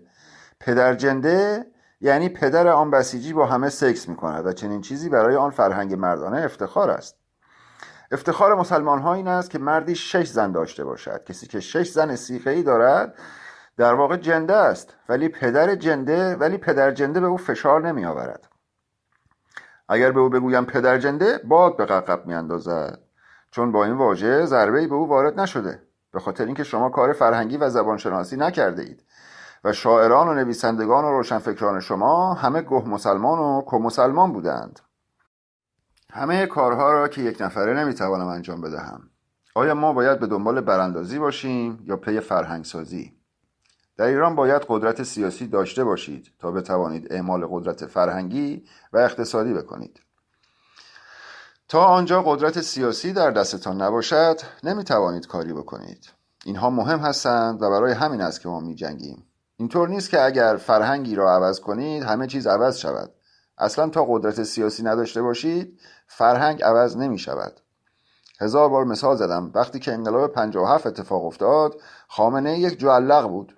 او در انجمن‌هایی که اخوان ثالث حضور داشت گوشه‌ای پشت در می نشست و نوچه امثال محمد بختیاری بود و وقتی محمد بختیاری را کشتند گفتند که او آدمی گمنام بود، در صورتی که خامنه‌ای جز نوچه های امثال مختاری و اخوان ثالث بود در مشهد و هیچ کس به او اهمیتی نمیداد. حالا همان آدم به قدرت سیاسی رسیده و قدرت سیاسی او را به قدرت اقتصادی رسانده و اکنون بیش از 200 میلیارد دلار سرمایه دارد که با آن شیعه پروری می کند. او شاعرانی چون علی معلم دامغانی را به بیت می برد تا برای او شعرخوانی کنند و چون خامنه‌ای قدرت سیاسی دارد آنها مثل مرید و برده زیر پایش می نشینند. علی معلم دامغانی یک مصنفی می خواند و خامنه‌ای به او می گوید که در فلان بیت از شعرت فلان کار را بکن. علی معلم دامغانی هم همان کار را می کند. او یک قاتل است ولی به اندازه دانش شعر کلاسیک دارد که خامنه‌ای نتواند به او نقدی وارد کند. خامنه‌ای قدرت سیاسی دارد، به همین دلیل دامغانی باید از او اطاعت کند. برای همین است که بین مسلمانات هیچ شاعری وجود ندارد. هیچ شاعری نمیتواند مسلمان باشد. هر شاعری که مسلمان باشد فقط میتواند برده باشد و برده هرگز نمیتواند شاعر باشد. شاعر یعنی غرور، مگر برده میتواند شاعر باشد؟ هر لومپنی یک کتاب مزخرف منتشر میکند و خود را شاعر مینامد، مگر میشود؟ هر احمقی که نمیتواند روشنفکر باشد. روشنفکر یعنی روشنگر، یعنی شما باید قبول شجاعت کنید و بر اساس شجاعت روشنگری کنید. باید جان و روح خود را در تبعید و زیر تبر ببرید. هر ابلهی که نمیتواند روشنفکر باشد. در ایران اگر کروات بزنی روشنفکر میشوی. همه را روشنفکر مینامند، در حالی که اینطور نیست. شعور، آگاهی و دانش به تو شجاعت میدهد. چه کسی میترسد؟ کسی که نمیداند. آنکه میداند نمیترسد و آنکه نترسد شروع به روشنگری میکند، چون باید دانش خود را پرورش دهد و آن را تبلیغ و ترویج کند. پس باید صدا باشد. صدا در بین گه مسلمانات یعنی پذیرش خطر و ریسک. صدایی که از سر آگاهی حرف بزند راهی ندارد مگر اینکه علیه اسلام باشد. یک گروه مسلمان شهید می شود تا کسی علیه اسلام حرفی نزند. پس یک روشنفکر باید ریسک کند و کار ما ریسک کردن است. تک تک ایران آنارشیست ها روشنفکرانی هستند که مدام در ریسکند، چون با گروه مسلمان طرف هستند. گروه مسلمانی که علی ابن ابی طالب، محمد ابن عبدالله، ابو سفیان ابن حرب و غیره است. همه آنها با پسوند مردانه و مرگ هستند. برای همین است که پرهیزکار و مرگندیشند و گورشان بتکده است. گور خمینی را نگاه کنید، به اندازه یک شهر در قبر خمینی طلا ریختند. این پول را از کجا آوردند؟ این پول حق مردم ایران است. نانی است که از شکم مردم دزدیده شده. کل آن طلاها باید ذوب شوند و به مردم برگردند. بر قبر خمینی فقط می شود یک مستراح ساخت. آن گور باید 1000 بار خراب شود. 8 نسل قبل و بعد از خمینی باید نابود شوند تا دیگر در تاریخ ما کسی جرأت نکند نام خود را خمینی، خامنه‌ای یا خاتمی بگذارد. این مزدورشیب قابل تحمل نیست و وسیله کثیفی است که در تاریخ ما باقی مانده است. فرانسوی‌ها آنقدر مدرن شدند که در کلیساها عروسی میگیرند و کنسرت برگزار میکنند و میرقصند. ما هم باید از چنین انقلاب‌هایی درس بگیریم و تجارب انسانیشان را به کار بگیریم. به طور مثال در مساجد مهمانی بگیریم. در کلیساهای فرانسه حتی کشیش هم رقصنده است. انقلاب فرانسه به این زیبایی منجر شده. روی دیوارهای کلیسا مدام یادگاری‌های از انقلاب فرانسه است. این جملات باید در ذهنتان بماند و بعد از براندازی جملات زیبای ما در مساجدی مثل گوهرشاد باید دیده شوند. وجود هر مسجدی در محله نمایه‌ای از عقب ماندگی آن محله است، مگر آنهایی که بناهای تاریخی هستند و باید آنها را تغییر کاربردی بدهیم. باید به این مساجد زیبایی بدهیم. پیام‌های ما، این ستیز انسانی ما علیه بوزینگری و اسلام، این گزاره‌های ماندگارمان را باید بر دیوارهای مساجد بنویسیم و تاریخ به یاد داشته باشد که ما چه روزهای صعبی را گذراندیم. که چگونه به سارای تجاوز شد، که چگونه فوکو را کشتند، که چگونه تن پاره پاره چکاوک را در لویزان رها کردند. تا صفحه 60 تا سر من عمر علمیم را فدای 42 سال بلاحت نمی کنم. صفحه 60 من عمر علمیم را فدای 42 سال بلاحت نمی کنم. تاریخ سخنرانی 29/7/1399. تازی‌ها عده‌ای بیابانگرد و چادرنشین بودند. خصلت چادرنشین‌ها این است که هر کجا که چادر بزنند آنجا را مال خودشان می‌دانند. این خصیصه بیریشه هاست. هر جا را که چادر زدند برای خودشان می‌دانند و ناگهان ادعا می‌کنند ما 100,000 سال اینجا بوده ایم و متعلق به اینجا هستیم. به او میگویم در این شهر از 7 قرن گذشته مردم زبان هندواروپایی داشتند، اما نمیفهمد چون او گه مسلمان است و با نفهمیدن بزرگ شده. نفهم صفت اوست. هیچ کاری با او نمی شود کرد. برای اینکه او بفهمد باید اسلام را از او زدود. آدم بدی هم نیست یا میخواهد نقش آدم خوب را بازی کند. از حقوق بشر چیزهایی شنیده و بعد میگوید که بله ما تجربه قرون وسطا را داریم، باید تجربه مسیحیت را پیاده کنیم. ولی قرون وسطا و مسیحیت در کلیسا حبس شد و در آن بسته شد. بعد از قرون وسطا در فرانسه لایسیته را داشتیم. لایسیته یعنی هر چیزی را که مسیحیت قدغن کرده بود آزاد شد. هر چیز خرافی سنتی را که در مغز مردم فرو کرده بود بیرون کرد. لایسیته این نیست که عده‌ای میگویند جدای دین از سیاست.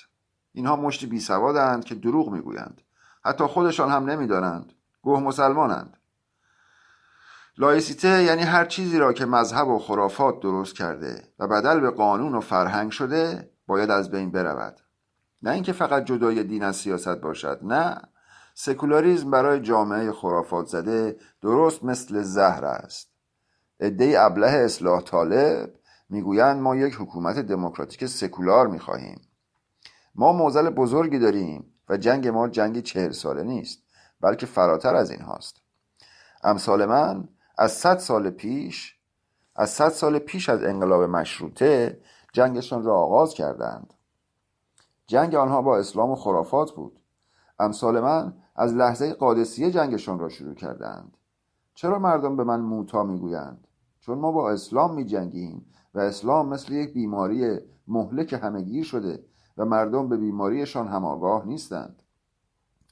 کرد، لر، ترک، گیلک و غیره همه بیمارند. فرقی هم نمی کند. همه دارند ضرر می کنند. اسلام باعث شده مردم مازوخیست بشوند و به خودشان هم رحم نکنند. کسی که با پرهیزگاری به خودش رحم نکند و لذت زندگی را از خود دریغ کند، بیشک به خود و دیگران هم ضربه میزند. اگر کسی به خود بها ندهد، سادیست می شود، مازوخیست می شود. برخی ها قربان صدقه من می روند. مثلا می گویند نوکرتم موتا. چرا باید یک نفر به خاطر اینکه به من احترام بگذارد خودش را حتی زبانی در حد یک نوکر بداند؟ چنین چیزی حتی در حد اشاره و در حد شوخی هم درست نیست. این ادبیات کثیف است. این ادبیات اسلامی است و تمام اینها باید برچیده شود. انسان خودش را غلام نمی‌داند. مثلا میگویند من سگ ارباب حسینم. این وحشتناک است. ملاها دوست دارند این گونه بگویید. هرچه احمق‌تر بهتر، چون او بیشتر سوارتان می شود. مثل کلب حسن. ملا و اسلام عاشق کلب گفتن شما هستند و در عین حال که ضد کلب است و میگوید سگ نجس است، اما از شما سگ میسازد، چون فقط سگ حیوان فوق‌العاده وفاداری است. ملا شما را در توهم نجاست رها می کند و خودش بیشترین بهره را از شما میبرد. ما برای 40 سال گذشته نمی جنگیم.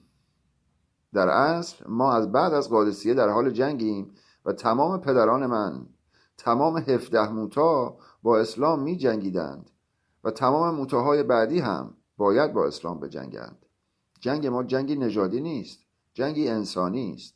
ما معتقدیم که هر کسی باید بازی دلخواه خود را انجام بدهد. نه به این معنا که اگر کسی مسلمان است و بخواهد مسلمان بماند باید گردنش را بزنیم. نه، او هم مثل خود مسلمانات برود در مسجد زندگی کند. در فرانسه بعد از قرون وسطا مسیحیت و کشیش در کلیسا حبس شد. ما بارها این قرون وسطا را داشتیم. اما آیا ملا در مسجد حبس شد؟ فرانسوی ها پایان یک ایدئولوژی را اعلام کردند، اما ما اعلام نکرده ایم. چون اگر اعلام کنیم باید یک حکومت واقعا لایک داشته باشیم. ما بیریشه نیستیم. اسلام میخواهد این بیریشگی و به اصطلاح بی پدر مادری را به ما تلقین کند. اما ما در فرهنگ خود و در فلسفه شناسنامه داریم. هنوز هم در تمام زبانها به فیلسوف میگویند فیلاسوفی، یعنی علاقمند به صوفی، فالوور صوفی و علاقمند به حکیم ایرانی. تو پرانتز اینجا صوفی با سین که از صوف به معنی خردمند میاد و صوفی به معنی مرد خردمند و دانشینه که بعدها مسلمونا اینو برایشان با صاد کردن و معنیش هم عوض کردن، تغییر دادن به عارف خداجوی و از این حرفا. پرانتز بسته. من به ایرانی بودن خودم افتخار میکنم. فقط یک نخبه است که میفهمد اصل به چه معناست. خودت باش، به اصل خودت برگرد. اصل که باشی دیگر خائنها و توده‌ای‌ها لال میشوند و از تو میترسند. وقتی به اصلتان برگردید گه مسلمانات و کمسلمونات لال خواهند شد. بگذار به تو حمله کنند. واقعی و تند و تیز باش، به کسی رحم نکن. نباید به اصول خدشه وارد بشود. اگر به شما گفتند انقلاب کنید و بعد از آن اسلام بد را کنار بگذارید، ولی این اسلام در این گوشه باشد، قبول نکنید. اسلام کثیف است. اسلام مسیحیت نیست. اسلام از یک سوراخ کوچک هم نفوذ می کند. ملا کثافتی است که همتا ندارد. او از هر طریقی پی ضربه زدن است. برای همین باید تمامش کنید. من این همه عمر نازنینم را گذاشتم که نسل‌های فردا نجات پیدا کنند. من آدم جنگ‌های کوچک نیستم و جنگ من جنگی 1400 ساله است، نه 40 ساله. من وقت می‌گذارم که بلاهت و اسلام از ایران رخت بربندد. صفحه 62 تا سر دوری از مذهب.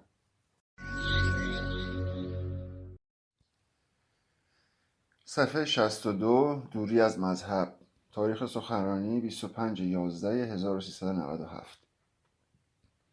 از مذهب و از ایدئولوژی، از وانوی تحت هر شرایطی فرار کن، حتی اگر آن راه بهترین راه دنیا باشد. وانوی یعنی اسارت، یک راه یعنی جمود، بدبختی یعنی زندان. آنها کاری به جنگ ما ندارند. اصلا مهم نیست که پارتیسان ها چقدر شجاع هستند. مهم نیست که شما چه کارهای بزرگی انجام می دهید. آیا کاری می کنید که در راه اعتقاد آنهاست؟ آیا در خدمت روسیه هستید؟ این برایشان مهم است. شما پلنگ دره دیزاشکن در کمین هستید که ضربه اساسی به روسیه بزنید. برای آنها مهم نیست چقدر خواهان ارزش و منزلت برای ایران و ایرانی هستید. باید ببینند چقدر در راه کعبه و چقدر در راه الله کثیف و خونخوار هستید. اگر در خدمت الله باشید برای ملاها عزیز خواهید بود. ملا حق را نمی‌شناسد، فقط خودش را می‌شناسد که خودش هم باطل است. مستر باطل، مستر اهریمن. این نقطه تقاطع کمسلمان ها و گه مسلمانات است. هر دو ایدئولوژیستند. هر دوتا وقتی که در خط آنها باشی با تو هستند. یکی اللهش در قرآن نشسته و یکی روسی خدای اوست. از نفرت و نفله ها فاصله بگیر. هر فکری در خدمت توست. هیچ فکری مقدس نیست. هیچ اندیشه‌ای درست نیست، چون ساخته دست انسان است. پس کامل نیست. هر چیزی که انسان بسازد کامل نیست. محال است که انسان چیزی بسازد و کامل باشد. ناب غیر ممکن است. عده‌ای هستند که میگویند شعر ناب. مثلا حافظ شاعر شعرهای ناب است. خب این مسخره است، چون شعر در زبان اتفاق میافتد و زبان ساخته دست بشر است. پس به همین دلیل زبان نمیتواند ناب باشد، کامل باشد. و شعر هم در زبان اتفاق میافتد. پس ناب نیست. تو مدام میتوانی به این ناب نزدیک شوی. مثل حکایت ماست. هیچ کسی تعریفی را که ما از آنارشیسم داریم ندارد. میگویند برای رسیدن به آرمان شهر آنارشیسم باید تلاش کنیم. کلا آنارشیست ها از این منظر اشتباه میکنند، چون آرمان شهر اتفاق نمیافتد. ایده های آنارشیستی یک مقصدند که ما سعی میکنیم به آنها نزدیک شویم. هرگز به آن مقصد نمیرسیم. در واقع مقصد نرسیدن است، اما تو به آن بود و باش نزدیک میشوی و این خیلی مهم است. ما برای آزادی می جنگیم. فکر میکنید که در حکومت بعدی آزادی خواهید داشت؟ البته که نه. ولی مثل امروز نخواهد بود. ما داریم به سمت آزادی حرکت میکنیم. برای همین باید ماهیت آزادی را بشناسیم. ما برای دموکراسی می جنگیم. آیا در حکومت بعدی و در این فضای گه مسلمانی دموکراسی عالی خواهید داشت؟ البته که نه. ولی ما ناگزیریم به سمت اوضاع بهتر حرکت کنیم. یعنی اگر 20 بخواهی باید برای 1000 تلاش کنی تا 20 بگیری. من میگویم تو همه چیز را بخواه. به طرز فجیعی خواهنده باش. در این خواست تو اتفاق به سراغت می آید. در واقع هر چیزی را اول تخیل کن. اگر تخیل کنی به آن میرسی. چگونه میتوانی چیزی را بخواهی که حتی نمیتوانی آن را تخیل کنی؟ اسلام خیلی کوچکتر از آن است که من با آن موضع داشته باشم. من دلم برای خودتان میسوزد. توی گه مسلمان که میگویی ما تمام حرفای شما را قبول داریم، اما ای کاش شما ضد اسلام نبودید. تو هم مثل یک پاسداری و نمیفهمی و مدام پی بهشت رفتنی. فرق ما با پاسدارها و ملاها و گه مسلمانها و انیرانیان توده‌ای چیست؟ آنها همه مذهبی هستند، ولی ما مذهبی نیستیم. آنها اهل وانوی هستند. مسیر و مقصدشان مشخص است. ولی مقصد ما زندگی است. مقصد همین لحظه است. می‌خواهیم این لحظه را شاد و مفید باشیم. چون اسلام تمام لحظات ما را به کثافت کشیده است. صفحه 64. مسلمان اعتراض نمی کند. تاریخ سخنرانی 18/11/1398. هر وقت که برنامه پیش می آید و به اسلام و خرافات حمله می کنیم، عده‌ای در صفحه شخصی من اعتراض می کنند. تمام افراد خارجی که در صفحه شخصی من از فرط بی‌عرضگی و ضعف اعتراض می کنند، همه بسیجی و پاسدار هستند. از حکومت پول می گیرند.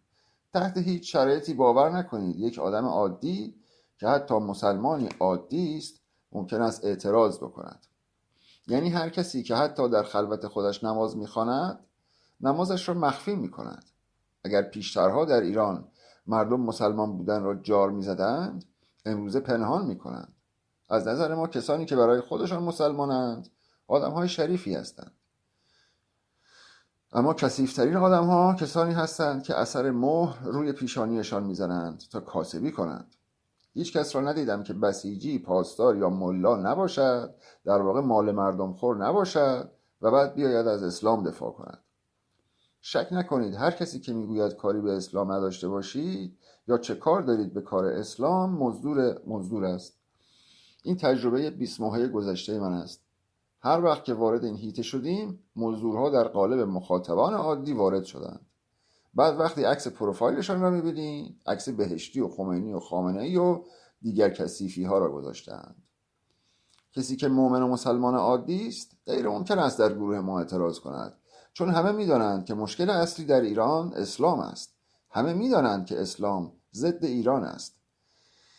به زن ایرانی کنیز و به یک غلام ایرانی موالی گفته می شود، نه به یک رومی یا به یک مصری. نکته این است، توجه کنید، به بردگان احمقی که لیاقت ایرانی بودن ندارند میگویند موالی. فکرش رو بکن. آن کثافاتی که قلاده به گردنشان میبندند و واق واق میکنند، خود را سگ عباس مینامند، آنها کثافات و منفورهایی هستند که آبروی ایرانی را میبرند. به کربلا میروند، بعد مردم آنجا اینها را تماشا میکنند و میگویند کاروان ایرانی ها آمدند، یک گله حیوان آمدند. نزدیک کربلا که میشوند واق واق میکنند. حتی پیرهای خرفتی که در حال مرگ هستند هم بین این واق واق کنندگان هستند و واق واق میکنند. همشان هم بیسوادند. بیسوادی، فقر و فقیر خوراک ملاست. ملا اینها را شکار میکند. ملا عاشق بیسوادها و ابلهان است.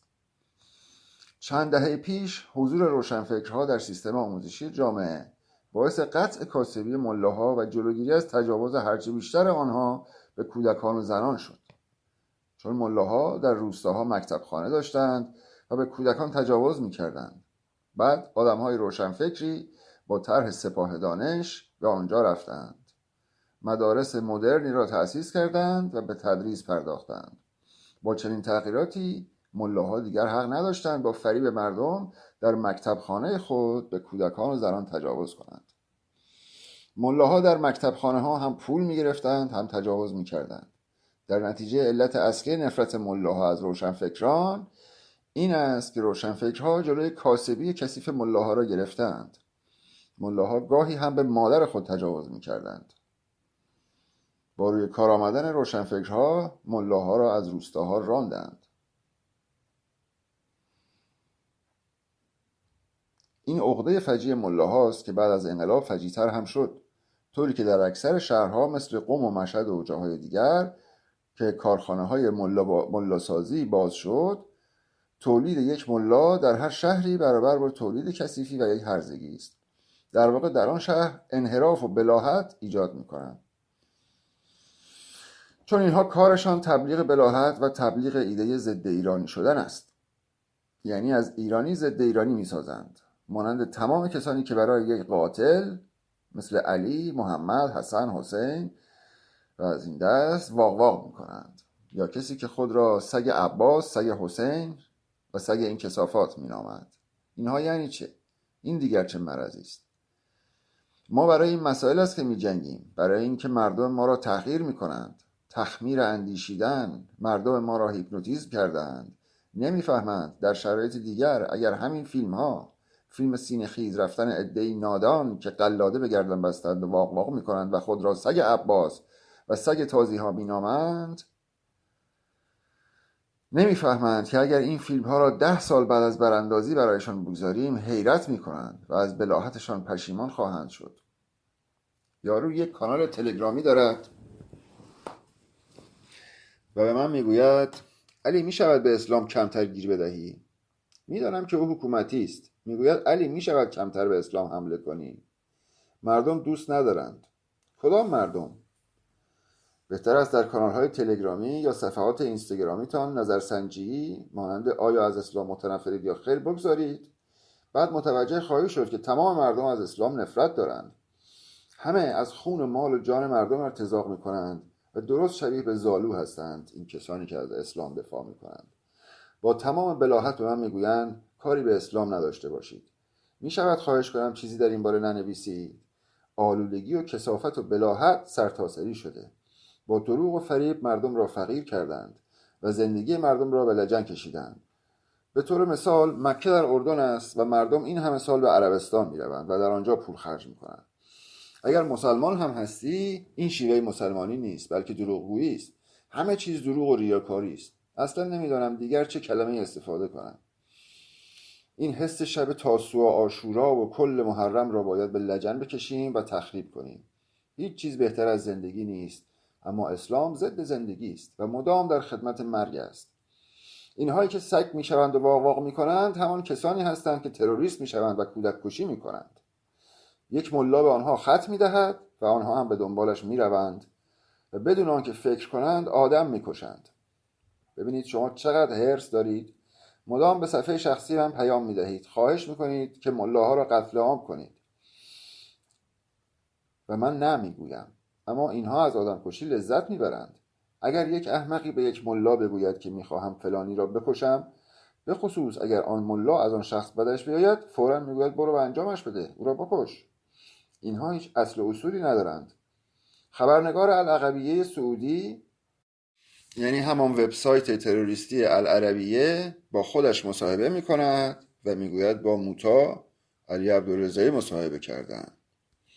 توی پرانتز این وبسایت که متعلق به خبرگزاری العربیه است، سال گذشته مصاحبه جعلی علیه موتی منتشر کرد و ادعا کرد که با موتی علی عبدالرضایی مصاحبه کرده، در حالی که هرگز چنین مصاحبه‌ای وجود نداشته و برای آنکه چهره‌ای ملیگرای موتی را بین براندازان تخریب کنند چنین حربه کثیفی را به کار بردند.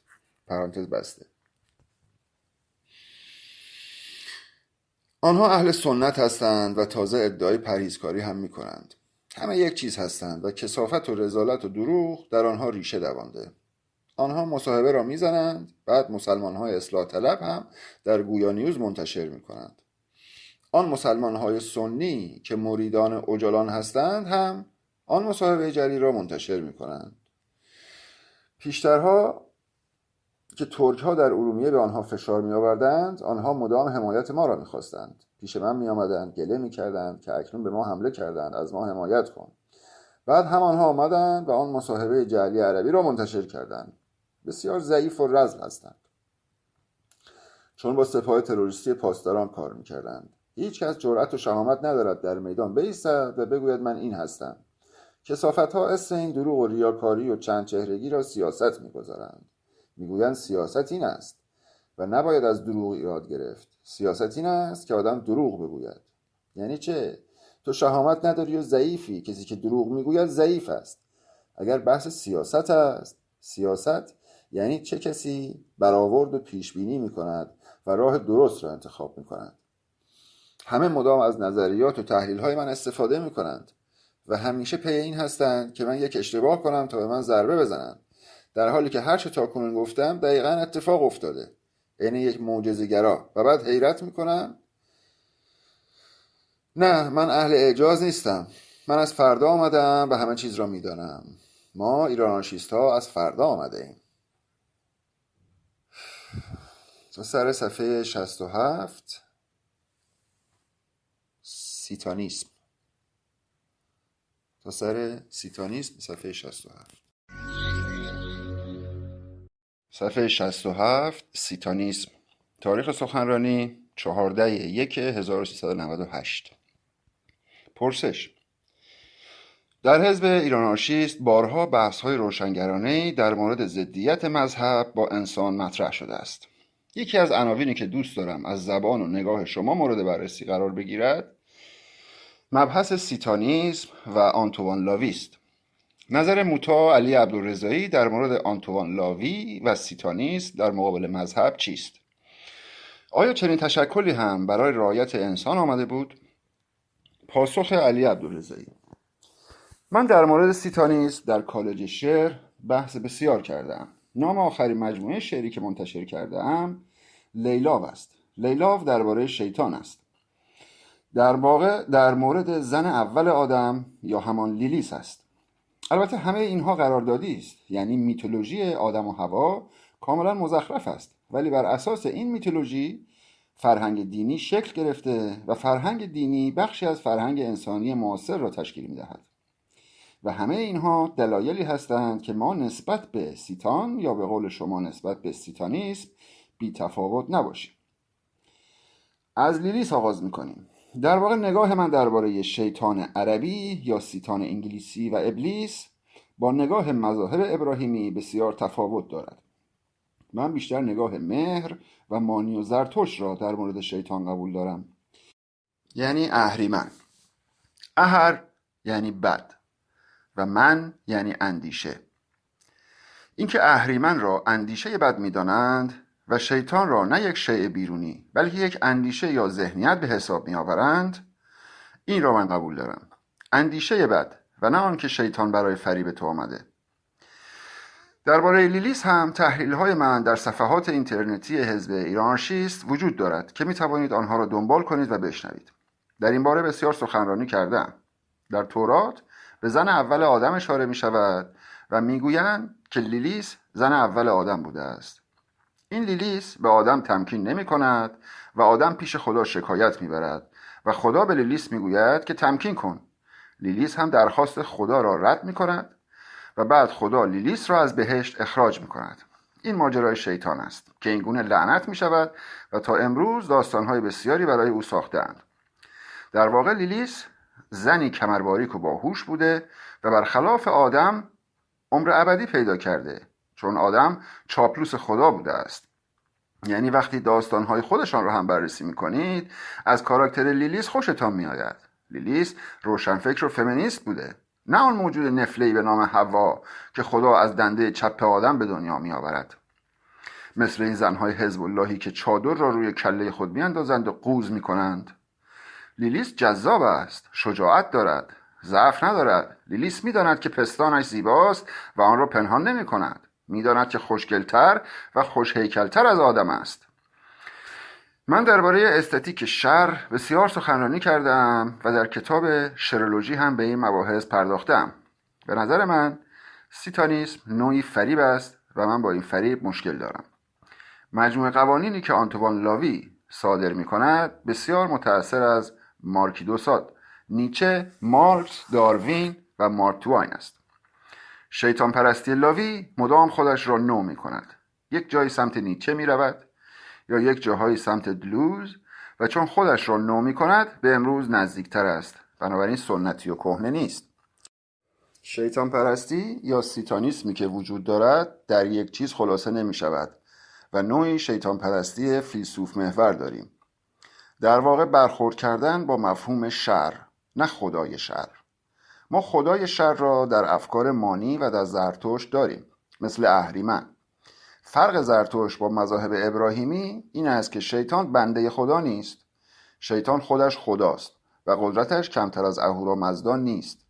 اهریمن همان قدرت اهورامزدا را دارد، گاهی بیشتر، گاهی کمتر.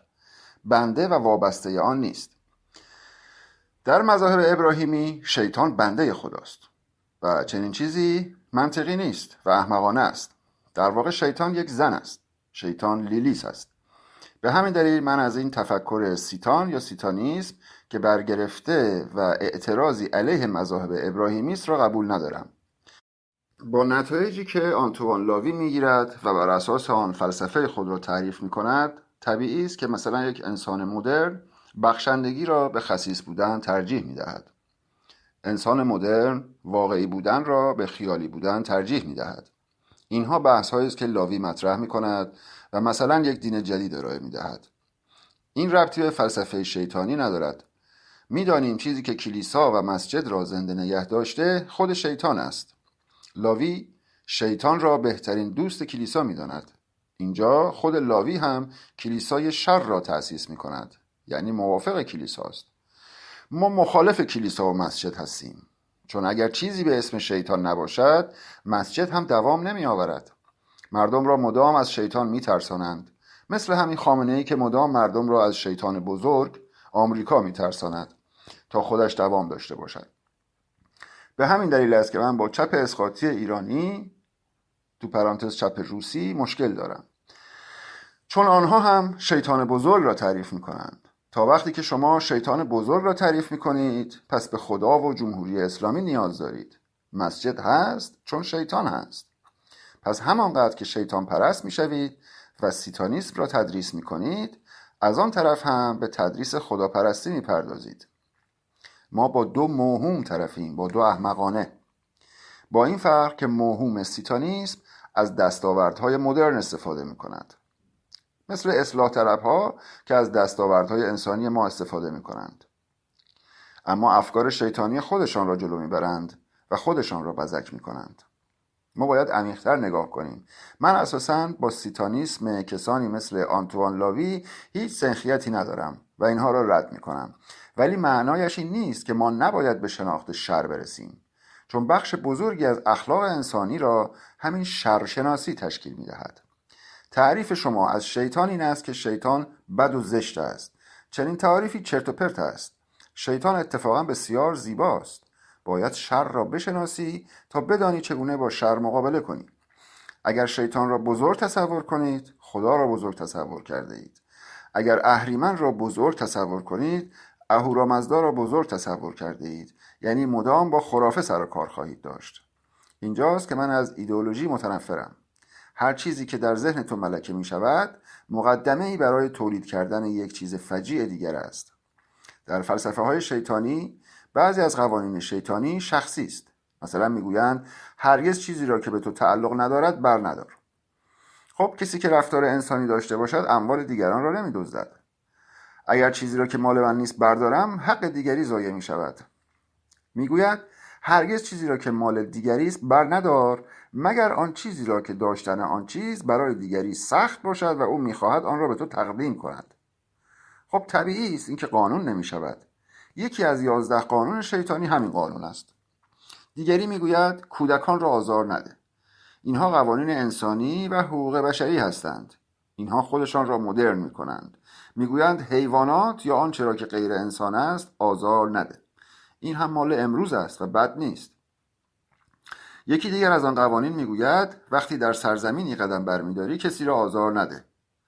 خب این که بد نیست. یا مثلا میگوید وقتی مهمان کسی هستی به او احترام بگذار و اگر نمیخواهی احترام بگذاری هرگز به خانه اش نرو. این هم انسانی است. در مقابل بعضی قوانین آن هم مسخره است. مثلا میگویند هرگز نظراتت را قبل از اینکه از تو بپرسند بازگو نکن. یعنی من فقط وقتی باید حرف بزنم که از من بپرسند. خب چنین چیزی احمقانه است. یا مثلا خلاف عیسی صحبت میکند. آنجا که عیسی میگوید اگر این طرف صورتت را سیلی زدند آن طرف صورتت را هم پیش ببر، در این قوانین میگوید اگر این طرف صورتت را زدند جوابش را بده و لت و پارش کن، که البته چیز بدی هم نیست و من به این معتقدم. همه اینها درست است و ما به آن باور داریم، ولی بیشتر جنبه تبلیغی دارد. باور داریم چون انسان مدرنی هستیم، چون سیتانیسم با پیشرفت علم خودش را نو میکند. اساساً شیطان پرستی این کار را میکند، مگر آن شیطان پرستی نوع دینی که آن هم شبیه شیطان پرستی آنتوان لاوی است. شیطان پرستی دینی همان خداست و جنبه خدایی دارد، مثل مذاهب ابراهیمی که الله یا توی پرانتز خدای یهودی ها، مثل مذاهب ابراهیمی که الله یا جنبه بالایی دارد. در شیطان پرستی هم سیتان تبدیل به یک متافیزیک می شود و احمقانه است. شیطان پرستی دینی با شیطان پرستی آنتوان لاوی خیلی مشکل دارد، ولی خود آنتوان لاوی هم آنجایی که کتاب انجیل شیطان را می نویسد و کلیسای شیطان را تأسیس می کند کاری مضحک انجام می دهد. می خواهم بگویم که اینها هم نوعی ایدئولوژی سازی است. ما نمی توانیم دستاوردهای انسان امروزی و حقوق بشر را نادیده بگیریم. بخشی از حقوق بشر عالی است و من فکر می کنم که باید دوباره نوشته شود. حقوق بشر به قدر کافی فمینیست نیست. اعلامیه جهانی حقوق بشر به قدر کافی هوای همجنسگراها را ندارد. اعلامیه جهانی حقوق بشر به قدر کافی به آزادی اقتصادی توجه نکرده است. این حقوق بشر باید یک جایی تازه بشود. ولی اگر از من بپرسند که دین تو چیست، میگویم اعلامیه جهانی حقوق بشر، چون نتیجه درک انسانی است. به خاطر همین رفتن به سمت سیتانیسم یا سیتان به عنوان در تضاد با خدا و کلیسا و مسجد احمقانه است. اگر از چیزی متنفر بودی هرگز سراغ متضاد مطلق آن نرو. اگر چیزی بد است معنایش این نیست که مخالف 100% آن خوب است. در واقع از لحاظ جامعه شناسی، از لحاظ وضعیت انسان در دهکده جهانی مارشال مکلوهان، آنتوان لاوی چیزهای عالی را به روز کرده و بعد قوانینی گذاشته که از نظر شیطان پرست ها بد است و زمانی که تو میخوانی از نظر تو هم بد است. 10 چیزی که خوب هستند و تو هم خوب بودنشان را باور داری، مثل همان 10 فرمان موسی است. همه به 10 فرمان موسی باور دارند چون کلیات است. برخی چیزها دستاورد انسان امروز است. مثلا نژاد پرستی بد است. معنایش این نیست که تو مادرت را دوست نداشته باشی. خیلی ها تعریف نژاد پرستی را تغییر می دهند. تو اگر ایرانی ها را بیشتر از مردم بقیه کشورها دوست داشته باشی، یا مثلا ترک بودی و ترک ها را بیشتر از گیلک ها دوست داشتی، معنایش این نیست که تو نژاد پرستی. اینها را قاطی کردند. نژاد پرستی در جای اتفاق می افتد که تو اعمالش می کنی. مثلا پس از این همه زلزله و بدبختی که حکومت جمهوری اسلامی در ایران رقم زد، خامنه‌ای هرگز به مردم کمک نکرد. ولی همین که گفت 4000 گاو به ترکمن صحرایی ها بدهید، اینجا دارد تبعیض قائل می شود. این دلیل دارد و در بارش می توان کلی بحث کرد. نه اینکه از ترک ها خوشش بیاید، بلکه دارد شارلاتان بازی در می آورد و به یک جای دیگر پیام می دهد.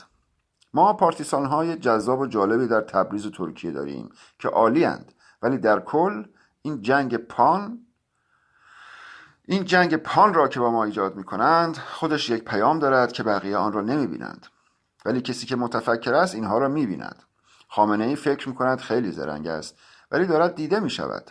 اگر ما از او حرف نمی زنیم، نمی خواهیم به آن فاصله احمقانه جهان سومی بیفزاییم. همه این چیزها برای ما معنی دارد. چرا به خوزستانی ها این ظلم می شود؟ در سوسنگرد آدم میکشند و در اخبار سعی میکنند فیلم ها را طوری تنظیم کنند که مردم عربی حرف بزنند و باز هم جنبه نژادی به آن بدهند. شخصی به من گفته بود چرا ویدیوهای اعرابی را که این همه ما را قتل عام کرده اند منتشر میکنید؟ چون آنها به هر زبانی که صحبت کنند ایرانی اند، چون خوزستانی اند. خوزستانی حتی اگر با زبان فرانسوی هم حرف بزند شهروند ماست. هر حقی که برای خودت قائلی باید برای او هم قائل باشی. اگر او را میکشند انگار که مرا کشتند. نباید فرقی برای تو بکند. فقط دارد عربی حرف میزند، اما در اصل او خوزستانی است و قرنهاست که دارد آنجا زندگی میکند. صاحب آنجاست. اگر زبان مادریش عربی است و برای شواف به غیر از این زبان حرف بزند، عین آقای سیاوش کسرایی میشود. اگر تو زبان مادریت عربی است باید از زبان عربی دفاع کنی. اگر این کار را نکنی وطن فروشی. تو باید از زبان مادریت دفاع کنی تا بتوانی از خاک و وطن و کشورت دفاع کنی. بترس از آن عربی که با تو کنار می آید و از زبان عربی دفاع نمی کند. منظورم عرب ایرانی است. اینها را ما به آن معنا عرب نمی دانیم. اینها خوزستانی هایی هستند که زبانشان عربی است، چون بر تاریخند. خوزستان 6000 سال تاریخ ایلامی دارد. خوزستان جای بی‌شناسنامه‌ای نیست و این مردم مال آنجا هستند و به هر زبانی که صحبت می کنند پشت آن زبان یک انتخاب است و باید از آن زبان دفاع کنند. ما به زبان عربیشان احترام می‌گذاریم و تا جایی که نیاز باشد زبانشان را یاد می‌گیریم، ولی معنایش این نیست که اگر این زبان اصلی و برایند ما را خراب می‌کند جلوی آن مقاومت نکنیم. وقتی که از استعمار عربی حرف میزنیم معنایش این نیست که از زبان عربی خوزستانی ها دفاع نمی کنیم. جان هم برایشان میدهیم. ما نمیتوانیم سعودی ها را تحمل کنیم. من برای یک عرب خوزستانی جان میدهم، ولی اگر یک عرب خوزستانی مزدور باشد و با سعودی ها همکاری بکند دشمن من میشود و دیگر با او شوخی ندارم. اگر مثلا یک گیلک حکومتی باشد و به شهروندی عرب خوزستانی که تحت ظلم است فشار وارد کند، من از آن عرب دفاع میکنم. ما قبل از اینکه گیلک و ترک و لر و کرد یا هر چی که یا غیره باشیم همه ایرانی و شهروند ایران هستیم. در نتیجه برای من یک عرب خوزستانی 1000 برابر به یک ترک حکومتی یا یک گیلک حکومتی یا کرد حکومتی یا لر حکومتی میارزد. انسان مهم است. من طرفدار کسی هستم که برای انسان ارزش قائل است. وقتی که ضد عرب جاهلی حرف میزنم، اگر از نبرد نهاوند و از نبرد قادسیه میگویم، به خاطر این است که اینها واقعیت‌های تاریخی هستند. اگر من ادعای روشنفکری دارم، باید ملتم واقعیت را بدانند. باید نتیجه مطالعاتم را به آنها گزارش بدهم. معنایش این نیست که دروغ بگویم. من با نشانه و دلیل حرف میزنم. بخش بزرگی از اعراب حسین صحرای کربلا را فریب میدانند. وقتی میخواهند ایرانی ها را مسخره کنند، داستانهای کربلا را مثال میزنند و مسخره میکنند و حق هم دارند. از بت پرستی ما میگویند، مثلا اینکه پولمان را برای امام رضا خرج میکنیم. بت پرستی و کثافتکاری است. ما اشتباهاتی مرتکب شده ایم که باعث شده آنها ما را تحقیر کنند، ولی آگاه نیستند که تحقیرشان به واسطه خود اسلام است. این را به عنوان بخشی از اسلام به ما غالب کردند. ماجرا بسیار پیچیده است. زیرکی کسی مثل آنتوان لاوی این است که شیطان پرستی را نو می کند. شیطان پرستی او هیئت مدرن و پست مدرنی دارد، چون از نیچه و مارکی دوساد و بسیاری از متفکران این عصر بهره می گیرد. اگر به فیلمهایشان نگاه کنی حیرت خواهی کرد. به سرعت خود را نو می کنند، ولی معناش این نیست که ما سیتانیست را به عنوان یک مکتب فلسفی که انسانی است قبول بکنیم. ما جلوش نمی ایستیم، همانطور که مثلا ضد مسلمان یا ضد مسیحی نیستیم، ضد شیطان پرست ها هم نیستیم. ما ایرانشیست ها بر این قضایا هستیم، چون ایدئولوژیک رفتار نمی کنیم. ما موافق امر مدرن و انسانی هستیم، آنچه که بیشتر موجب رعایت انسان بشود. هر چیزی را که در ذهنتان ملکه کنید بدل به شر می شود. ما شرپرست ها را هم داریم، آنهایی هم که شر باورند. چیزهای جالبی دارند. باید در باورهایشان بروی و ببینی که چگونه عمل می کنند. گاهی شما حرفی می زنید و خلاف آن عمل می کنید. مثل مسلمان ها. من معمولا انسانها را به ادعاهایشان نمی سنجم، بلکه وقتی وارد عمل می شوند برای من معنا پیدا می کنند. با تمام این تفاسیر، مفهوم شر چیزی که به شما گفته‌اند نیست. شر همه جا هست. ما از شر دفاع نمی کنیم. ما اهورایی هستیم، ولی من به شدت تأکید دارم که شر را باید شناخت. ایرانی ها شر و زیبایی شر و فلسفه شر را نمی شناسند. شر در یک تعریف کلاسیک از شیطان خلاصه نمی شود. ما نشانه شناسی شر داریم. شناخت شر اصلا آسان نیست. اگر شر، زیبایی شر و مؤلفه های شر را نشناسی، نمی توانی درباره سرمایه‌داری حرف بزنی. به همین دلیل است که توده‌ای های ما همه سوراخند. نه اینکه آدم های بدی باشند، بلکه احمقند. چپ های کمونیست نه اینکه آدم های بدی باشند. ممکن است بسیاری از آنها آدم های آرمانخواهی باشند و کارهای مهمی هم بکنند، ولی میبینید که هیچ قدم مثبتی برای کارگر بر نمیدارند، چون به اندازه کافی عمیق نیستند و درکی از مکان و زمان ندارند. تا صفحه 72 فروید چگونه پدر، پسر و روح القدس را تبدیل به ددی، مامی و می کرد.